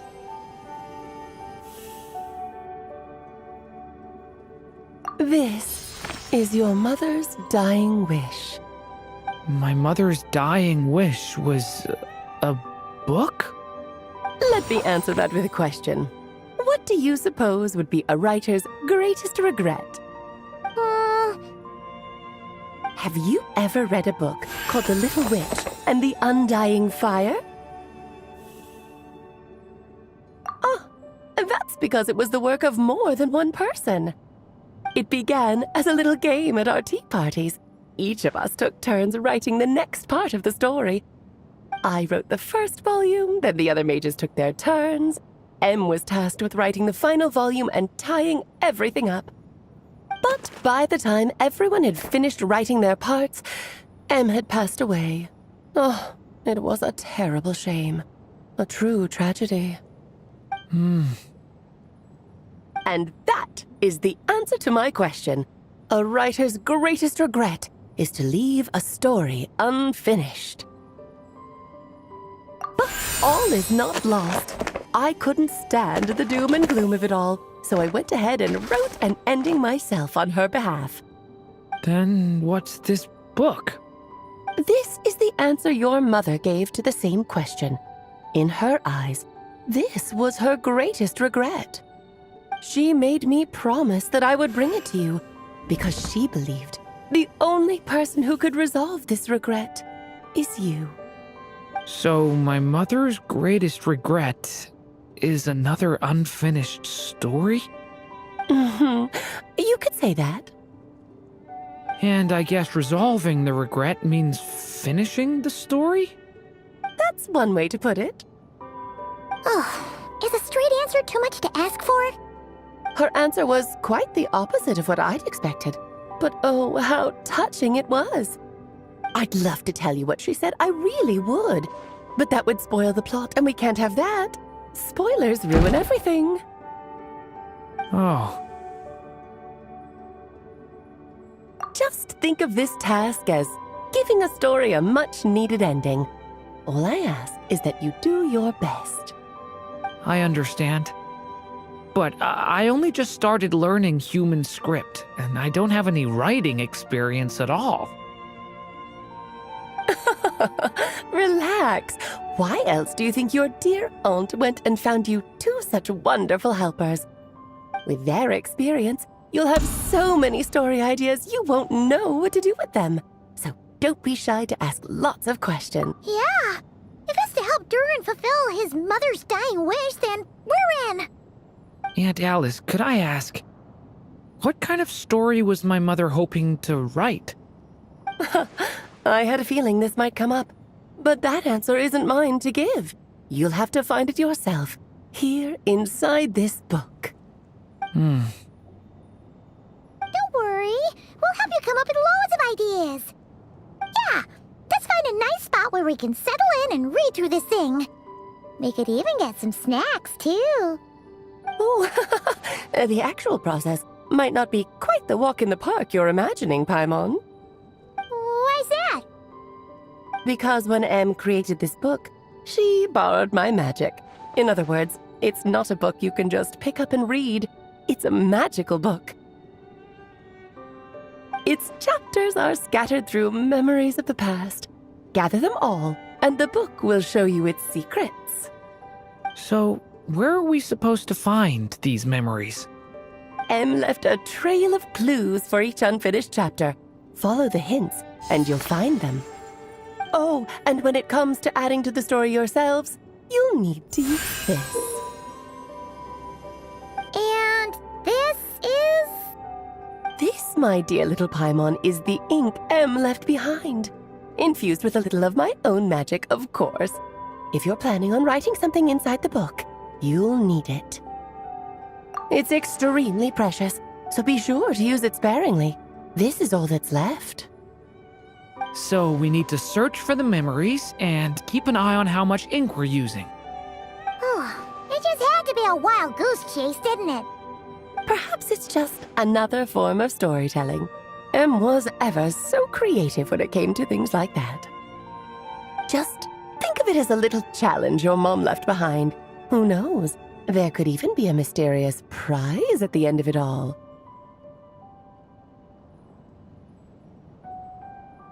I don't care about that. This was my mother's dying wish. Whatever it takes. Yep. With the two of us by your side, you'll be just fine. Okie dokie. That should be pretty much all you need to know. Oh, and once the story's complete, do let me have a little look-see, okay? I've read everything she ever wrote, so naturally, I can't miss this one. Yeah! Most of the time, you're pretty hard to pin down. Don't worry, I'll know when you're finished. Just wait for me to reach out. All right, off you go. I can't wait to hear how the story ends.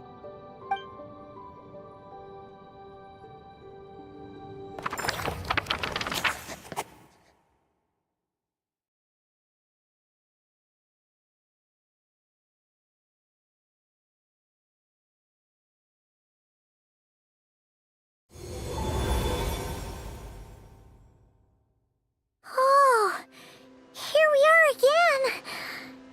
Alice's met. Right. Alice mentioned we should be on the lookout for clues. Huh? A corner of repose for countless tales, watched over by the honor of knights. A place for stories to sleep, perchance to dream of ancient cities and the epics of ages past. There, a witch once spent a sleepless night, and all to bring forth a story yet untold. Find the place I speak of, for it is where the seeds of this story lie. Was that a riddle? Where do you think this mysterious place could be? Hey, you might actually be onto something. Guess that means we need to head back to Mondstadt? I had a feeling that's where we would be headed. After all, it's where my mother was from, and I bet it's where she wrote this story, too. Yeah, that makes sense. Still, I feel bad about dragging the two of you along on such a long journey. Don't worry about it. We don't really have much going on right now, so we're all yours. Come on, let's go!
Mondstadt Library, huh? Talk about a trip down memory lane. So, we're supposed to find the seeds of the story, right?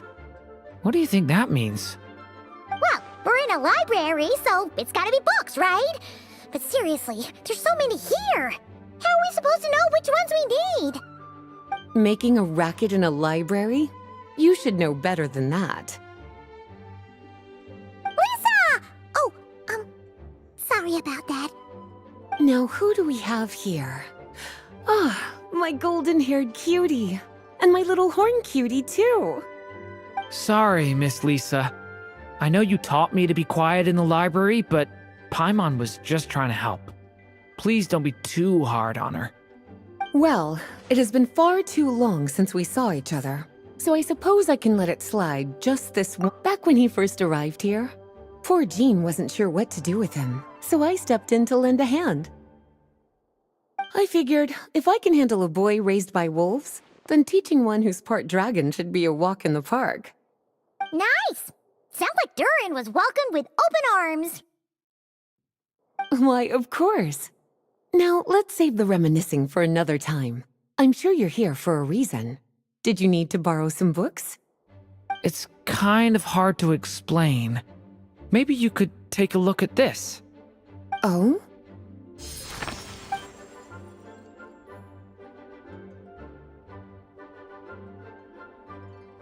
Ah, I see. These so-called seeds of the story must be the books that inspired its creation. That's just how it is with stories. They grow out of the tales that came before them. And that mage, I can almost picture her here, hundreds of years ago, scribbling away at one of these very desks. But we don't know anything about this story. How are we supposed to figure out which books inspired it? As it happens, just before I found you here, I was looking into something rather peculiar. One of the knights reported seeing some books that weren't listed anywhere in our catalog. Stranger still, just as he went to reach out for them, the books vanished into thin air. And then, a while later, while he was browsing through other shelves, there they were again. Seriously? That particular knight knows this library inside and out. I'd be very surprised if he was seeing things. Something tells me these might just be the magical books you're after. According to the report, there are 3 of these books in total.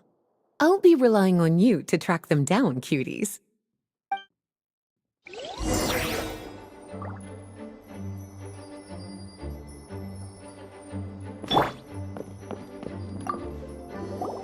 Kinda looks like a poet. Let's see what Lisa... Oh, wait! We better show it...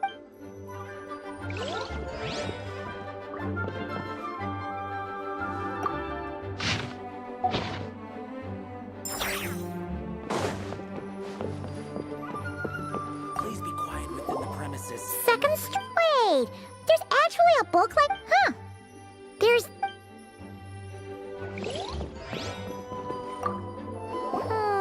It's one of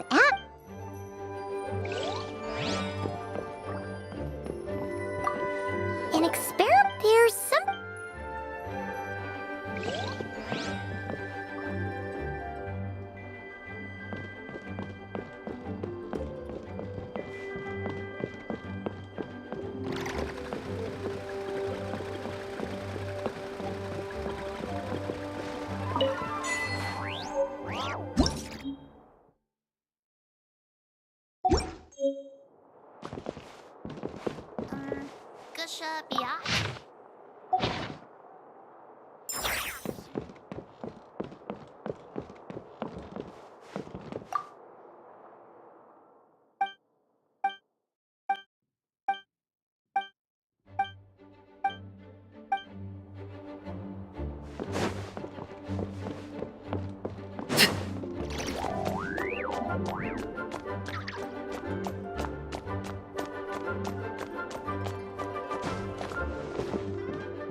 Well, did you manage to find them?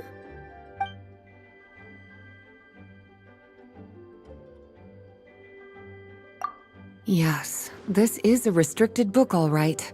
It certainly isn't supposed to be here. Huh. But it looks like a regular poetry collection. How did it end up being classified as a restricted book? The issue lies with one of the poems inside. You've heard of the great battle that took place on Dragonspine, yes? 500 years ago, during the cataclysm in Conria, an evil dragon descended upon Mondstadt. A fierce battle with Dvalin ensued, but in the end, the evil dragon fell, and Dragonspine became its resting place. You're talking about Durin. The Durin of Dragonspine. Well, the poem in question turns the whole battle into a dance, with the evil dragon recast as an innocent child who came here in search of friends. But given all the suffering experienced at the claws of that dragon, how could the people of Mondstadt accept such a retelling? Bards are often accused of inventing history or distorting the truth in their ballads, but this one hit a bit too close to home. And since the knights back then were unable to track down the author, they decided to ban the entire collection, blot out the title, and seal it away for good. So the version in the poem, it was all a lie? I'm afraid that question is something only the dragon himself could answer. Well, did you manage to find them?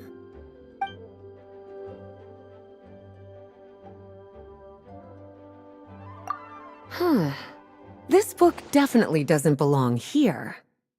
Yeah, we could tell just from reading the title. Albedo was the one who brought it in. He suggested I place it on the restricted list and keep it sealed away. Why? He said it's full of forbidden alchemical formulas, some of which could even result in the creation of dangerous monsters.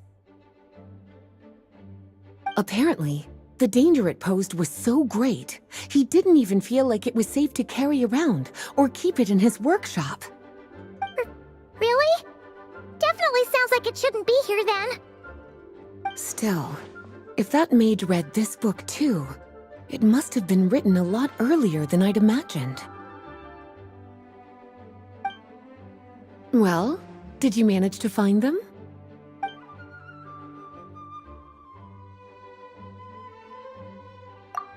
Truly extraordinary, and certainly not the kind of thing that should be just lying around. So... It's true. The only reason it's after Klee was born... So...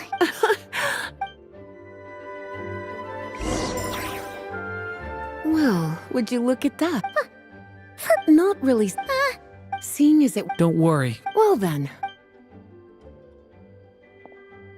Alright, we...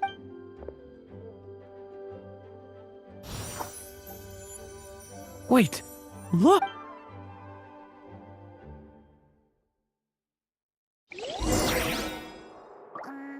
Gusha Biat?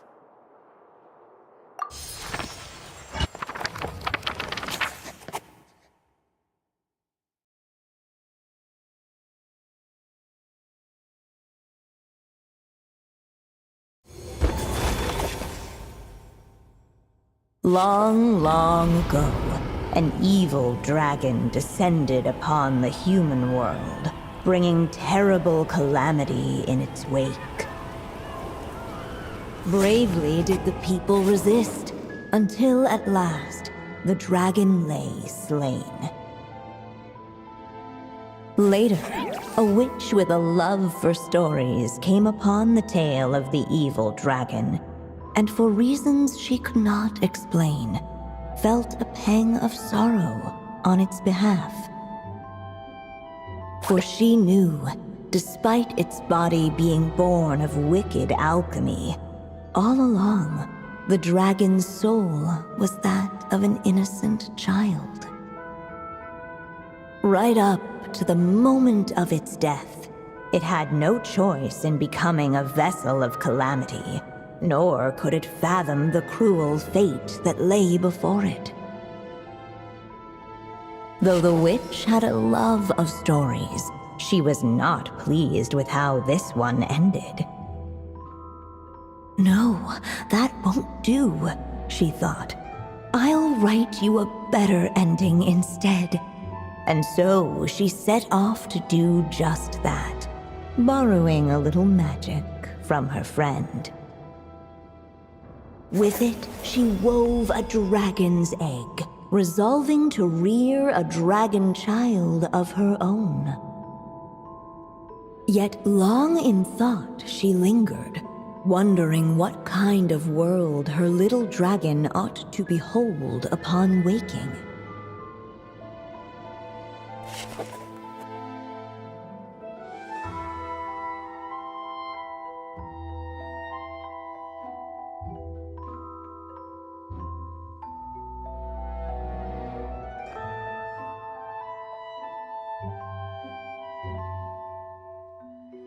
At last, she made her mind up, adorning the cradle with a wisp of woodland air.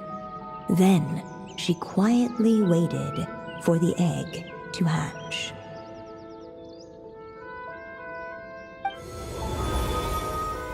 Whoa! We're actually inside the story! This must be Aunt Alice's magic. Yeah. A story about me? Why don't we just see where the story takes us? All we know is the beginning at this point. Okay.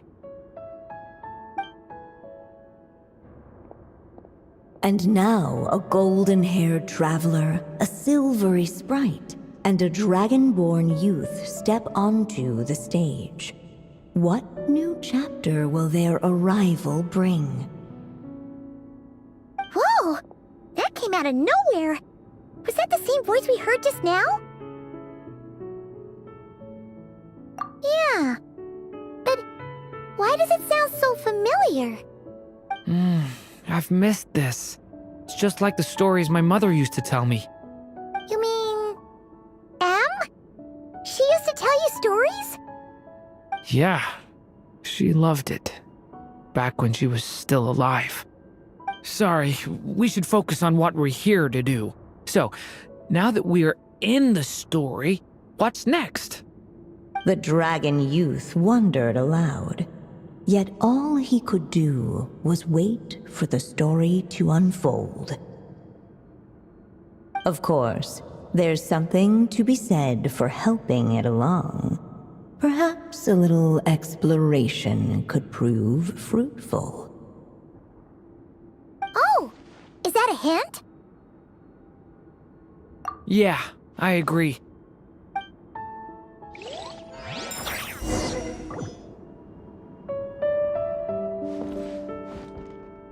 For a moment, the story crashers fell silent. Perhaps waiting around wasn't such a bad idea after all. Yet those who never stray beyond the main plot often miss the fun little details of... This must be the dragon egg, right? Looks like it's gonna hatch any moment now. So we've got a dragon egg about to hatch, a witch who loves stories, and that evil dragon we heard about at the beginning. Yep, it all adds up. This is my story, isn't it? Okay, so how are we supposed to help the story along? It feels like all we can do right now is wait. Apparently, it hadn't dawned on the group to look for a way to help the egg hatch faster. Oh, right! We're at the point in the story where we're waiting for the big... With the flames at his command, perhaps the dragon youth might be able to provide the egg with sufficient warmth. What? You want us to roast the dragon egg? The silvery sprite's surprise betrayed her lack of reading, for in countless tales it is told that only by fire's embrace will a dragon's egg hatch swiftly. Huh, you kinda have a point there. Okay, I'll see what I can do.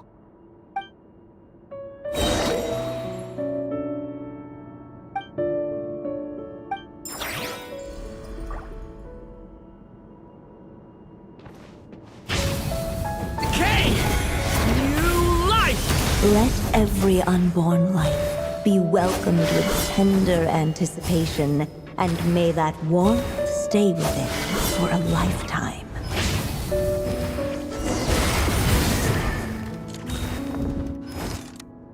At last, under the witch's expectant gaze, the little dragon broke free from its shell. No living being has ever decided the moment of its birth. You were no exception, my child. I brought you into being because I willed it so, just like the witch who created that evil dragon. But I promise you this. Your birth was wanted. You are loved, and you will have a different fate than the dragon that came before you. You've never told me those things before, but for some reason, I always knew. Thank you for bringing me into this world.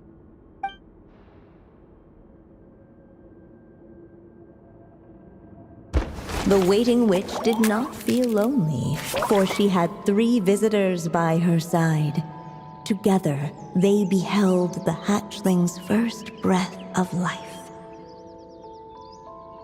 Holding her dragon child close, the witch promised him a life unlike that of the evil dragon.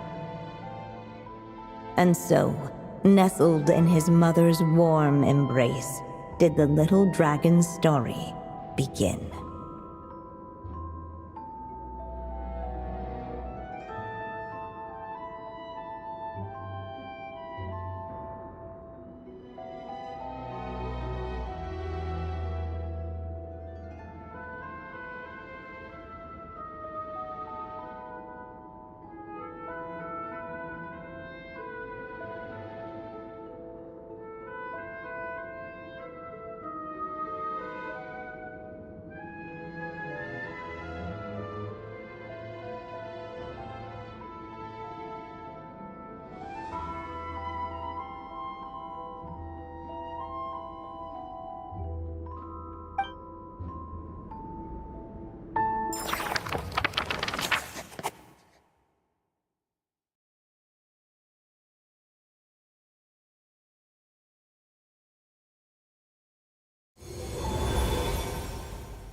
Wait, isn't this Mondstadt?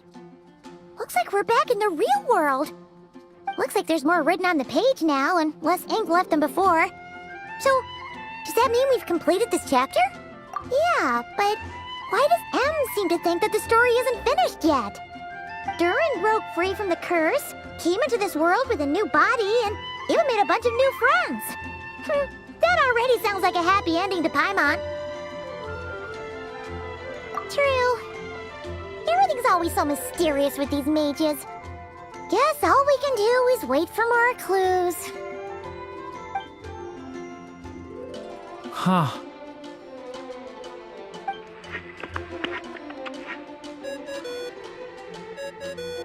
Is this thing on? All right, that should do it. Hey, that's Alice's voice! Hello there, children. If you're hearing this, you've stumbled upon the little recording I left for you. I thought you could use a few hints about how the book works. By now, I'm guessing you've already begun to leave your mark on the story. You should know, however, that the book needs time to absorb the ink, so the next chapter's clues won't show up right away. Wait, so even magic ink needs time to dry? The good news is, you can return to any chapter you've already completed and continue to explore the mystical, magical storybook world you helped create. Have fun, dearies. Toodles! Aw, man! Paimon was so ready to knock this out in one go! Maybe it's for the best. Sooner or later, we'll end up being whisked off to another world again, and if that happens, who knows when we'll be able to come back. So it might be good to take a break while we can. A break.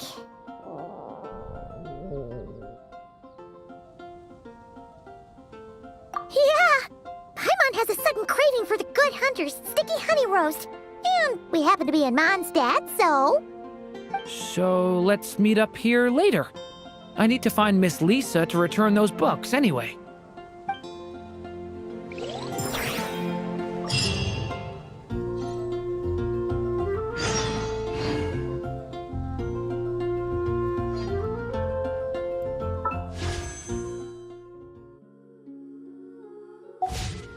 Exploration and trials.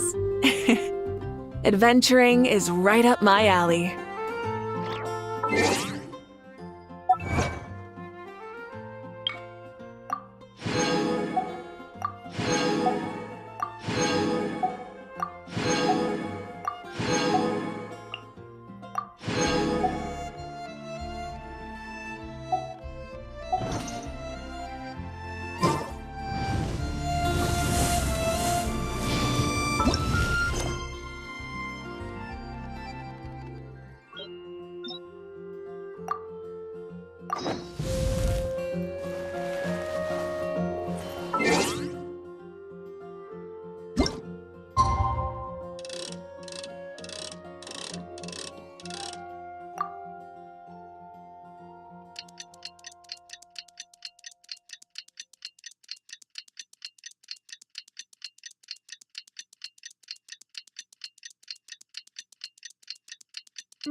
Aunt Alice said we can, if you feel like...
The sky in Natland.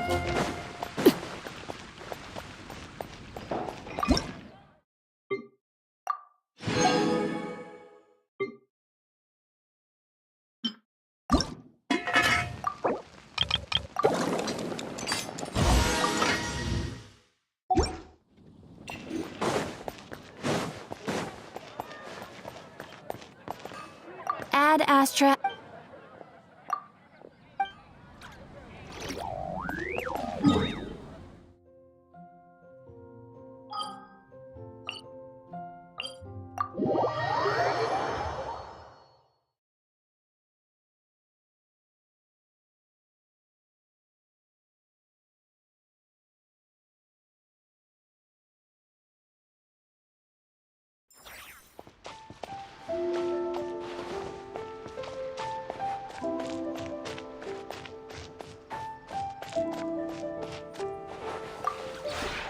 This road...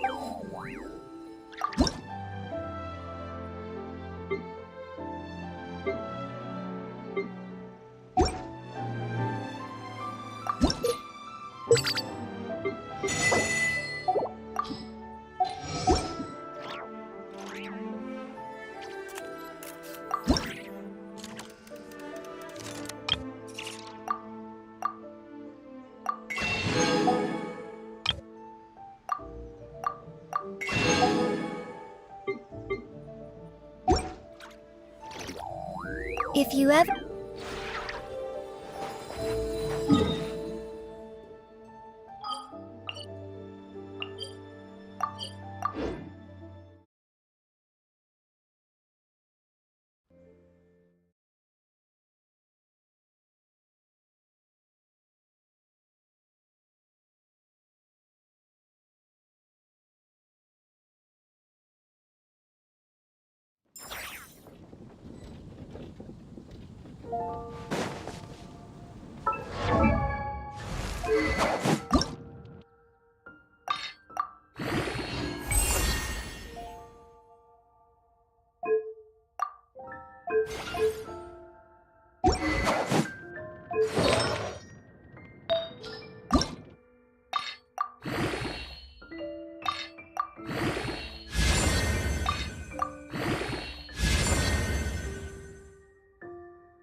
The sun, laid bare.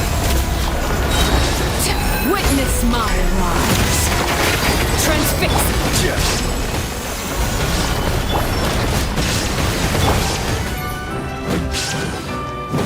Light it up. Wrath from the skies.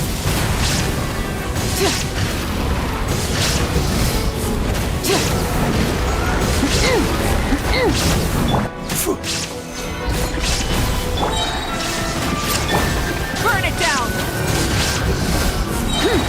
Pyroclastic surge!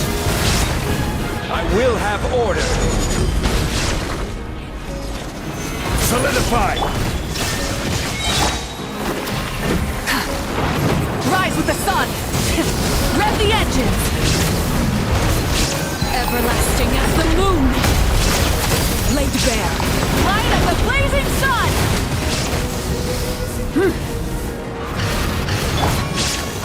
Stabilize! Rev the engines!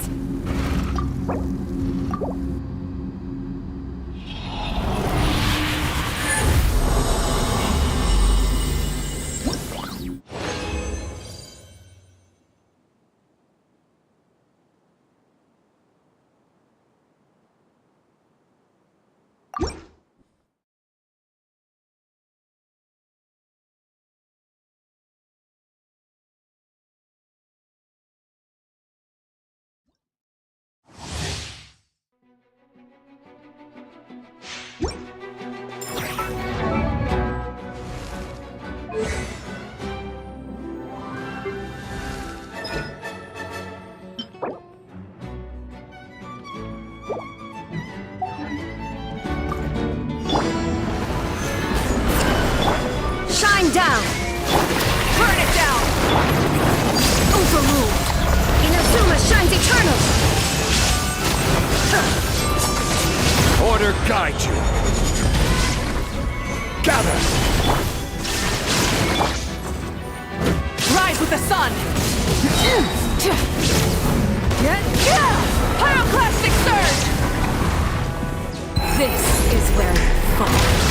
Transfixed!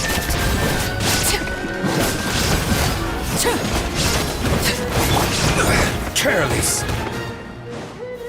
Stabilize. There is no escape! Light it up!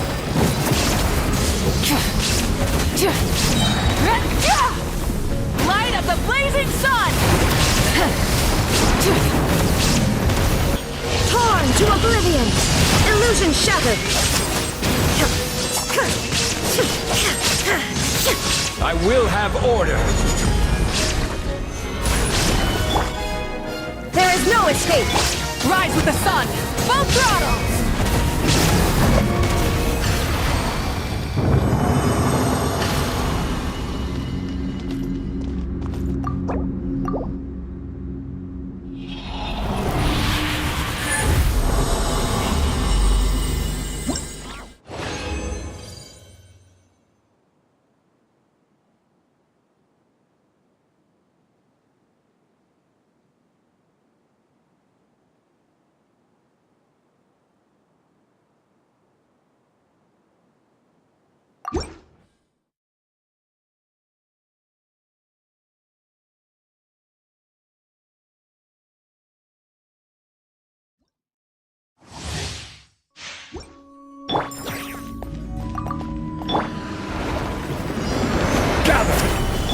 Shine down!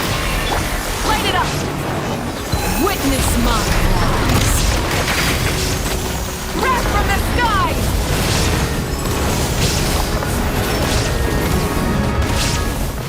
Now you shall perish! Illusion shattered!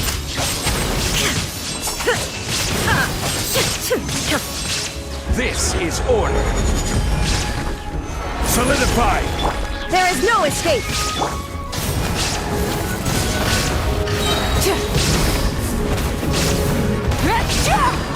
Pyroclastic surge! Everlasting as the moon! Overruled! Torn to oblivion!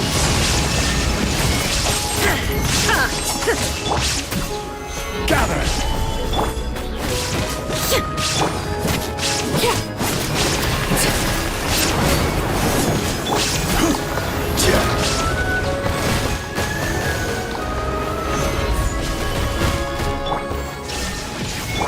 Burn it down! Rev the engines!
Light of the blazing sun!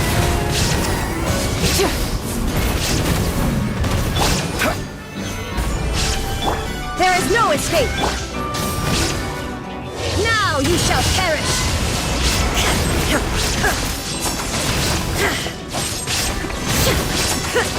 Illusion shattered! This is order. Solidify! Burn it down! Wrath from the skies!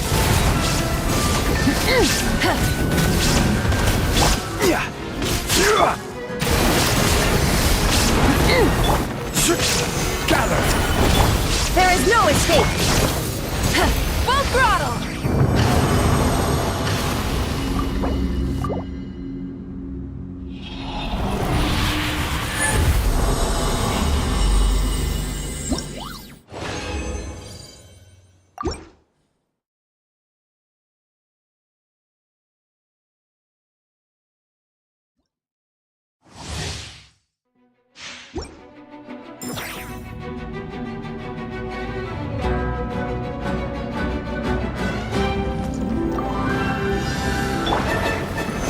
Stabilize! Shine down! Light it up! Full throttle! Light of the blazing sun! This is where you fall. Transfixed! Inazuma shines eternal! There is no escape!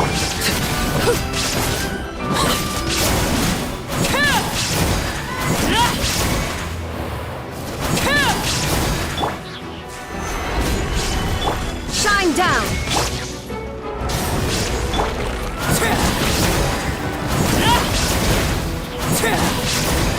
Wrath from the skies!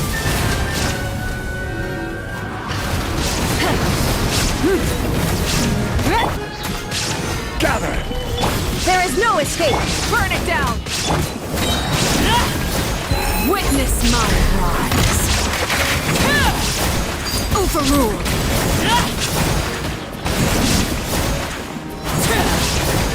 Order guide you! Stabilize! Pyroclastic surge!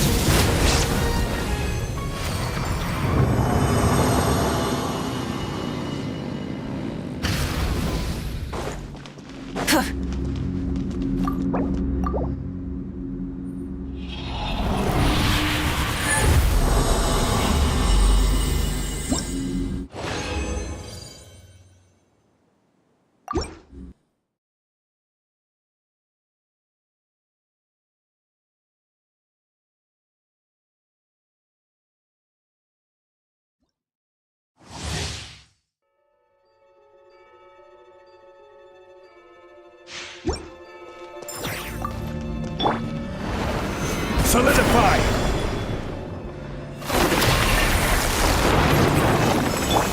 Shine down!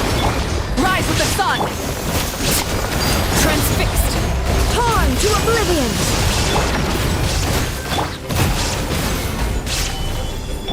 Illusion shattered! Full throttle! Light it up! Wrath from the skies! Everlasting as the moon! Overruled! There is no escape! Rise with the sun! Gather! Shine down!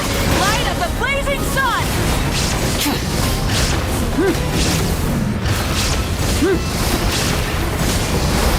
This is order! Stabilize!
Osmanthus wine tastes the same as I remember.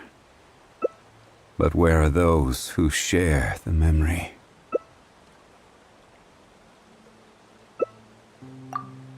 Osmanthus wine tastes the same as I remember. But where are those?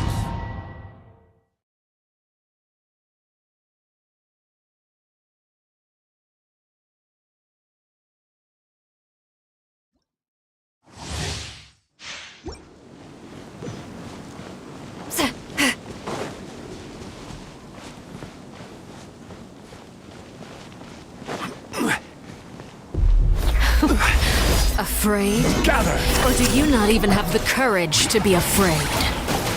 Is it my turn now?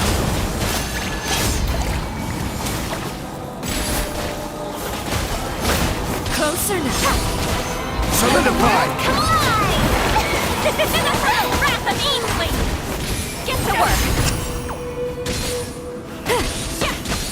Is it my turn now? Gather!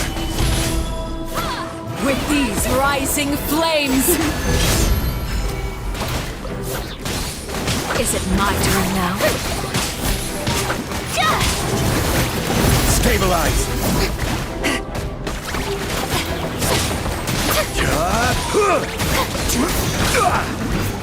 With the fall of darkness, destruction shall rise!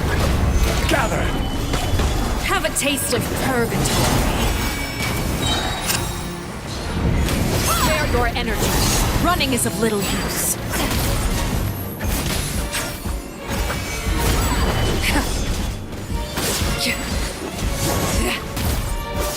Order guide you!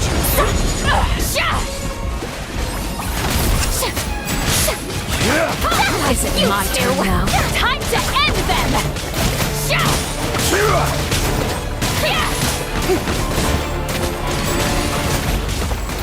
Let my name echo in song!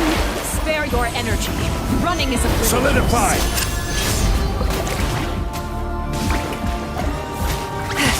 Fulfill our pact!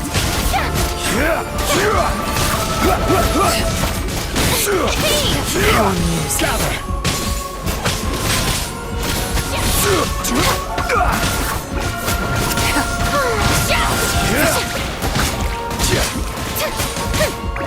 This is order. Is it my turn now? Solidify! Get him!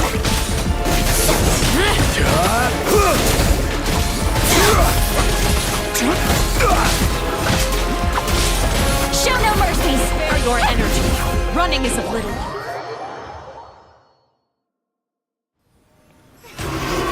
All kindness has been seared away. My blade is all that remains. Fulfill our pact! Order guide you! Time to shine! Gather!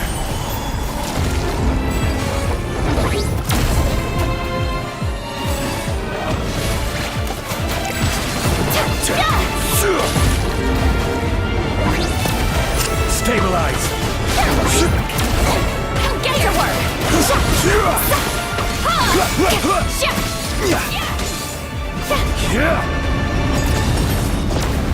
The sun and moon have set. Solidify! Only ruin remains. All hope has been extinguished. Show no mercy!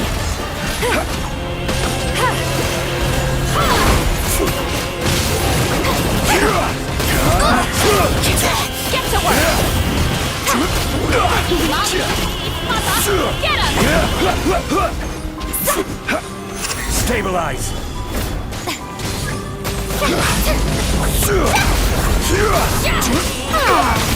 Sometimes only the I beginning. will have order! Shower me with praise!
Solidify! Light it up! Lay to bear! Now you shall perish! There is no escape! Witness my rise! Transfixed! Pyroclastic surge! Stabilize!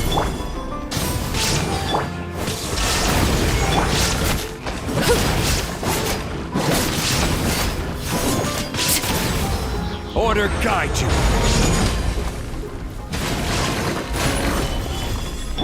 Shine down! Light of the blazing sun! Inazuma shines eternal!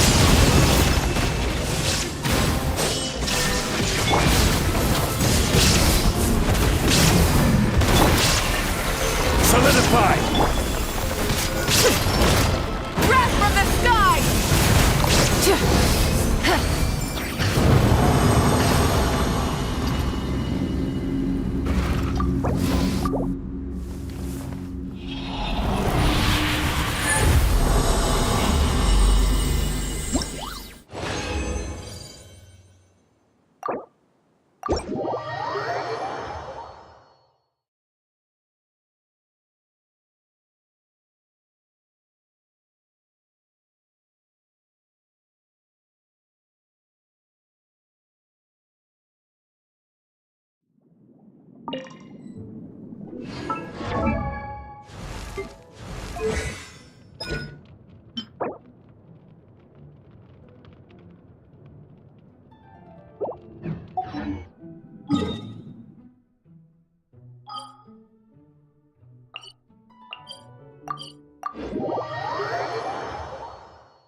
Add Astra.